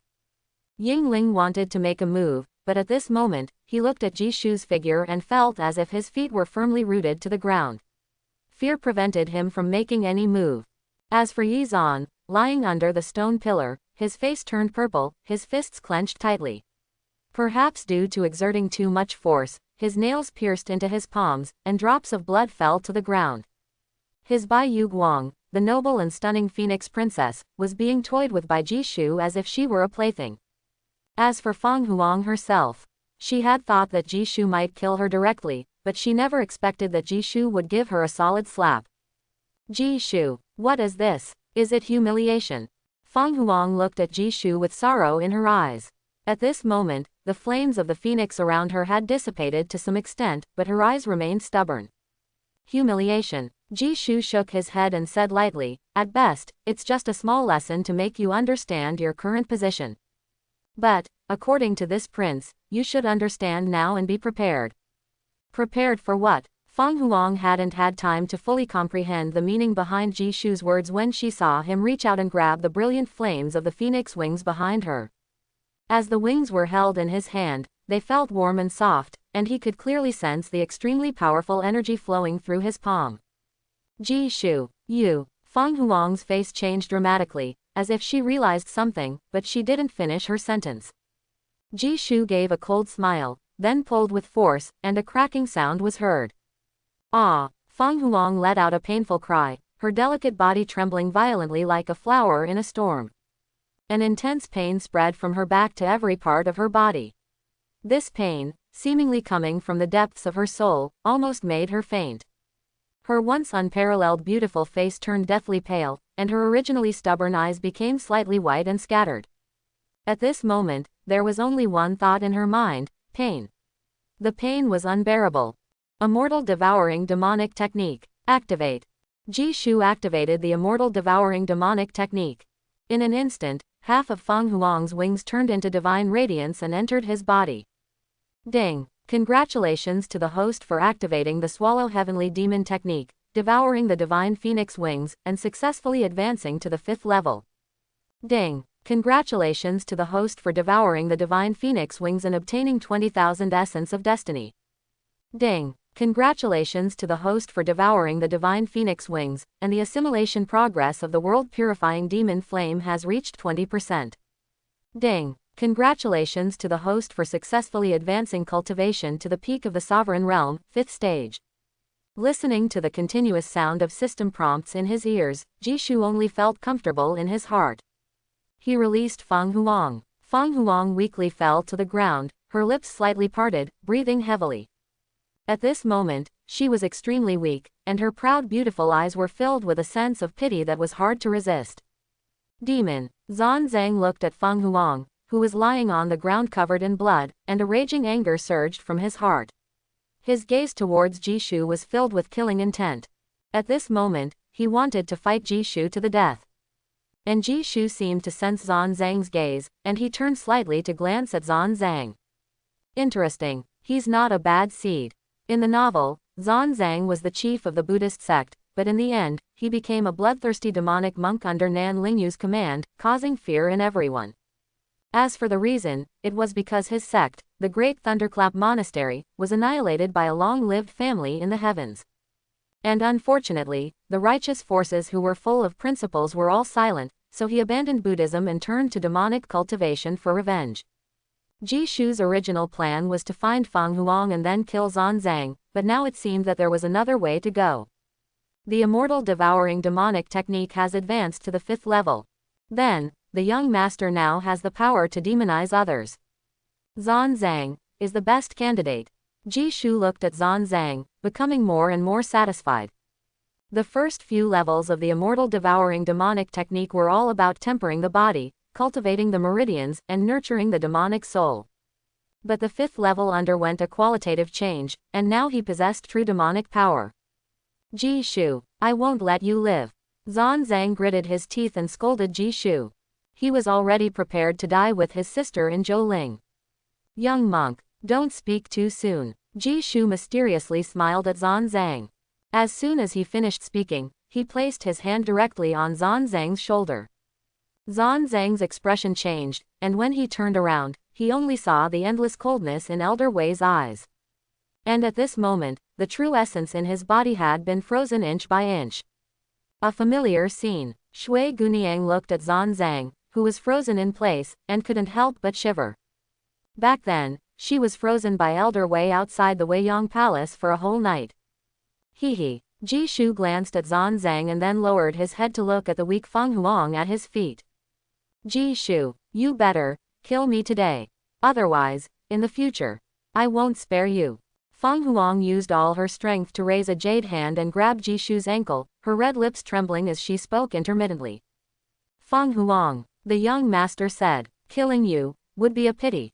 But, don't you think there is a surprising tacit understanding between you and the young master? In the future, neither of us will spare the other. So, in the future, please take care of me, Princess Chong. Jishu smiled warmly at Fang Huang, completely different from his cold demeanor just now. Fang Huang's body contained the potential of 200,000 essence of destiny. Killing her now would be a waste. So before she was completely drained of her last bit of value, Fang Huang must not die. Demon, I'm going to kill you. I'm going to kill you. Yizan gritted his teeth, his eyes bloodshot as he stared at Jishu standing in front of Fang Huang, roaring like a wild beast. But even so, his rationality told him that with his strength, he couldn't do anything to Jishu. In that case, he only had one way to go.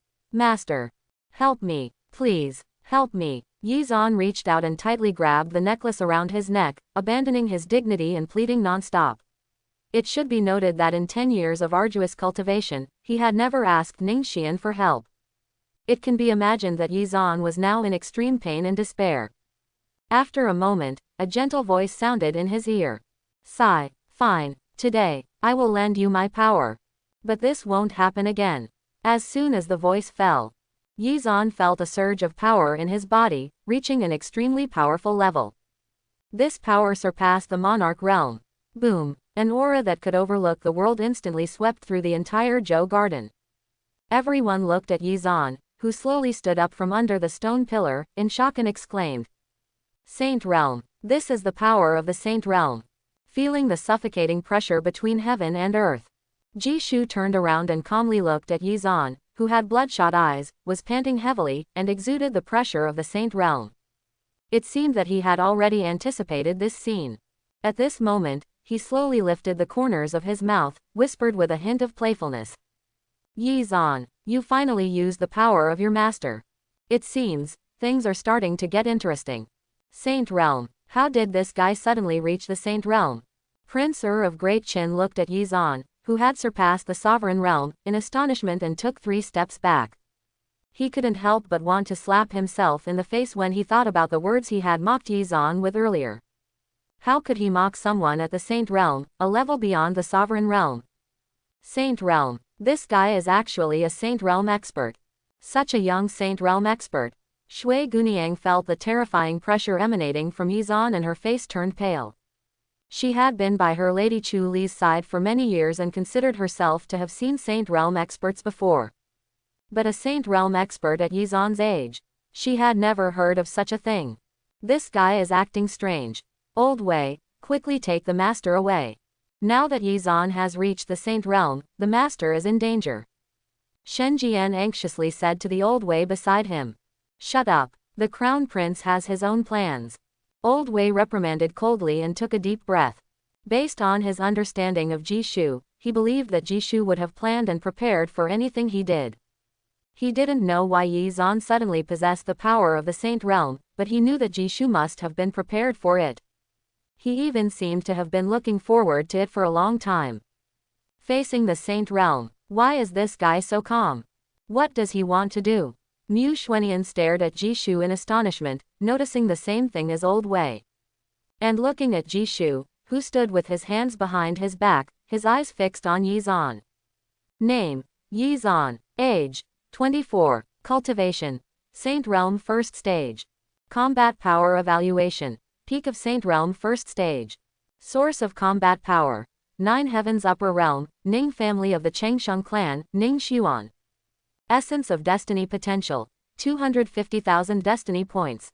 System Prompt: the host can currently excavate 100,000 Destiny Points. Sigh, no wonder he's the protagonist of a novel. He actually has the potential of 250,000 Essence of Destiny. It's a pity now, but 100,000 is still 100,000. The thoughts stopped there. Jishu closed his all-seeing eye, looked at Yi Zan with a helpless expression, and shook his head, full of regret in his eyes. Killing Yi Zan now would immediately obtain 100,000 Essence of Destiny, which was not bad for himself. At this moment, Yi Zan didn't even look at Jishu.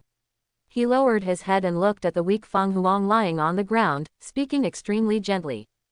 Princess Chong, don't be afraid. Wait for me. Wait for me to take you away from here. After speaking, he looked up at Jishu, his expression extremely indifferent, and his voice as low as an injured beast. Jishu, come and die. Ha ha. Hearing this, Jishu smiled, shook his head, and said to himself, I heard that in this world, there is a saying recognized by the cultivators of the 9 Heavens continent. Below the Saint Realm, all are ants, but this young master thinks that this saying is pure bullshit. As soon as his words fell, everyone's expressions froze. Did Jishu mean to challenge the Saint Realm with his Sovereign Realm cultivation? The master is thinking too simply. The Saint Realm is not so easily challenged. Saint Realm experts and Sovereign Realm cultivators are completely different worlds. Shen Jian clenched his silver teeth and looked at Jishu with great concern. HMPH. This demon thinks he can challenge the Saint Realm. Who does he think he is? Mu Lengson snorted lightly. Master Yi Zan, if only we could defeat this demon. Then we would all be saved. Zan Zhang tightly clenched his fists, constantly fiddling with the prayer beads in his hand, silently praying for Yi Zan. Zan Zhang, do you want to hear what you're saying? Yi Zan now possesses the power of the Saint Realm. Jishu is doomed. Mu Lengson glared at Zan Zhang, not understanding why he lacked confidence. After all, the concept that had deeply ingrained in her mind told her that Jishu was nothing more than a laughable ant in front of Yi Zan. Upon hearing this, Zan Zhang glanced at Mu Lengson and didn't say much. If what Mu Lengson said was true, then it would be great. But he always felt that things weren't that simple.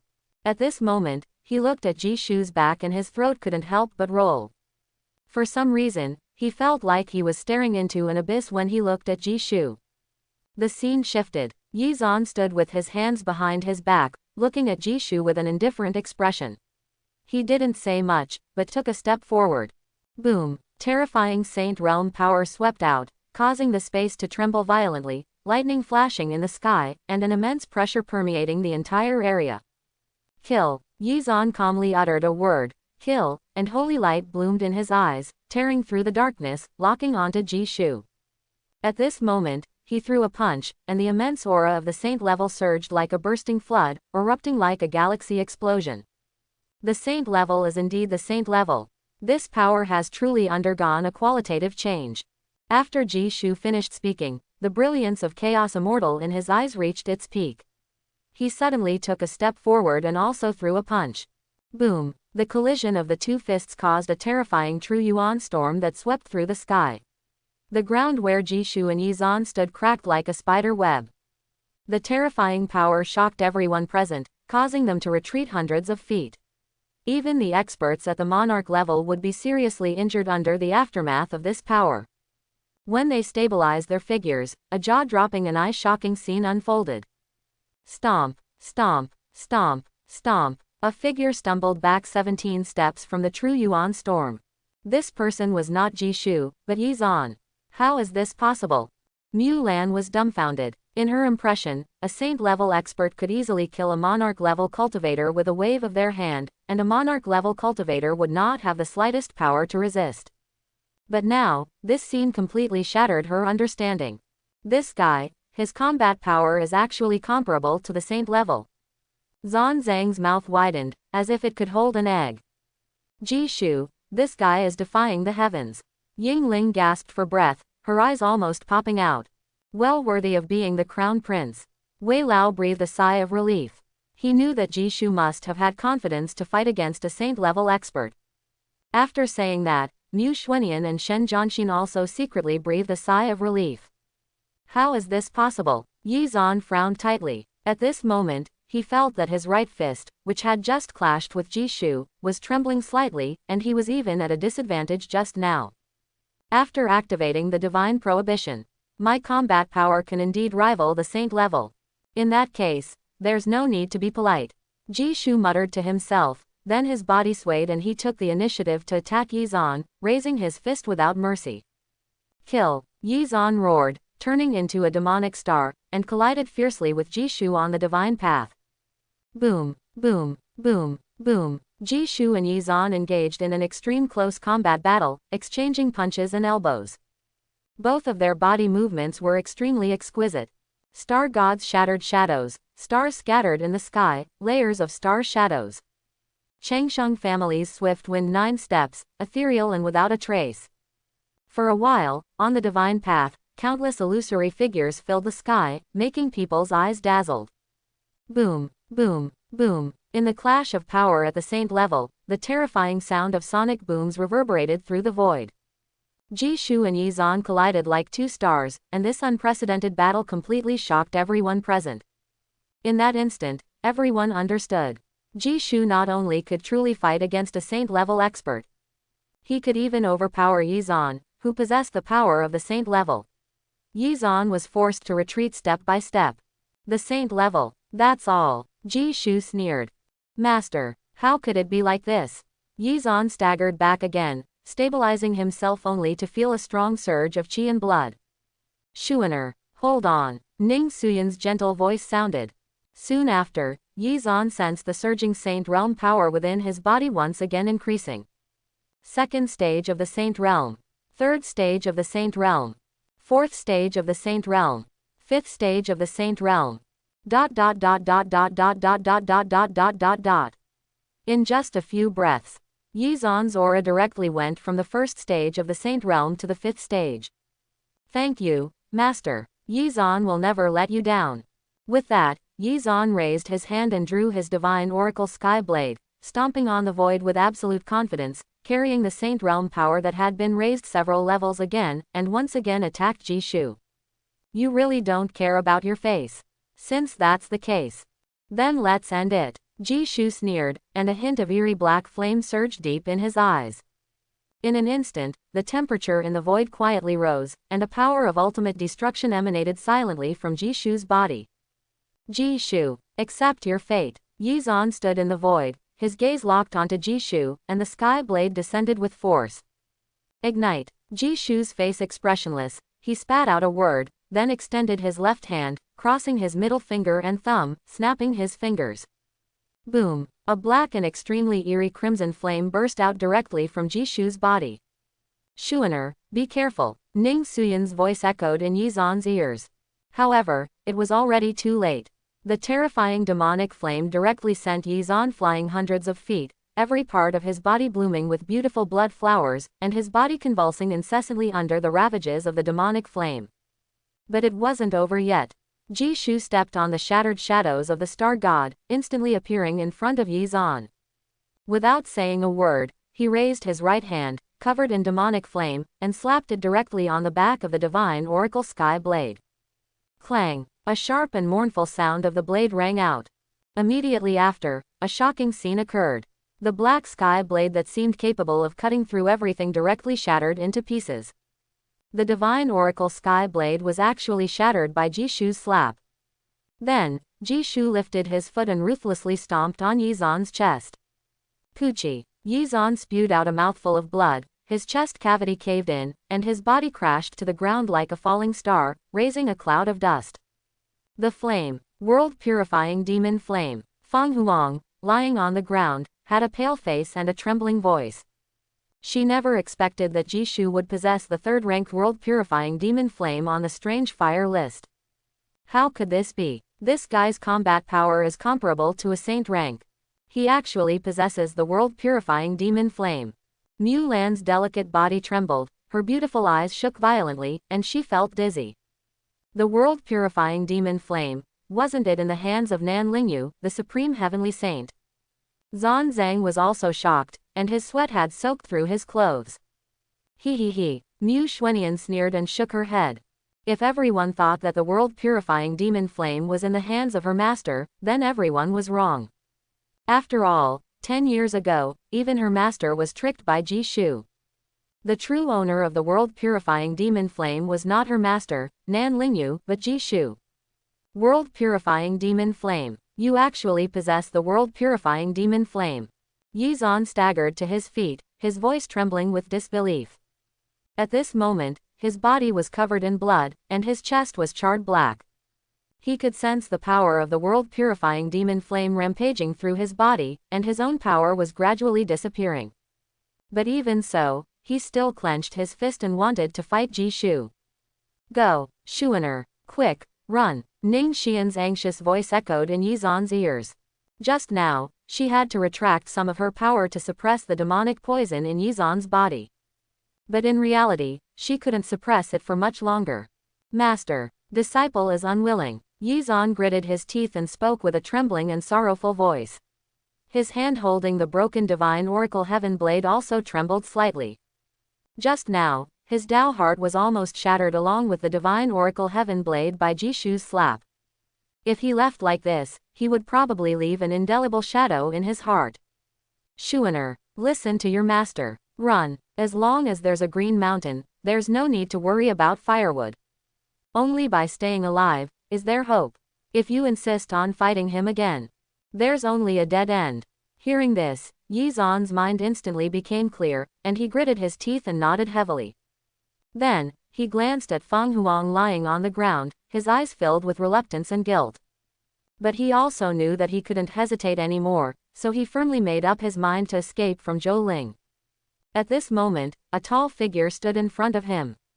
Want to leave? Where do you think you're going? Jishu sneered, took a step forward, and threw a punch. Roar! Yizan roared angrily, once again unleashing his saint-rank power to fight against Jishu with all his might. Crack! The sound of bones breaking echoed. Yizan's hand bones were directly shattered by Jishu's punch. He was sent flying once again, rolling in a sorry state on the divine path for more than 10 rounds before barely coming to a stop. Even when he had borrowed all of Ning Xian's power earlier, he was still no match for Jishu. So how could he, now carrying serious injuries, be a match for Jishu? Let's end it like this. Jishu shook his head, just as he was about to step forward and stomp on Yizan's head. Clang! The necklace on Yizan's neck burst with a brilliant divine light. In that dazzling light, a slender jade hand reached out and slammed into Jishu. Ha! She finally made a move herself. Jishu sneered, and with a backhand, he clashed with her palm. Boom! 100 Zhongtru Yuan storm erupted. Demon flames splattered, the void twisted inch by inch, invisible ripples swept out in all directions. This was a true clash of saint rank level power, a power that was more than 10 times stronger than what Yizan had just displayed. But of course, Yizan, even though he had used Ning Xian's saint rank power, still couldn't fully unleash it. Ha! Jishu took half a step back, his gaze somewhat surprised as he looked at the mysterious woman in front of him, shaking his slightly numb arm. She was dressed in a simple and elegant white dress, with an extremely beautiful face that was beyond description, and her long silver hair danced in the wind, shining brightly. The Nine Heavens Realm. The Longevity Family. Ning Xian. Jishu narrowed his eyes and muttered softly. He knew that Ning Xian would definitely make a move at the last moment. Jishu, the Crown Prince. Forgive and forget. Ning Xian looked at Jishu with a cold gaze and spoke. If this crown prince insists on killing Yi Zan, what can you do? Ji Shu looked at Ning Xian with a smile. You can't kill him, Ning Xian said expressionlessly. All right, then this crown prince will witness your power. Ji Shu spoke calmly. After saying that, when he suddenly remembered the setting about Ning Xian in the novel, his eyebrows couldn't help but raise. Perhaps he could give Ning Xian a big surprise next, who knows? Shuaner, stay awake. Master will take you away soon, Ning Xian said to Yi Zan, who was covered in blood and extremely weak. Master, be careful, the disciple can still hold on. Yi Zan opened his mouth, his voice extremely weak. Don't worry, Ning Xian nodded, then she drew a sword carved with flying immortal patterns from the void, holding it horizontally in front of her chest. This is the Fang Huang, a divine sword forged by the prestigious Ning family using the red blood phoenix gold. When Ji Shu saw this sword, the smile in his eyes became even more intense.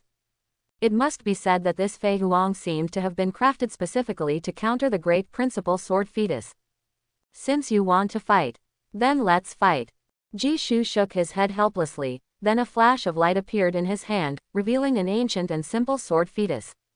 This sword fetus was dim and without light, not glamorous at all, but it had an extremely mysterious scene of flying immortals on it. When Ning Xian saw the sword in Ji Shu's hand, her expression suddenly froze, and her heartbeat almost stopped. Her sword, which was held horizontally in front of her chest, unconsciously lowered. This seems to be that sword from the family prophecy. Ning Xian's red lips slightly parted, her beautiful eyes staring at the great principal sword fetus in Ji Shu's hand, her pupils trembling violently, an indescribable emotion surging in her heart. 10,000 years ago, the Ning family declined, their bloodline withered, and they were on the verge of losing their position as one of the top immortal families in the upper realm. At the cost of his life, the ancestor of the Ning family peered into the future. He saw a man, and he saw a sword. That sword contained the power to overturn the eternal order, the supreme power. And that man, wielding this sword, would save the Ning family from crisis and help them regain their position as the #1 immortal family in the upper realm. Therefore, after the fall of the Ning family ancestor, the man mentioned in the prophecy was called the Holy Lord by the Ning family. And that sword naturally became the holy sword mentioned in the Ning family prophecy. Because of this, the descendants of the Ning family have been tirelessly searching for that man and that sword as foretold by their ancestor. But tens of thousands of years have passed, and they have never found any trace of that man or that sword. At some point, Ning Xian also regarded that man and that sword as the important mission she carried as the princess of the Ning family. She searched for many years, in many places, but all in vain. She once wanted to give up and even doubted the authenticity of the Ning family ancestors' prophecy. Until now, she actually saw the sword fetus deeply imprinted in her mind from Ji Shu's hand. So, how could she not be stunned at this moment, and how could she not be shocked? Ji Shu, who are you exactly? To meet you here. Could this be my destiny? So, you are the one who can save the Ning family from crisis, right? But, why is it you? Ning Xian tightly bit her rosy lips and murmured softly. At this moment, she looked at Ji Shu with a complex gaze. Hey, Ji Shu sneered, not surprised at all to see Ning Xian's complex expression. In the novel, the ancestor of the Ning family did indeed use his life to glimpse a man and a sword. That man embarked on the boundless sea alone, entered the depths of darkness, fought in the heavens, and shone brightly. However, even the Ning family ancestor himself was not sure whether he saw the future or the past, or perhaps an indescribable corner of time and space. And the prophecy he left for the Ning family was just a lie he made up or a hope he left for them after witnessing that shocking scene. He hoped that in the future, there would be such a powerful person who would save the Ning family from crisis. He also hoped that the descendants of the Ning family would rise up because of his prophecy. Of course, although this was a huge lie, it was definitely beneficial to Ji Shu in the end. And, Ji Shu is also prepared to make good use of this lie. Ning Xian took a deep breath and then raised her jade hand to lightly tap the empty space, making a decision. Clang! Under Yi Zan's feet, a very strange teleportation array appeared, emitting strands of vast great emperor aura. Master, come quickly, let's leave together. Yi Zan shouted with all his might. Shuaner. Master will accompany you up to this point. You have to walk your own path in the future. I want to stay behind. Ning Xian softly spoke to Yi Zan. No, Yi Zan shouted in despair. He thought Ning Xian was sacrificing herself to save him, and his nose tingled as tears welled up in his eyes. A Grand Emperor grade formation. The primordial teleportation array. Ji Shu narrowed his eyes. No wonder Ning Xian could confidently say that she couldn't kill Yi Zan. So she had already prepared the primordial teleportation array. But even so, he would give it his all to try. Did Yi Zan want to leave here intact? That's impossible. After saying that, Ji Shu held the great principal sword fetus, locked his gaze onto Yi Zan, and with a twist of his wrist, the sword fetus burst forth with a brilliant flying immortal sword light. Clang! The sword light was extremely dazzling, illuminating the endless night above the courtyard as if it were daytime, and its power was extremely formidable. No, Ning Xian shouted, wanting to stop it, but the sword light was too fast for her to even have the slightest reaction. Poochie! An arm was thrown high into the air. Gorgeous blood splattered in the air. Clang! When Yi Zan's right arm fell from the sky, blood poured onto the ground. At this moment, Ning Xian's expression suddenly froze. Her disciple Yi Zan's right arm was severed. Severed by Ji Shu's sword. Ding! Congratulations on severing the protagonist Yi Zan's right hand of destiny, obtaining 50,000 essence of destiny. Listening to the sound of the system prompt in her ears. What a pity. Ji Shu shook his head. Today, he couldn't keep Yi Zan's life, and although he felt it was a pity, he wasn't discouraged. Because he had another plan for Yi Zan. A plan that would make him wish for death. Thinking of this, Ji Shu looked at Ning Xian, and a chilling smile appeared at the corner of his mouth. Elder, don't you plan to leave Zholingshan with your disciple? Ji Shu silently put away the great principal sword fetus, smiled at Ning Xian and Shu, his smile radiant and beautiful. At this moment, he was completely different from the person who ruthlessly severed Yi Zan's right arm just now. Prince Ji Shu, you were too ruthless. Ning Xian gritted her teeth, her beautiful eyes glaring at Ji Shu. She did manage to save Yi Zan's life. But Yi Zan lost his right arm, suffered serious injuries, and was poisoned by demonic energy. She couldn't imagine how Yi Zan would survive from now on. Ha ha. Ji Shu glanced at Ning Xian with a playful tone. So what, Elder, do you plan to help your disciple seek revenge? Why don't you try cutting off the arm of this prince yourself? You. Ning Xian was speechless, her chest heaving violently, she was truly angered. If Ji Shu was indeed the man prophesied by her family, even if he cut off Yi Zan's hand, she would be helpless. If she dared to harm a single hair on Ji Shu's body, her family, her parents would be the first to not spare her. It seems that the elder has no intention of cutting off this prince's hand. Then may I ask, why hasn't the elder left yet? Could it be that the elder is also interested in the two-sword technique? Do you want to compete with me? Ji Shu looked at Ning Xian with an interesting expression and casually asked.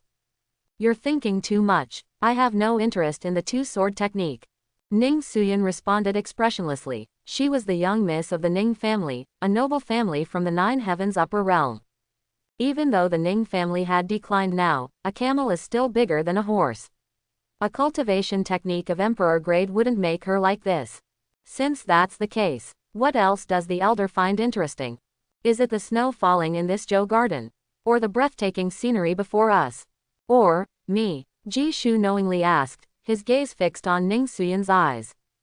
You. Ning Xian's beautiful eyes trembled, and she slightly panicked as she avoided Ji Shu's probing gaze and answered. Fang Huang. I stayed behind only for Fang Huang. She is the eldest princess of the Divine Phoenix Empire and Yi Zan's fiancé.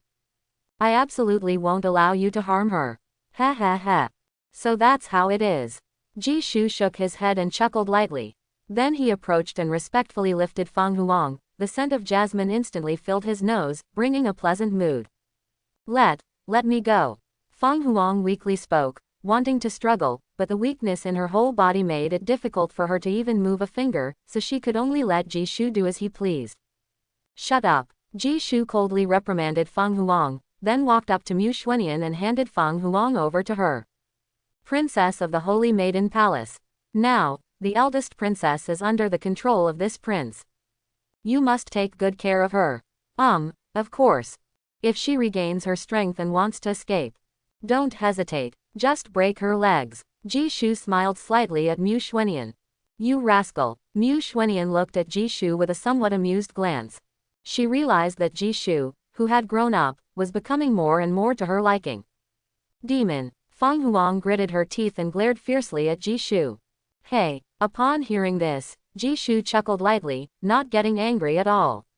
Instead, he reached out and took off the ring that Fang Huang had worn on her finger, and from it, he took out a marriage certificate. This marriage certificate was the one that Fang Huang and Yizan had exchanged when they got engaged.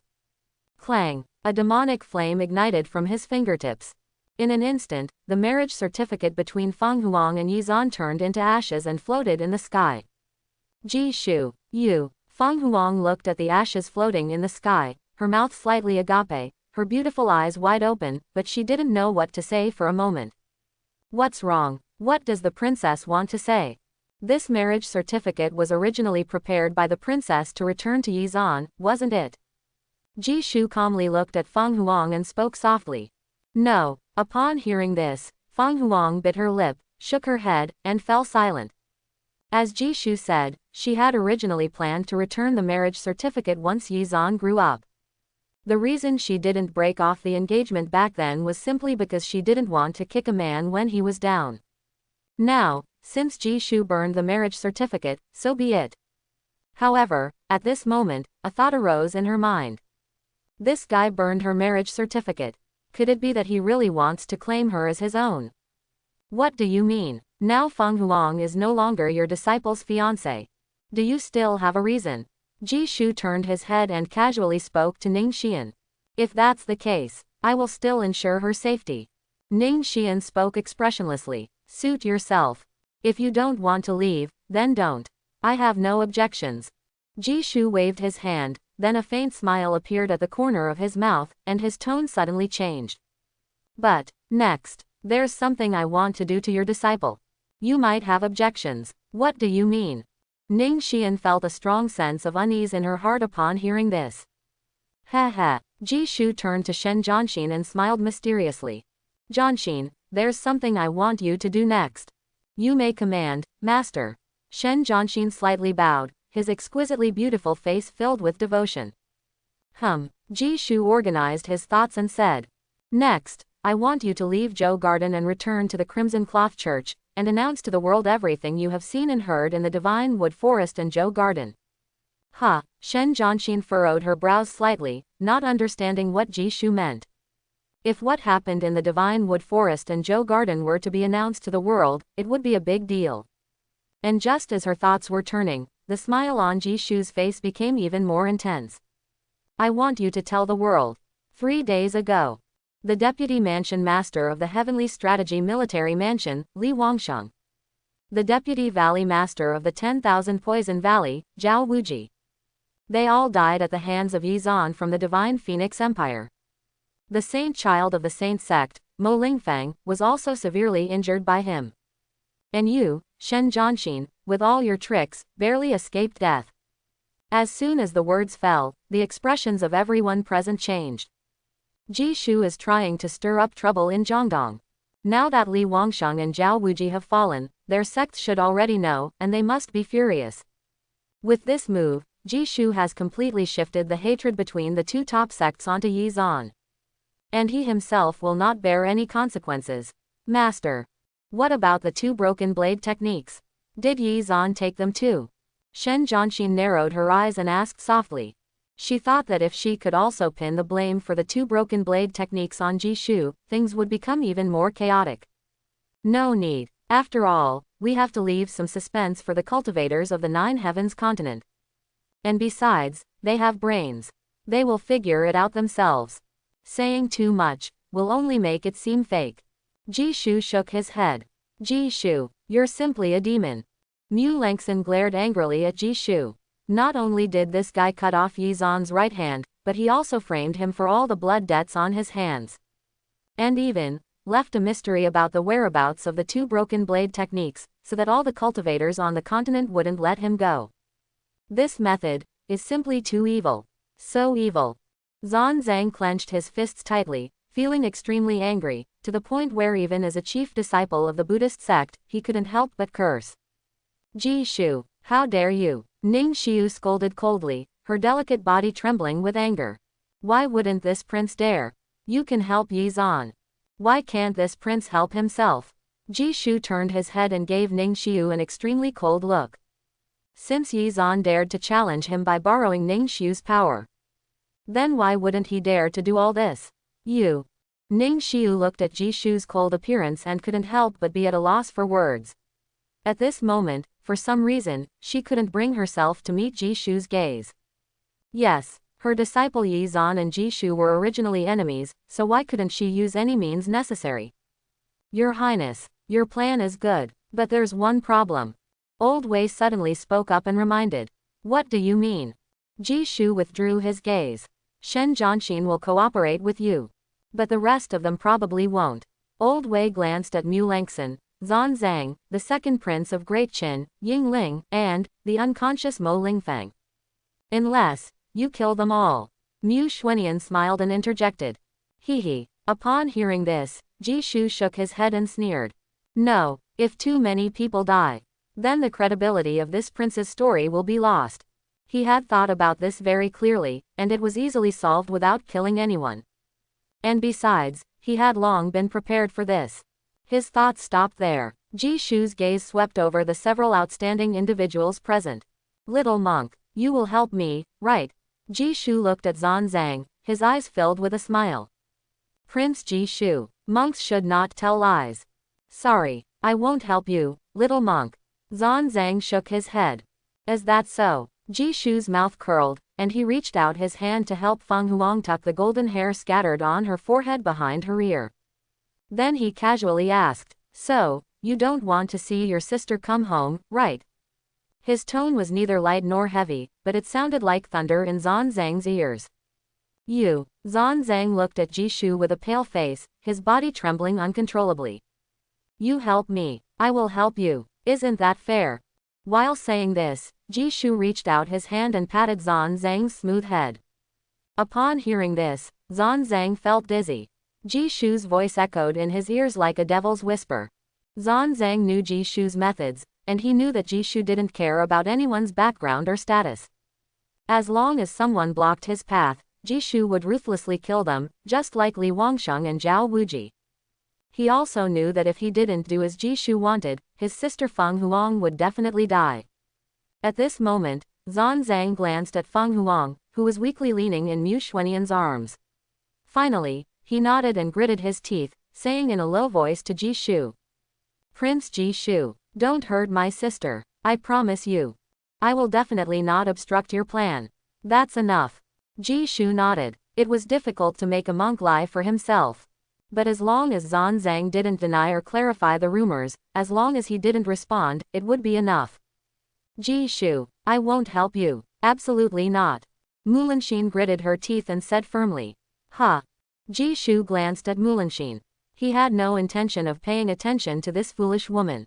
After all, why waste words on a woman who had been marked with his soul-sealing mark? Now she said she wouldn't help, but when the critical moment arrived, she would naturally comply. Thinking of this, Ji Shu also glanced at Mo Lingfang. The Saint Sect Saint Child was the same. At that time, in the darkest moment in the Divine Wood Forest, while he planted the soul-sealing mark on Mulanxin, he quietly planted one on Mo Lingfang as well.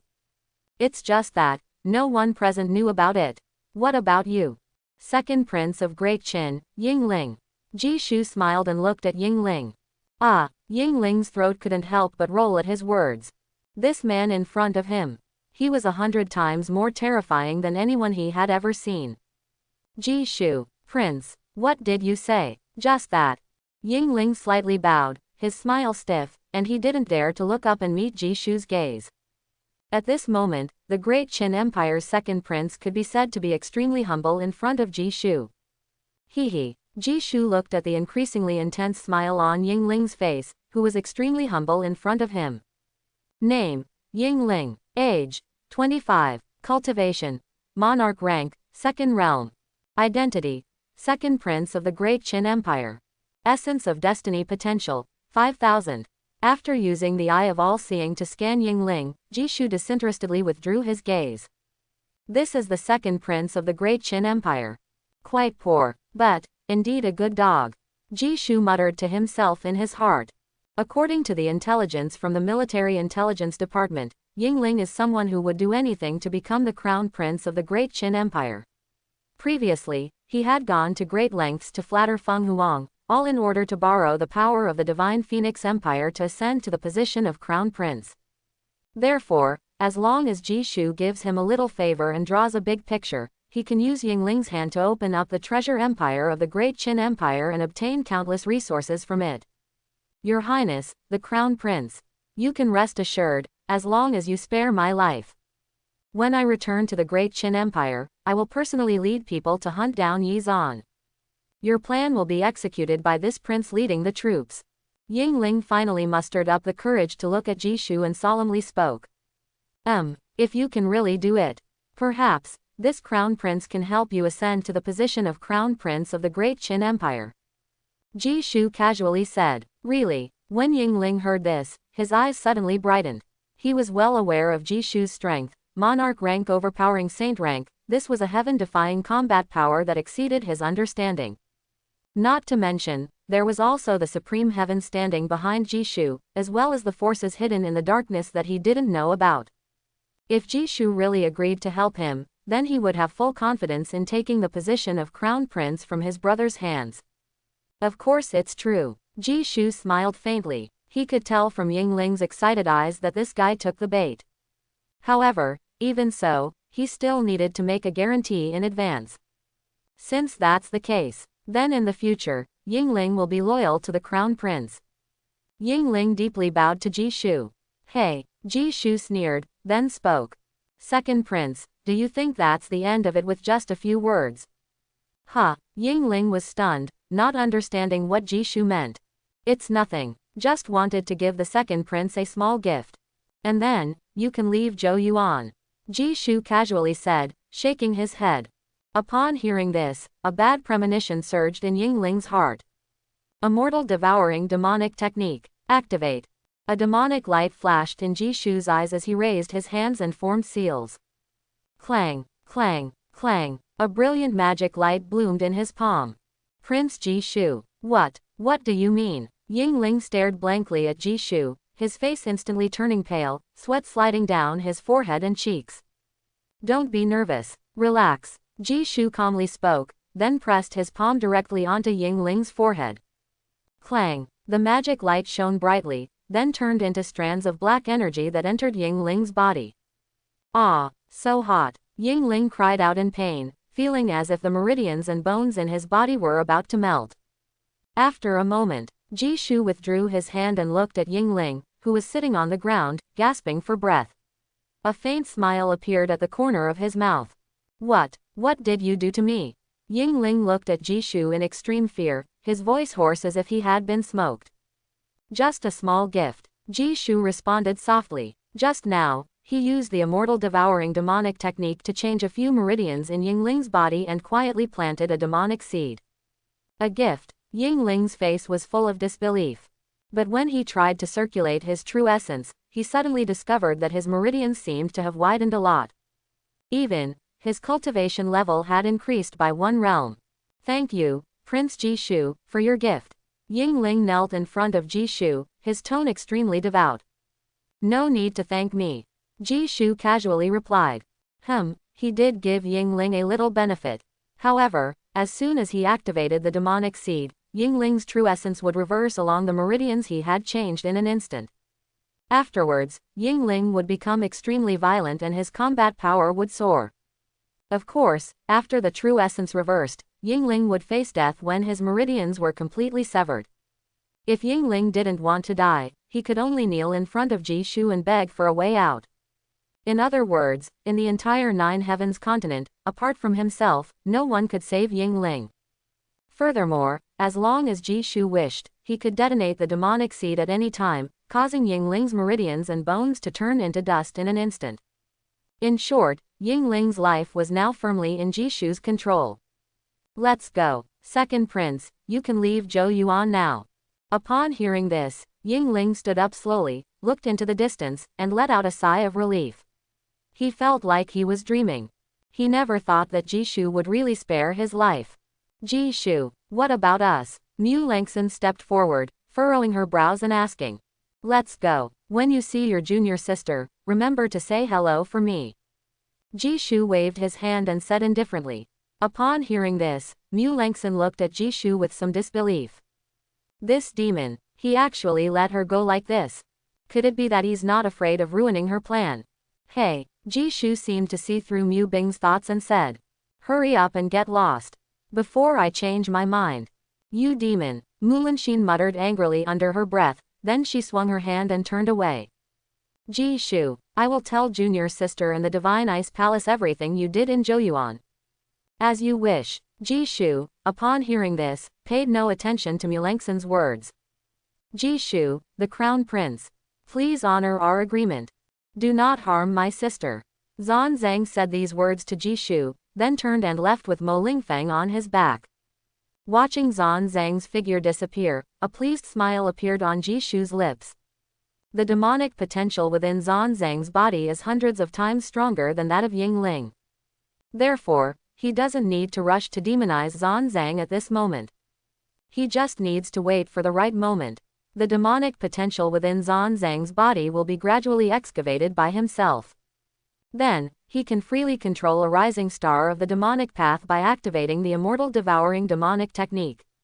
Moreover, Fang Huang is still in his hands, so he is not worried that Zhan Zhang will ruin his plan after leaving Joyuan. When Mulanxin, Zhan Zhang, Mo Lingfeng, and Yingling's figures disappeared into the distance, Mu Xuanian suddenly walked up to Jishu and spoke. Jishu, Mulanxin and Mo Lingfeng have been soul plundered by you, so you are so confident. Upon hearing this, Jishu looked at Mu Xuanian in surprise. He didn't expect Mu Xuanian to figure it out. Don't treat this saintess like a foolish girl like Mulanxin. When you played the Requiem of Souls in the Divine Wood Forest, suddenly change the tune. I suppose, that was your second movement of the soul-seizing trilogy, the soul-plundering sonata. Mu Xuanian said with a smile. That's right, give you credit for being clever. Jishu nodded. He didn't need to hide anything from Mu Xuanian. After all, they are on the same boat. But this saintess is truly surprised. You actually let Yingling go. Mu Xuanian furrowed her brows and asked in a low voice. In her opinion, killing Yingling would ensure the success of Jishu's plan. Jishu, upon hearing this, calmly looked into the distance and spoke. That was the plan from the beginning. Yingling must stay alive. Upon hearing these words, Mu Xuanian's eyes lit up. She seemed to realize something and spoke. So your original plan was to kill Yizan and let Yingling take the blame. That's right. Jishu nodded. As Mu Xuanian said, his original plan was to kill Yizan and then let Yingling take the blame for everything in the Divine Wood Forest and Joyuan. But Yizan was lucky and had a good master, Ning Xuan, who forcefully saved his life. So, he slightly adjusted the plan, planted the demonic seed in Yingling, and directed all the trouble towards Yizan. And he himself reaped all the benefits without any karma. At this moment, he even felt that this plan was better, more perfect, and the future benefits were more tempting. After all, Yizan, this big leak, is more valuable alive than dead. When the final harvest comes in the future, undoubtedly, the gains will be enormous. You're such a bad guy. Mu Xuanian took a deep breath and looked at Jishu with a playful expression. Even she couldn't help but be amazed at Jishu's meticulous thinking at this moment.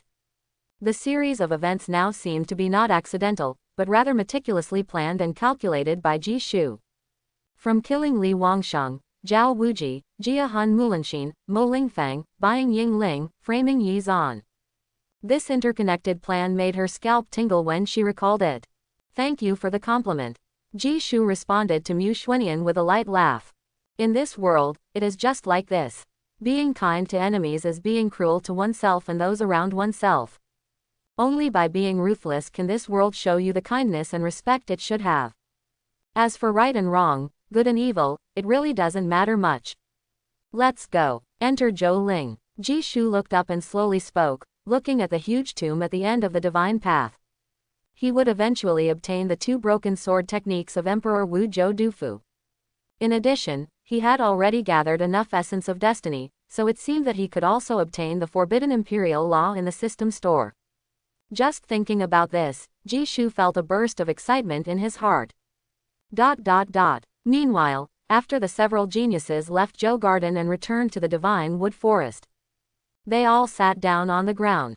Zan Zhang, are you really going to bring disaster to Yizan for Ji Shu, that devil? Mu Lengxin gritted her teeth and asked in a low voice. Princess of the Holy Maiden, my sister is in his hands. This is not for me to decide. Zan Zhang shook his head with a bitter expression. In his opinion, family is more important than anything else.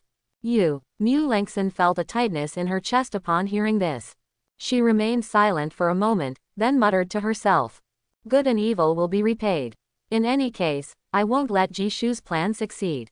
HMPH. Yingling snorted. Mu Lengxin, you're too naive. You've seen Ji Shu's strength. Only by standing with him can you be a true winner. Besides, isn't your junior sister his fiancée? Since that's the case, this prince advises you to follow Ji Shu's plan obediently. Otherwise, the first one who won't spare you might be your sect, Divine Ice Palace. Upon hearing this, Mu Lengxin couldn't help but pause. At this moment, she also doubted whether her sect would stand by her side if she revealed the truth. And just at this moment, the voice transmission stone hanging from her waist rang, and when she heard the familiar voice, she suddenly stood up. At this moment, she felt her nose tingle, as if she had found someone to rely on. She gritted her teeth and spoke with a tearful voice. Junior sister, she's finally out of seclusion. I hope everyone will support it and subscribe more.